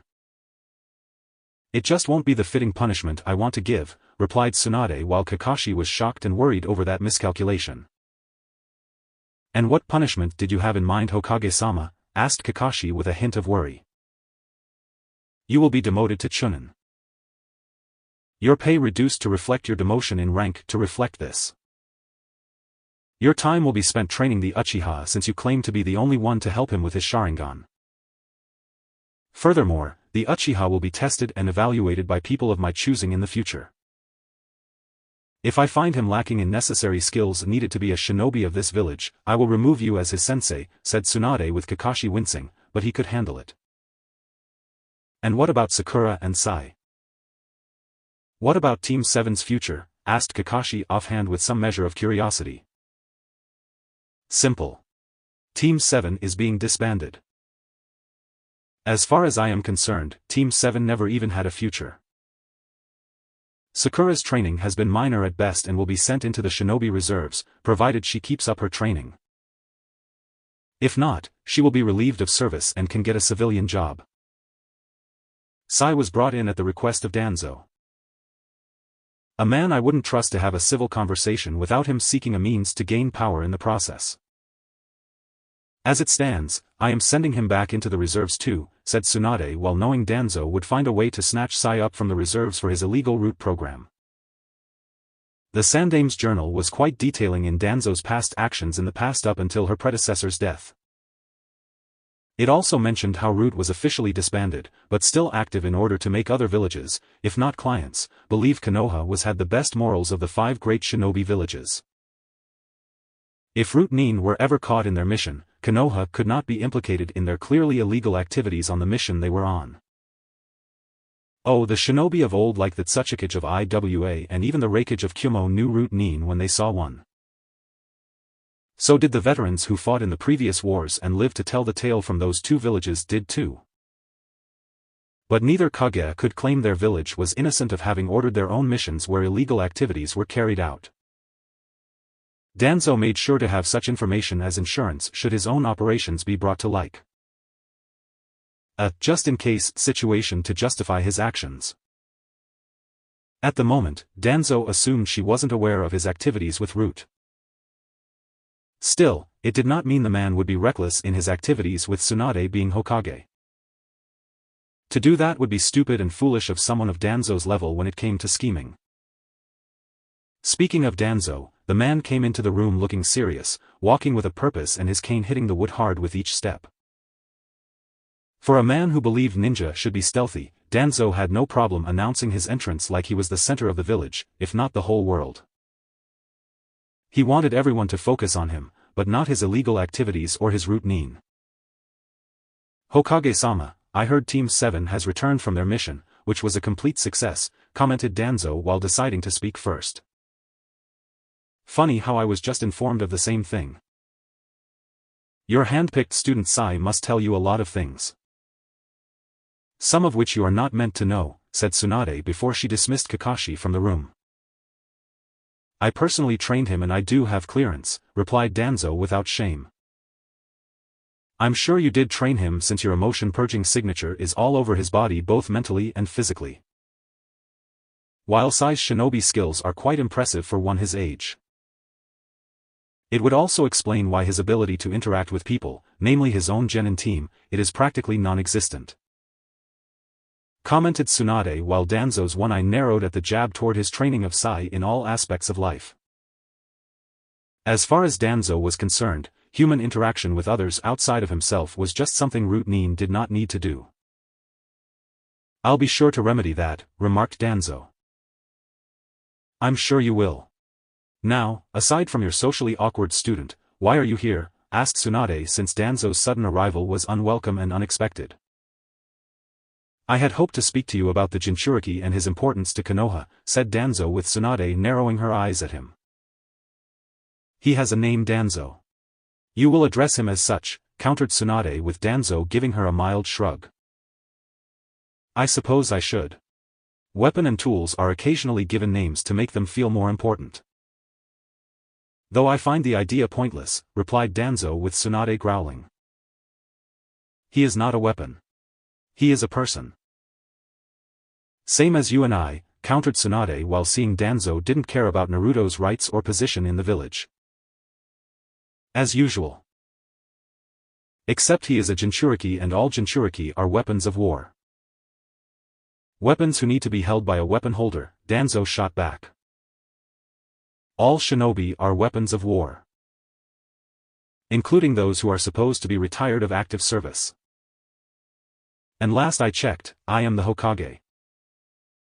Which means Danzo, by your own way of thinking, I am the weapon holder. Countered Tsunade with Danzo frowning slightly due to her being, painful as it was to admit on a mental level, right about that. There have been multiple weapon holders in Konoha in the past who have the power to command shinobi aside from the Hokage, commented Danzo and was prepared to use ANBU captains, clan heads.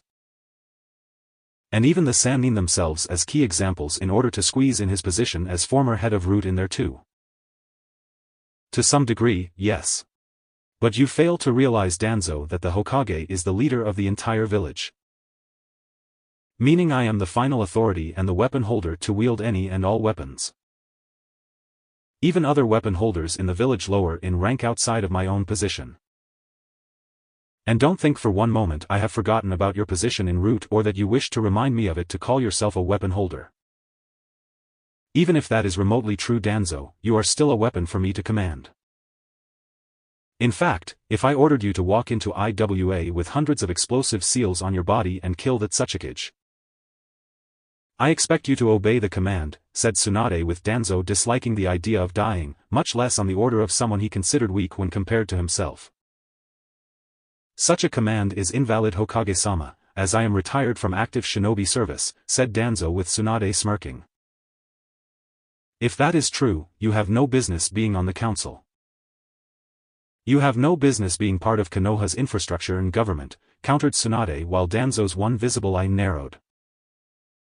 Just because I am retired from service out in the field, doesn't mean I cannot function to serve the village in another capacity, Danzo shot back with Tsunade's face becoming deadly serious. No. You can't. Either you are on the active roster or you are retired on a small pension. You cannot have it both ways. Are you still active or retired? Challenged Tsunade with Danzo gripping his cane tightly since she was putting him a tight spot. If he said active, Danzo would keep his position the council along with the correct level of clearance to access certain classified material others did not. But if he did, it would mean his position was second to the Hokage on an official capacity. It meant he has to obey any order she gave, and to ignore or disobey could be counted as treason. Such a thing would also risk being counterproductive to the training of his root nin, who he taught were to obey him as the true Hokage of Konoha. To acknowledge Tsunade as his better on an official level might make certain members of root question things about what they were doing. He couldn't risk it. At the same time, if Danzo declared himself retired, he would lose his clearance level to access classified information needed to manipulate things from the shadows. It would also mean his root nin would be unable to obey him anymore, as they couldn't follow someone who retired from leading. Besides, retirement of shinobi in their elderly years practically meant death without purpose. Even more so for a man of his seasonable age, and Danzo had no intention of dying like that. Or dying at all. Danzo had squads his root nin raiding Orochimaru's old and more recent bases, where the man conducted his research to extend his life in order to extend his own beyond the norm. He wanted to live forever. To live and rule over the world as a god, with Konoha being his temple to him. To his beliefs. To his convictions that emotions are a weakness and should be expunged from the mind. That his way of doing this was the correct way, no matter how immoral his actions might seem to others. What few knew about Danzo was it was actually his mindset that poisoned Orochimaru in the first place when the Sannin was en route. Convincing the Sannin to go beyond the boundaries of ethics and morality in order to achieve the means to ascend to godhood. It has worked for the most part, with the Sannin providing results to his research, which had helped Danzo in his desire to evade death's grasp. But over time, Orochimaru's mind was unable to handle the mental strain of the concept Danzo had envisioned. Orochimaru's ambitions and genius had mixed with Danzo's concepts of becoming a literal god among all others. As a result of this, Orochimaru's mind became warped and twisted into what people knew of him prior to his death. Only instead of following Danzo's ambitious path for the good of, well, Danzo himself, the Sannin had chosen to follow his own ambition born from the seeds of the War Hawk. Orochimaru had decided to find out the secrets of immortality for himself and only for himself. He had cut Danzo out entirely in the quest for immortality without fear of repercussion from his superior, in the belief that the highly illegal experiments done would not be revealed to the Sandaime. The Sannin felt Danzo would risk implication and become a target of the Sandaime for doing illegal actions. He underestimated Danzo, who had made sure to purge all records of his involvement in the support of these experiments before getting his rival involved to expose the Sannin of his crimes. The last thing Danzo needed was the Sandaime having the means to kick him out of Konoha and labeling him a traitor like Orochimaru. Since I clearly have the power to choose what I am to Konoha, aside from being a long-standing patriot, I would say I am an active shinobi. Answered Danzo while making sure Tsunade understood his position in Konoha was one of loyalty to the village and being one of the oldest members in it to serve. Glad to know where you stand, Danzo.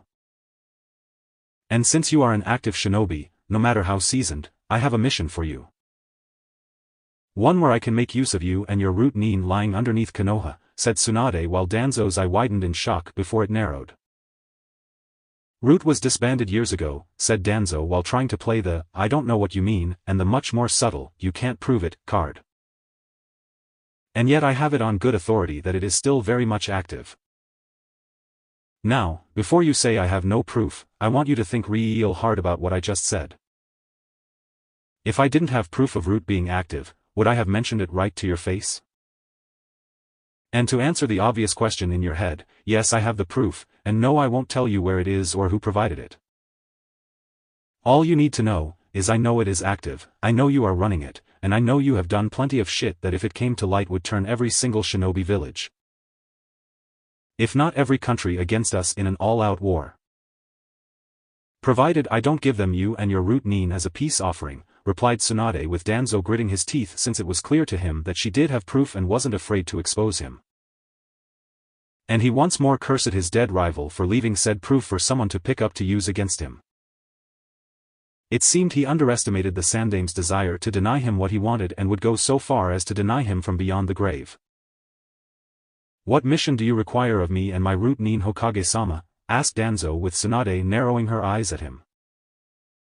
First off, they are not your Root Nin anymore, Danzo. They are mine. You may be their commander, but I command you. Meaning I own what you own. So don't call them yours ever again or I will have you executed on the spot for treason.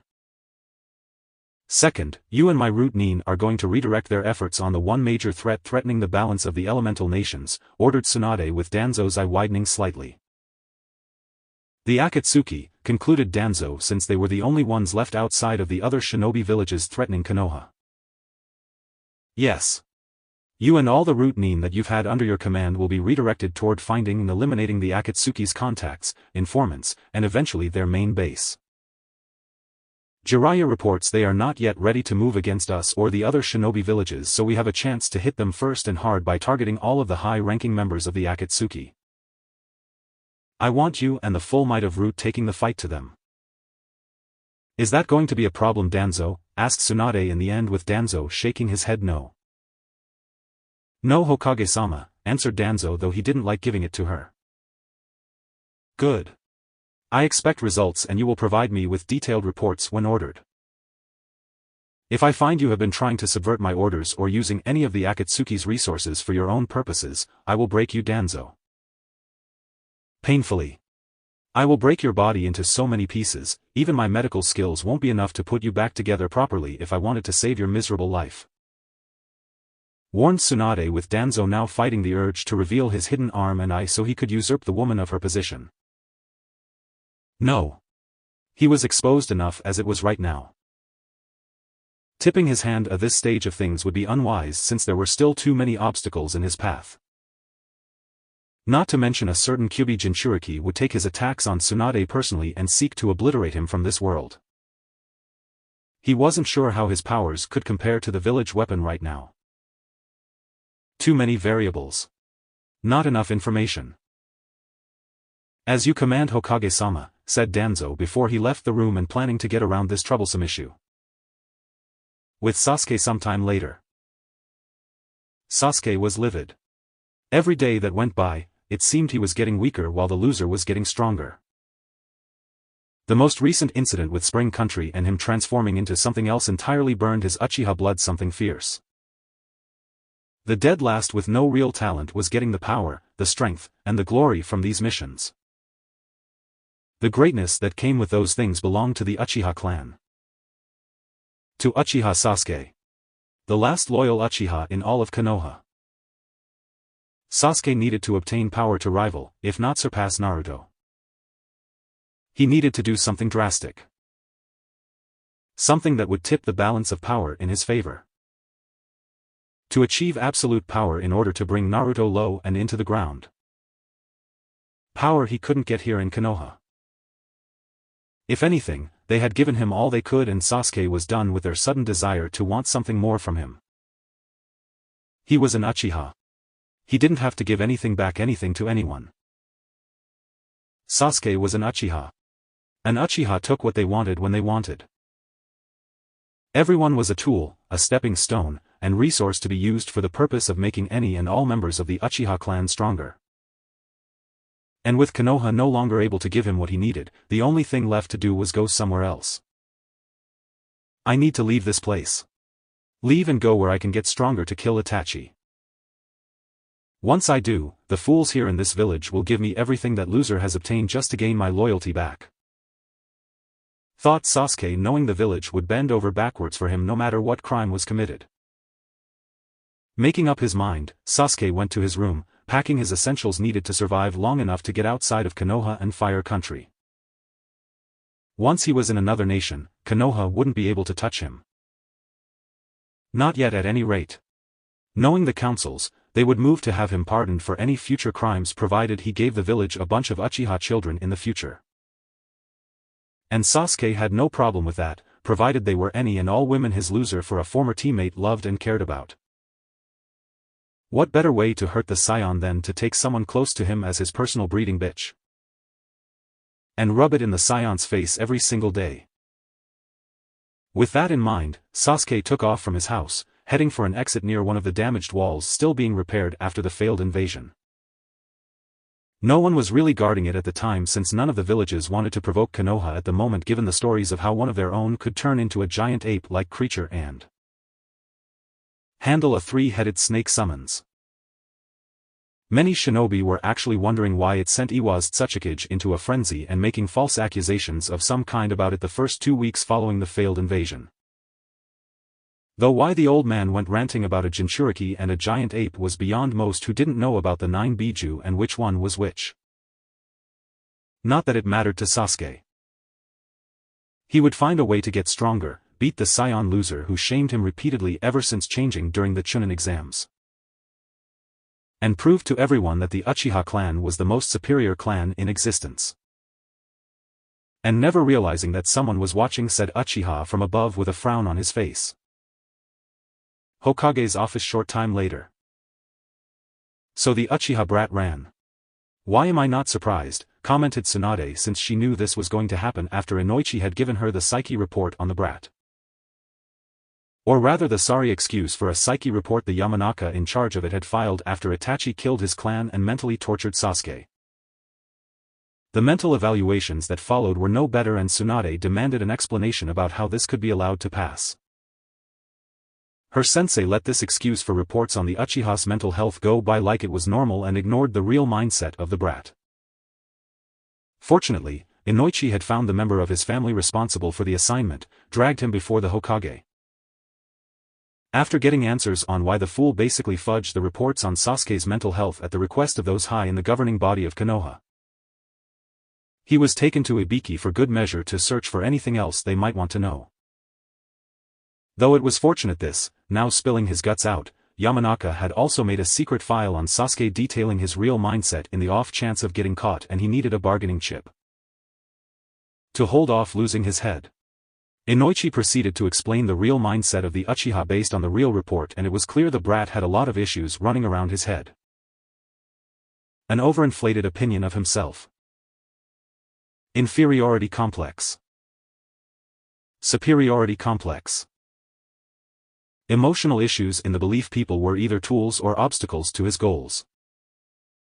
Selfish and will betray anyone remotely close to him if it means obtaining his overall objective to win. Conclusion, untrustworthy. Recommendation, serious mental therapy and kept locked away until ready to handle the world. And why was this real report ignored all this time? According to her sensei's journal, he needed to have an Uchiha, prior to the clan's liquidation, on Naruto's future genin team. One who had a chance to awaken their Sharingan eyes and keep the boy in line. Kakashi wouldn't be able to do it forever and Yamato was supposed to be the Sandame's secret ace in the hole should Naruto go on a rampage with the Kyuubi's power. He also hoped that Kakashi could be able to keep Sasuke in check and promise him the means to accelerate the development of the Sharingan to one day target Itachi. So many promises made and most of them false or not kept. All to control power in the belief it was true power to control others with power. The fool. The foolish son of a bitch that was her sensei tried to cage storms and demons and power personified all for the sake of trying to feel more powerful when trying to control it. He feels underappreciated. That while I am getting stronger, he is getting weaker.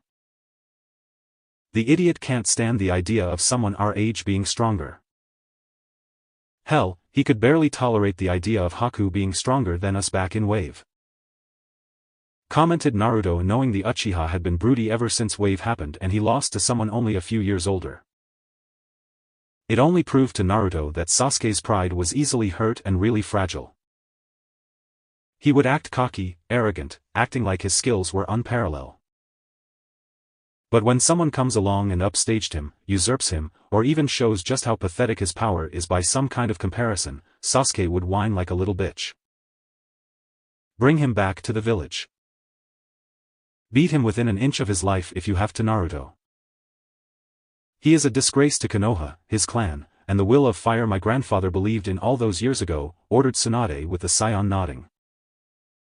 As you command, replied Naruto before he flew out the window and spilled her papers everywhere.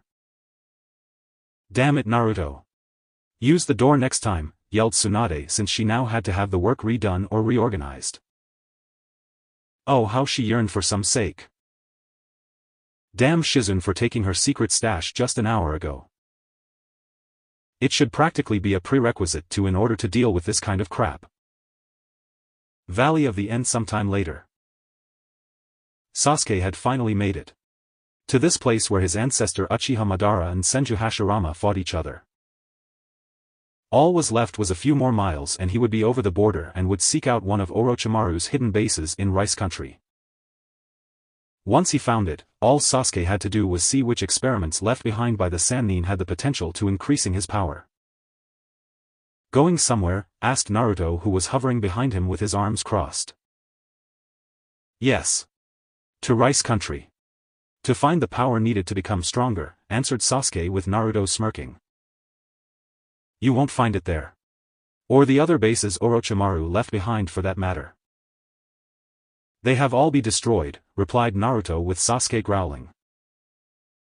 And how would you know? Asked Sasuke while Naruto's smirk grew. The various subordinates we captured a while back. You remember them, right?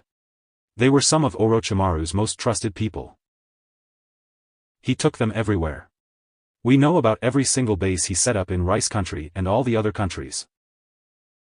So all you are going to find is wreckage, answered Naruto while Sasuke glared harder. I knew you were jealous of me. Jealous of my power. Of the Uchiha clan. You were always afraid I would one day become strong enough to challenge your power, said Sasuke while Naruto laughed. Seriously?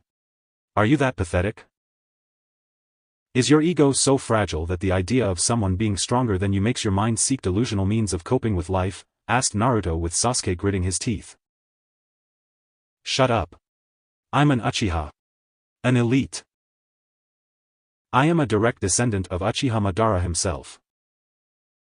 I have the blood of greatness in my veins, exclaimed Sasuke with pride and anger while Naruto scoffed. Please. Spare me your spiel about the greatness of your clan. You are not even a shadow of Uchiha Madara. As far as I am concerned, you have all of the hatred, but none of his power. The man would be ashamed to call you his blood, commented Naruto before he was gone one moment and appeared across from Sasuke above Hashirama's own statue. We'll see who is stronger when I rip your heart out. Maybe I will visit those women you are so fond of in a few years and show them what a real man can do. Use them to breed a new Uchiha clan. One where we dominate the world and all our slaves to our greatness and power. Exclaimed Sasuke with sadistic glee while Naruto just scowled in a way that spelled doom for anyone it was aimed at prior to a fight. Not only are you a whiny pathetic weakling, but you are a fool too. Just for that, I am going to crush you. And throw your ashes into the wind, said Naruto in a deep, cold and deadly serious voice. Bring it, loser, exclaimed Sasuke while summoning the Chidori into his hand to make himself look intimidating. Naruto only smirked. Done and done, said Naruto before he vanished and appeared in front of the shocked Uchiha before punching him in the stomach hard enough to lift him off his feet. The Uchiha spewed blood, followed by vomit, followed by blood in the vomit, and was barely holding on while not passing out. The hit was unlike anything the Uchiha had felt before today. No one had ever hit him this hard from just one punch. Not Itachi. Not the academy instructor, though he never did realize they were ordered to pull punches, not Sabuza when they first met, not Haku in Wave with those damn ice needles.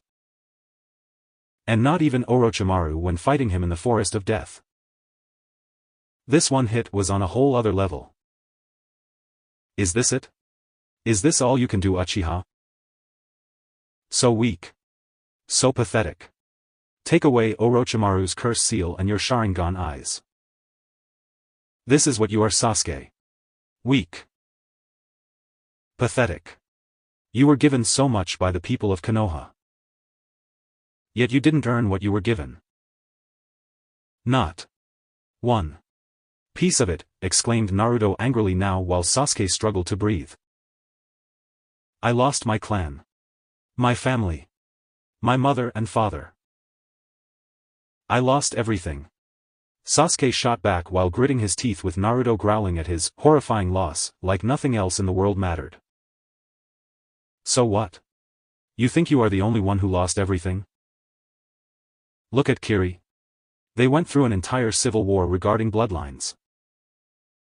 Wiping out countless clans with unique bloodlines that have been around for generations. How many people do you think lost their entire families during all 3 shinobi wars? How many lost their husbands, wives, daughters, sons, aunts, uncles, cousins, and even grandparents during those times of war? You are but one person in a long line of people who got fucked over at a young age. The same with me. The only difference is you had this entire village to love you. You had this entire village to support you. Give you comfort. Love. Friendship.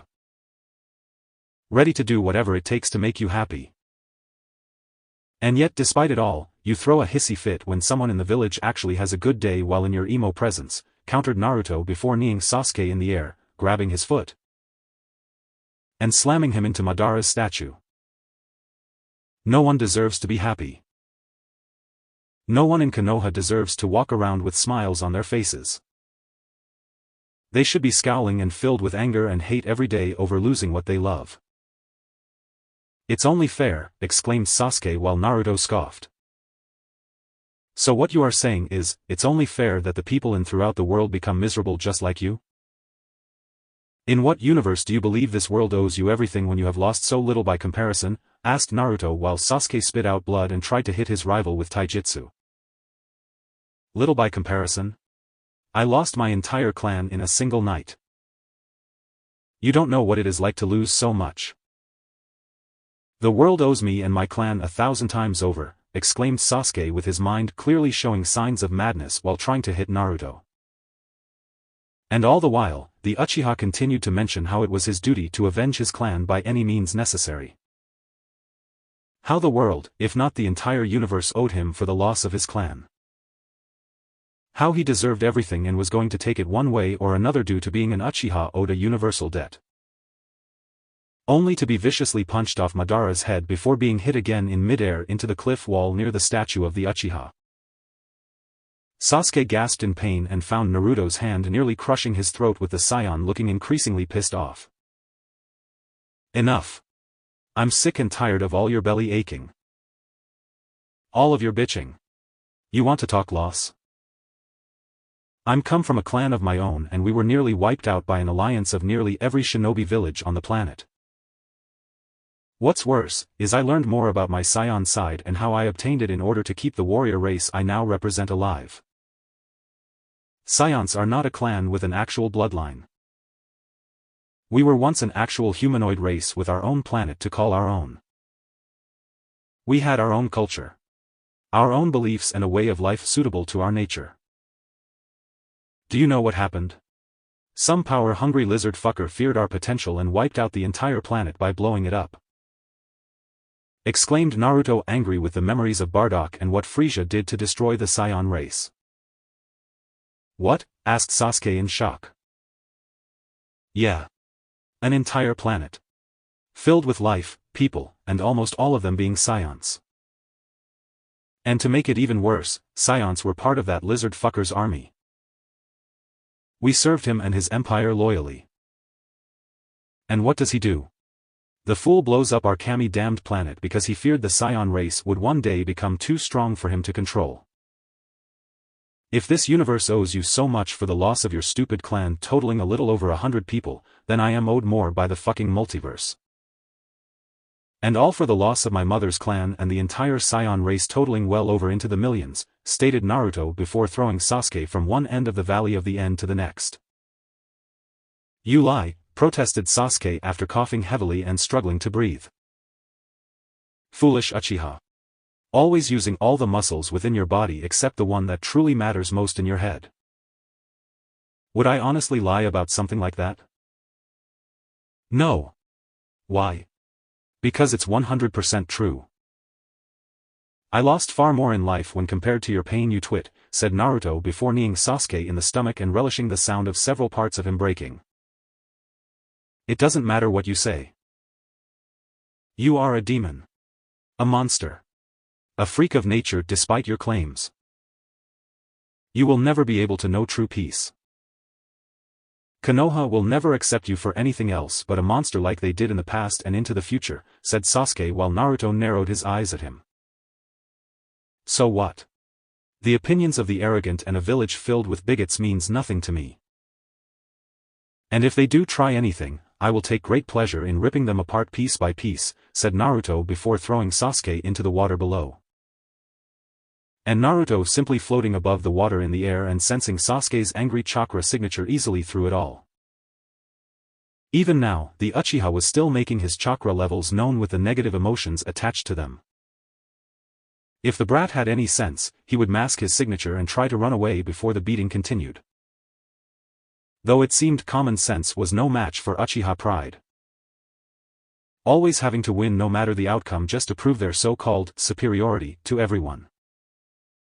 So it was no surprise that Sasuke leaped through the water behind him, kunai in hand, Sharingan eyes spinning, and his face filled with hate.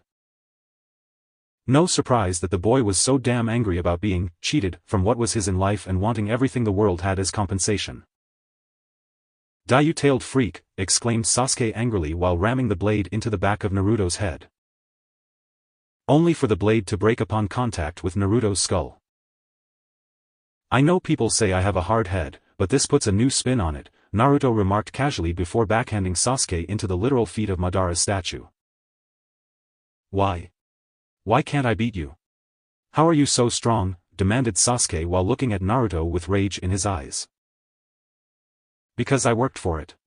Every day. I suffered for it. Every damn day. What did you do with your life? Nothing. You wanted a jutsu? You complained and someone taught it to your whiny ass.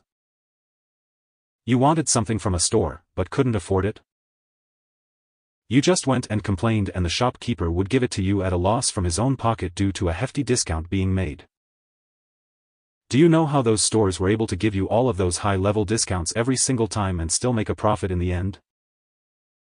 They charged me double, if not triple what you would have gotten for damn near free. Where you got the most freshest foods from the market and sent to the front of the line no matter how long it was, I was given rotten food. Outdated food. Food that was so spoiled, the rats wouldn't dare eat it. The stray dogs in the alleys wouldn't touch it. And for the wait, I couldn't even get through the door sometimes. They would toss me into the alley with said spoiled food after taking all my money.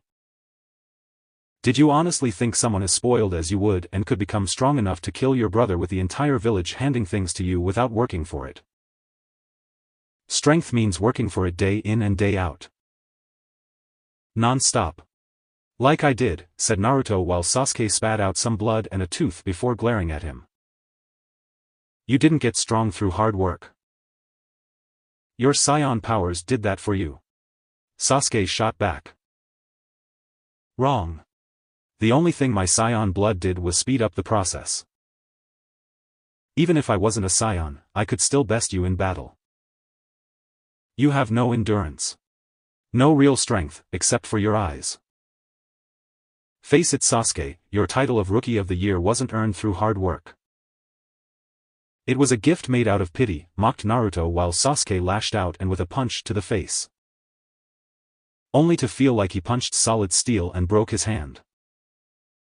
How did he do that, thought Sasuke while grabbing his hand now immediately swelling. Are you done with your whiny temper tantrum now? Asked Naruto while finding this so-called fight boring. Never. I will never go back to Konoha. It is filled with weaklings and fools who hold me back from my ambition. I would rather die, protested Sasuke while Naruto sighed. So be it, said Naruto before raising his hand and a ball of energy formed to obliterate the Uchiha from existence. Only for Naruto to frown, glance to his right, and shot the blast toward a spot that was overlooking their position. Seeing his chance, Sasuke leaped away with what little power he had left in order to escape the now distracted Saiyan. Only when Sasuke reached the top of Hashirama's statue, Naruto was there in an instant and punched the Uchiha in the stomach. Stay down, fool. Our spy, if not your intended rescuer, needs to be dealt with before I drag your ass back to Konoha, said Naruto before turning to face the plant-like creature. How did you sense us? Asked the white half of the plant man. Who cares? We have our orders. Retrieve the Uchiha runt before he can be killed or return to his village, said the black half of the plant man. Judging from your attire, you are from the Akatsuki. Why would they seek out this runt? His older brother Itachi is part of your organization. An older brother who he loathes and hates, commented Naruto with Sasuke gritting his teeth at the mention of Itachi. We have orders, said the white half of the plant man. And the Uchiha can still be of use to the Akatsuki, said the black half before sinking into the ground to barely miss a strike from Naruto before appearing beside Sasuke. We will give our leader your regards, said the white half of the plant man.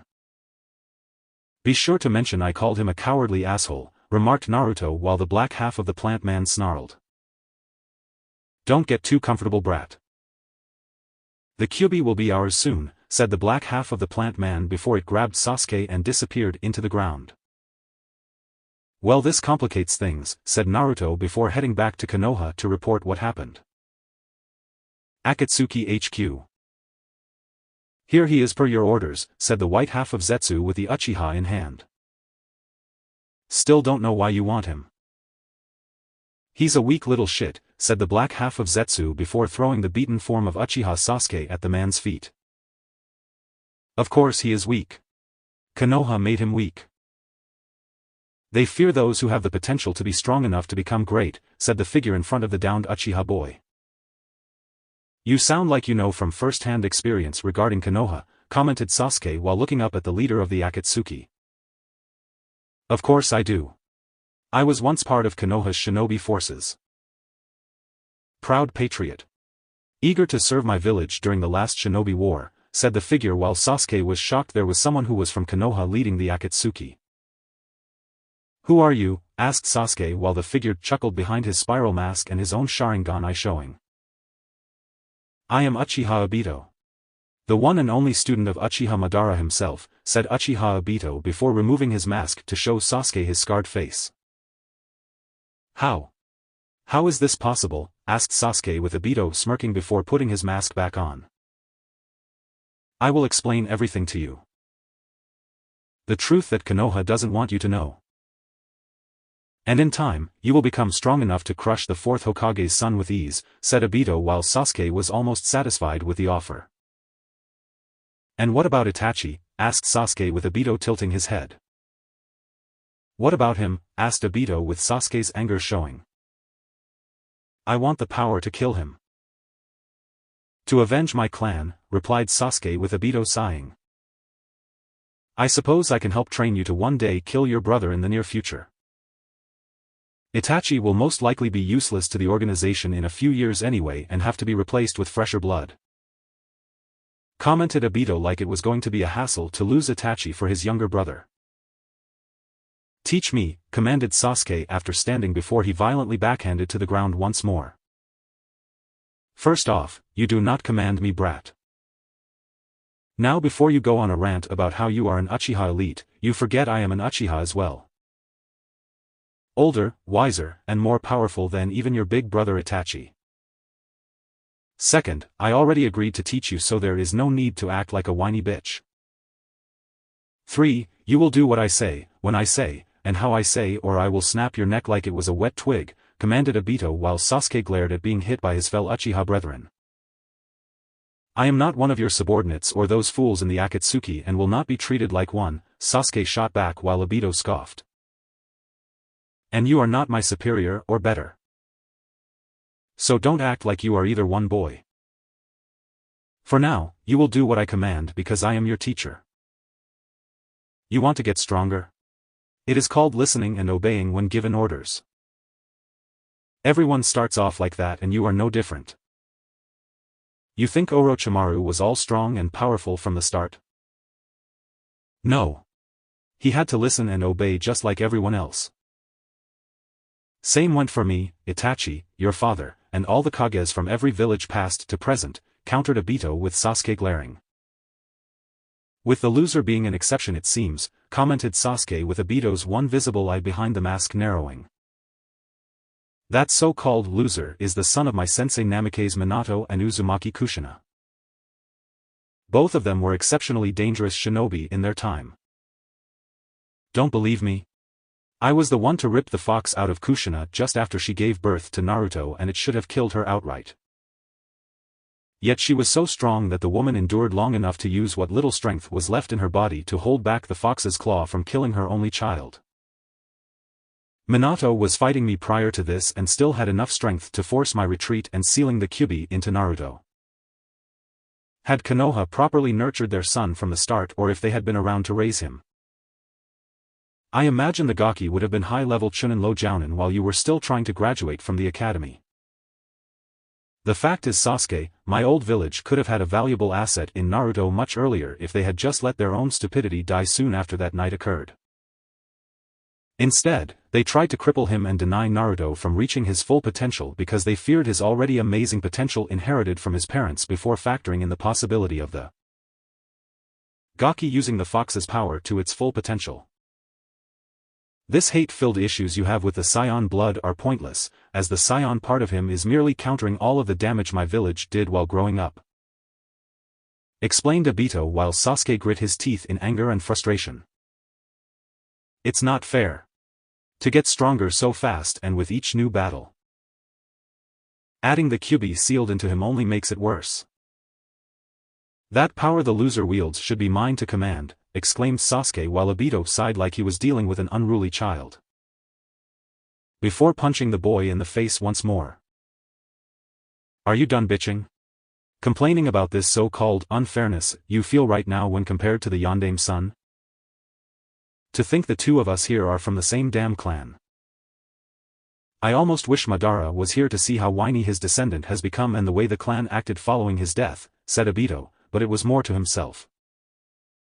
He had a lot of work to do before the Uchiha was ready to unleash himself into the world. A lot of work. Konoha Hokage Tower. The Akatsuki, asked Tsunade skeptically to Naruto after reporting his mission was a surprising failure. Yeah. It was wearing the same robes as Itachi and Kisame. Some kind of plant-like thing which had a weird split personality disorder. One half would talk first before the second half did in a darker voice. Said he was given orders. Someone high up in the organization felt it was necessary to grab Sasuke before I could bring him back. My guess, it was the leader since only he could give an order like that, said Naruto while Tsunade frowned. What makes you think it was the leader? Asked Tsunade while Naruto shrugged. Who else? Besides, Itachi is part of the organization, right? Sasuke has no love for his brother and I doubt Itachi asked for it. My guess is the leader intends to replace Itachi at some point within the organization and decided Sasuke would fit the bill. The Akatsuki is made up of not just S-ranked missing nin from different villages, but also those who can suppress and combat Jinchuriki or Biju when push comes to shove. They would need a Sharingan user to do that, said Naruto with Tsunade nodding since it did make sense. The village will have a fit over your failure to retrieve the Uchiha. Some will say you let him go deliberately out of jealousy, remarked Tsunade while Naruto scoffed. They can think the Uchiha shits rainbows, unicorns, and gold for all I care. It doesn't change the fact the Akatsuki came and took the brat right as I was about to bring him back to Konoha. Still, even if the Akatsuki took Sasuke, I gave the prick a beating that will take months to recover from. His attempt to get stronger will be hampered greatly unless he receives a world-class doctor to heal his injuries. Commented Naruto with a grin on his face while relishing the memory of beating the Uchiha bloody. Which the Akatsuki don't have or can't hire since by that point, the Uchiha will be in the bingo book with a high bounty, added Tsunade with a smirk. A bounty I intend to collect in the coming years, replied Naruto before he left. So, I take it you heard everything just said, asked Tsunade before Jiraiya entered via the window. I did. And to answer your unspoken question, it's no. I doubt Naruto would lie about the Uchiha being taken by the Akatsuki. Besides, he can sense my chakra easily enough even if I try to suppress it. Though I will inform my spy of this development. The last thing he needs to be right now is a sudden surprise should he see Sasuke within the organization he's spying on, said Jiraiya with Tsunade sighing. It's a shame Itachi had to do what he did. Not everyone in the clan deserved to be killed that night, said Tsunade after reading the report Hiruzen had written up on the situation and the details in the journal. I spoke to him about that once during one of our rare face-to-face talks. He didn't kill the elderly, the women, or even the children that night. Sensei promised to keep them alive and make sure they didn't follow in the same path of betrayal like Fugaku was planning. Someone else did it. Someone who was just as strong, if not stronger than Itachi himself. Someone he couldn't talk to me about, answered Jiraiya with Tsunade frowning since her late sensei's journal said as much. Danzo and his root, asked Tsunade since she suspected him like sensei did, but could not prove it. Possibly. The man always did believe in using scorched earth tactics when dealing with certain threats or those he deemed a threat to Konoha. There is also all the medical reports I found mentioning the loss of Sharingan eyes in most of the bodies in well over half of the dead Uchiha found the following morning. Replied Jiraiya with Tsunade now frowning at this information. My guess would be the leader of the Akatsuki assisted in the deed. Itachi doesn't fear Danzo. It was most likely the leader of the Akatsuki assists Itachi in killing the entire clan, except for Sasuke. Danzo swoops in with his root and harvests the eyes because he didn't want such a powerful dojutsu to be lost. He knows Kakashi had one implanted into his eye and might have thought of having the same thing done to himself, said Tsunade with a frown while Jiraiya did too. It makes sense. Though who would he go to for such a secret and treasonous operation, asked Jiraiya with Tsunade thinking before her eyes went wide. Orochimaru, whispered Tsunade with Jiraiya realizing this too. Of course. He was obsessed with transferring bloodlines into other people or bodies for his own purposes. But doing it surgically meant losing it when switching bodies. It would explain why our old teammate never did it himself. Danzo must have approached him in secret and asked Orochimaru to do the surgery shortly after the massacre. He must have a Sharingan eye under those damn bandages and using his excuse of it being an old war wound to conceal it from everyone.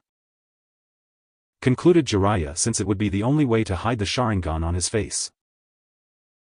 Not only that, but who was the Uchiha he harvested it from? Danzo wouldn't choose just any random Sharingan eye. No. I suspect he chose one with unique and rare properties, even among those of the Uchiha clan, theorized Tsunade with Jiraiya nodding since it did make sense. The questions to ask now is, what kind of properties? And how many times can Danzo even use the Sharingan, if he has one? A man of his age can't use it every day. Can he use it once a day? A week? Maybe 2? A month? Asked Jiraiya while Tsunade sighed due to this suspicion was giving her a headache. Danzo will never let us find out if our assumptions are true or not. A man with a small army of root nin under his command no doubt has quite a few who know medical jutsus to help him maintain his Sharingan eye. Remarked Tsunade and Jiraiya scowled since there was no telling how far down the rabbit hole this went. And we unfortunately need him in order to keep the Akatsuki on the defensive for the next 3 years. My spy told me due to Yagura being killed, the three tails will reform in 3 years. 1 year per tail, replied Jiraiya with Tsunade nodding. Good. With any luck, the Akatsuki will thin Danzo's root nin while being weakened at the same time. With both sides weakened, Danzo can be kept under better control and the Akatsuki itself will be weak enough to crush before they can do any damage when they plan to resurface. Said Tsunade, since that was what she was hoping for in the long terms, with the two sides fighting out until neither side had the strength to oppose her plan to clean things up. For once, time was going to be on her side. Danzo's root HQ. To think Tsunade had the nerve to call me out like that. Hiruzen would have never done such a thing, commented Danzo while Hamura and Koharu were in the room with their own scowls. Hiruzen had more respect for us. He knew how we thought and understood our mindset balanced is out. Tsunade does not respect the older generation. She is unworthy of being Hokage, said Hamura while Koharu nodded. Clearly. Still, she has provided us a means to protect Konoha from the shadows in her own rude way. The Akatsuki are a threat to Konoha and Itachi is a threat to us if the truth behind the Uchiha massacre were to be revealed. Remarked Danzo, since he knew if the truth did get out and what happened to the Uchiha eyes taken from them, it would spell disaster for him. Root should move against the Akatsuki and get in contact with Itachi. Inform him of the plan to take the fight to the organization and use his position to our advantage, replied Koharu while Danzo nodded. Naturally. And when Itachi is no longer useful, we will kill him. Or rather, we capture him in order to have Sasuke kill his older brother in exchange for the brat's loyalty. Once we have it, the remaining Uchiha can be trained to truly combat the Jinchuriki and bring it to heel, commented Danzo with the shinobi elders nodding. And once properly conditioned to be obedient, the Kyubi Jinchuriki can be used to crush to other shinobi villages until Konoha is the only one remaining. Said Hamura with Koharu nodding briefly before they left. It is a shame Orochimaru and Kabuto are dead.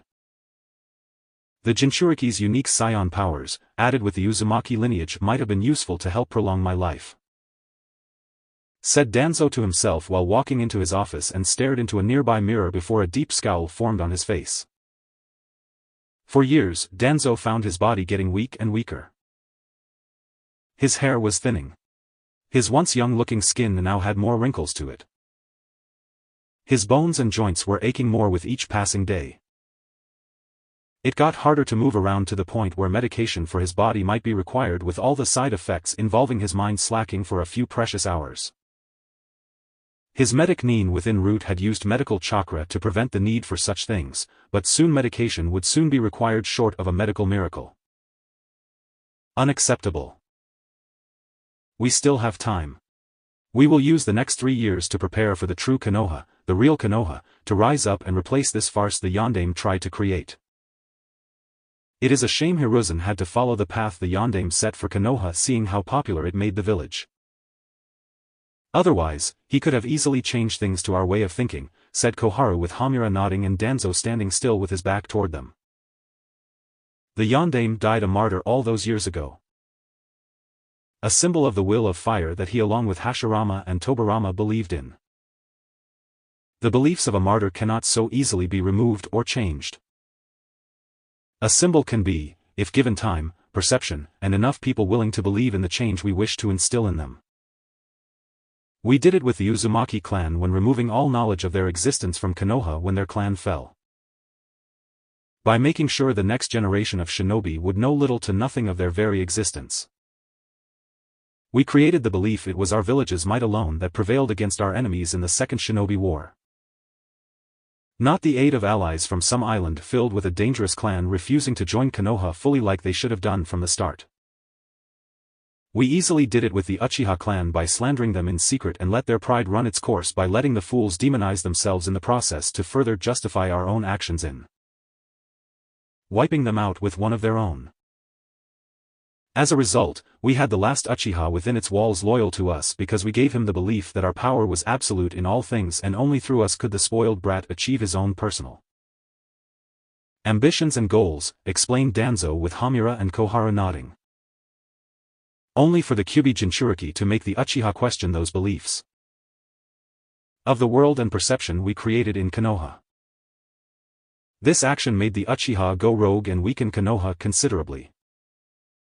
This action cannot go unpunished and must be dealt with swiftly, said Hamura with Koharu nodding. Unfortunately, a direct act now would be ill-advised by myself or Root. Tsunade knows any action taken against the boy now would look suspicious and me acting out of some kind of spite, said Danzo knowing Tsunade would suspect, but not have proof. Not that she would need it since the woman had other evidence from past deeds to have him charged with treason. What about indirect? What about enemies outside of Konoha? Enemies of the boy's own father and mother, offered Koharu with Hamura and Danzo frowning. You mean that Tsuchikage and Iwa? Or Kyumo and the Reikage, asked Hamura since those two villages hated both parents of the Kyuubi Jinchuriki for different reasons. Both of them. Iwa and Kyumo have regarded much of their former strength since the last war. The Sandaime Tsuchikage already suspects something and I'm sure the Reikage's own spies in Konoha have informed him of recent developments to put things together. Replied Koharu while having discreetly leaked such needed information already to both villages without the two men in the room knowing. Plausible deniability so they couldn't have anything pinned on them and weaken their slightly weakened power base in Konoha's government. I know you all too well, Koharu. The mere fact you even mentioned the idea means it has already been set into motion, remarked Danzo while Hamura looked a tad surprised his former teammate would do this behind their back. It was necessary. Tsunade is breathing down your neck. Hamura has been a more vocal supporter of our actions when we talked to Hiruzen about things. Out of all three of us, I am the second most subtle person, and have no problem setting side plans into motion to keep you two from being sent to Ibiki. Said Koharu with Danzo smirking and Hamura just staring and staying silent. So she went behind my back and did it for our own good. So this is what it feels like to be on the receiving end of such things, right Hiruzen, thought Danzo knowing he did the same to his old rival on numerous occasions. I can only imagine Inoki is not liking the idea of the Yondaime's progeny being alive, much less able to become a giant ape monster, commented Hamura at last. No. Our own spies in Iwa reported that Tsuchikage was irate and almost accused one of his two Jinchuriki of secretly going to Konoha to aid our village during the invasion.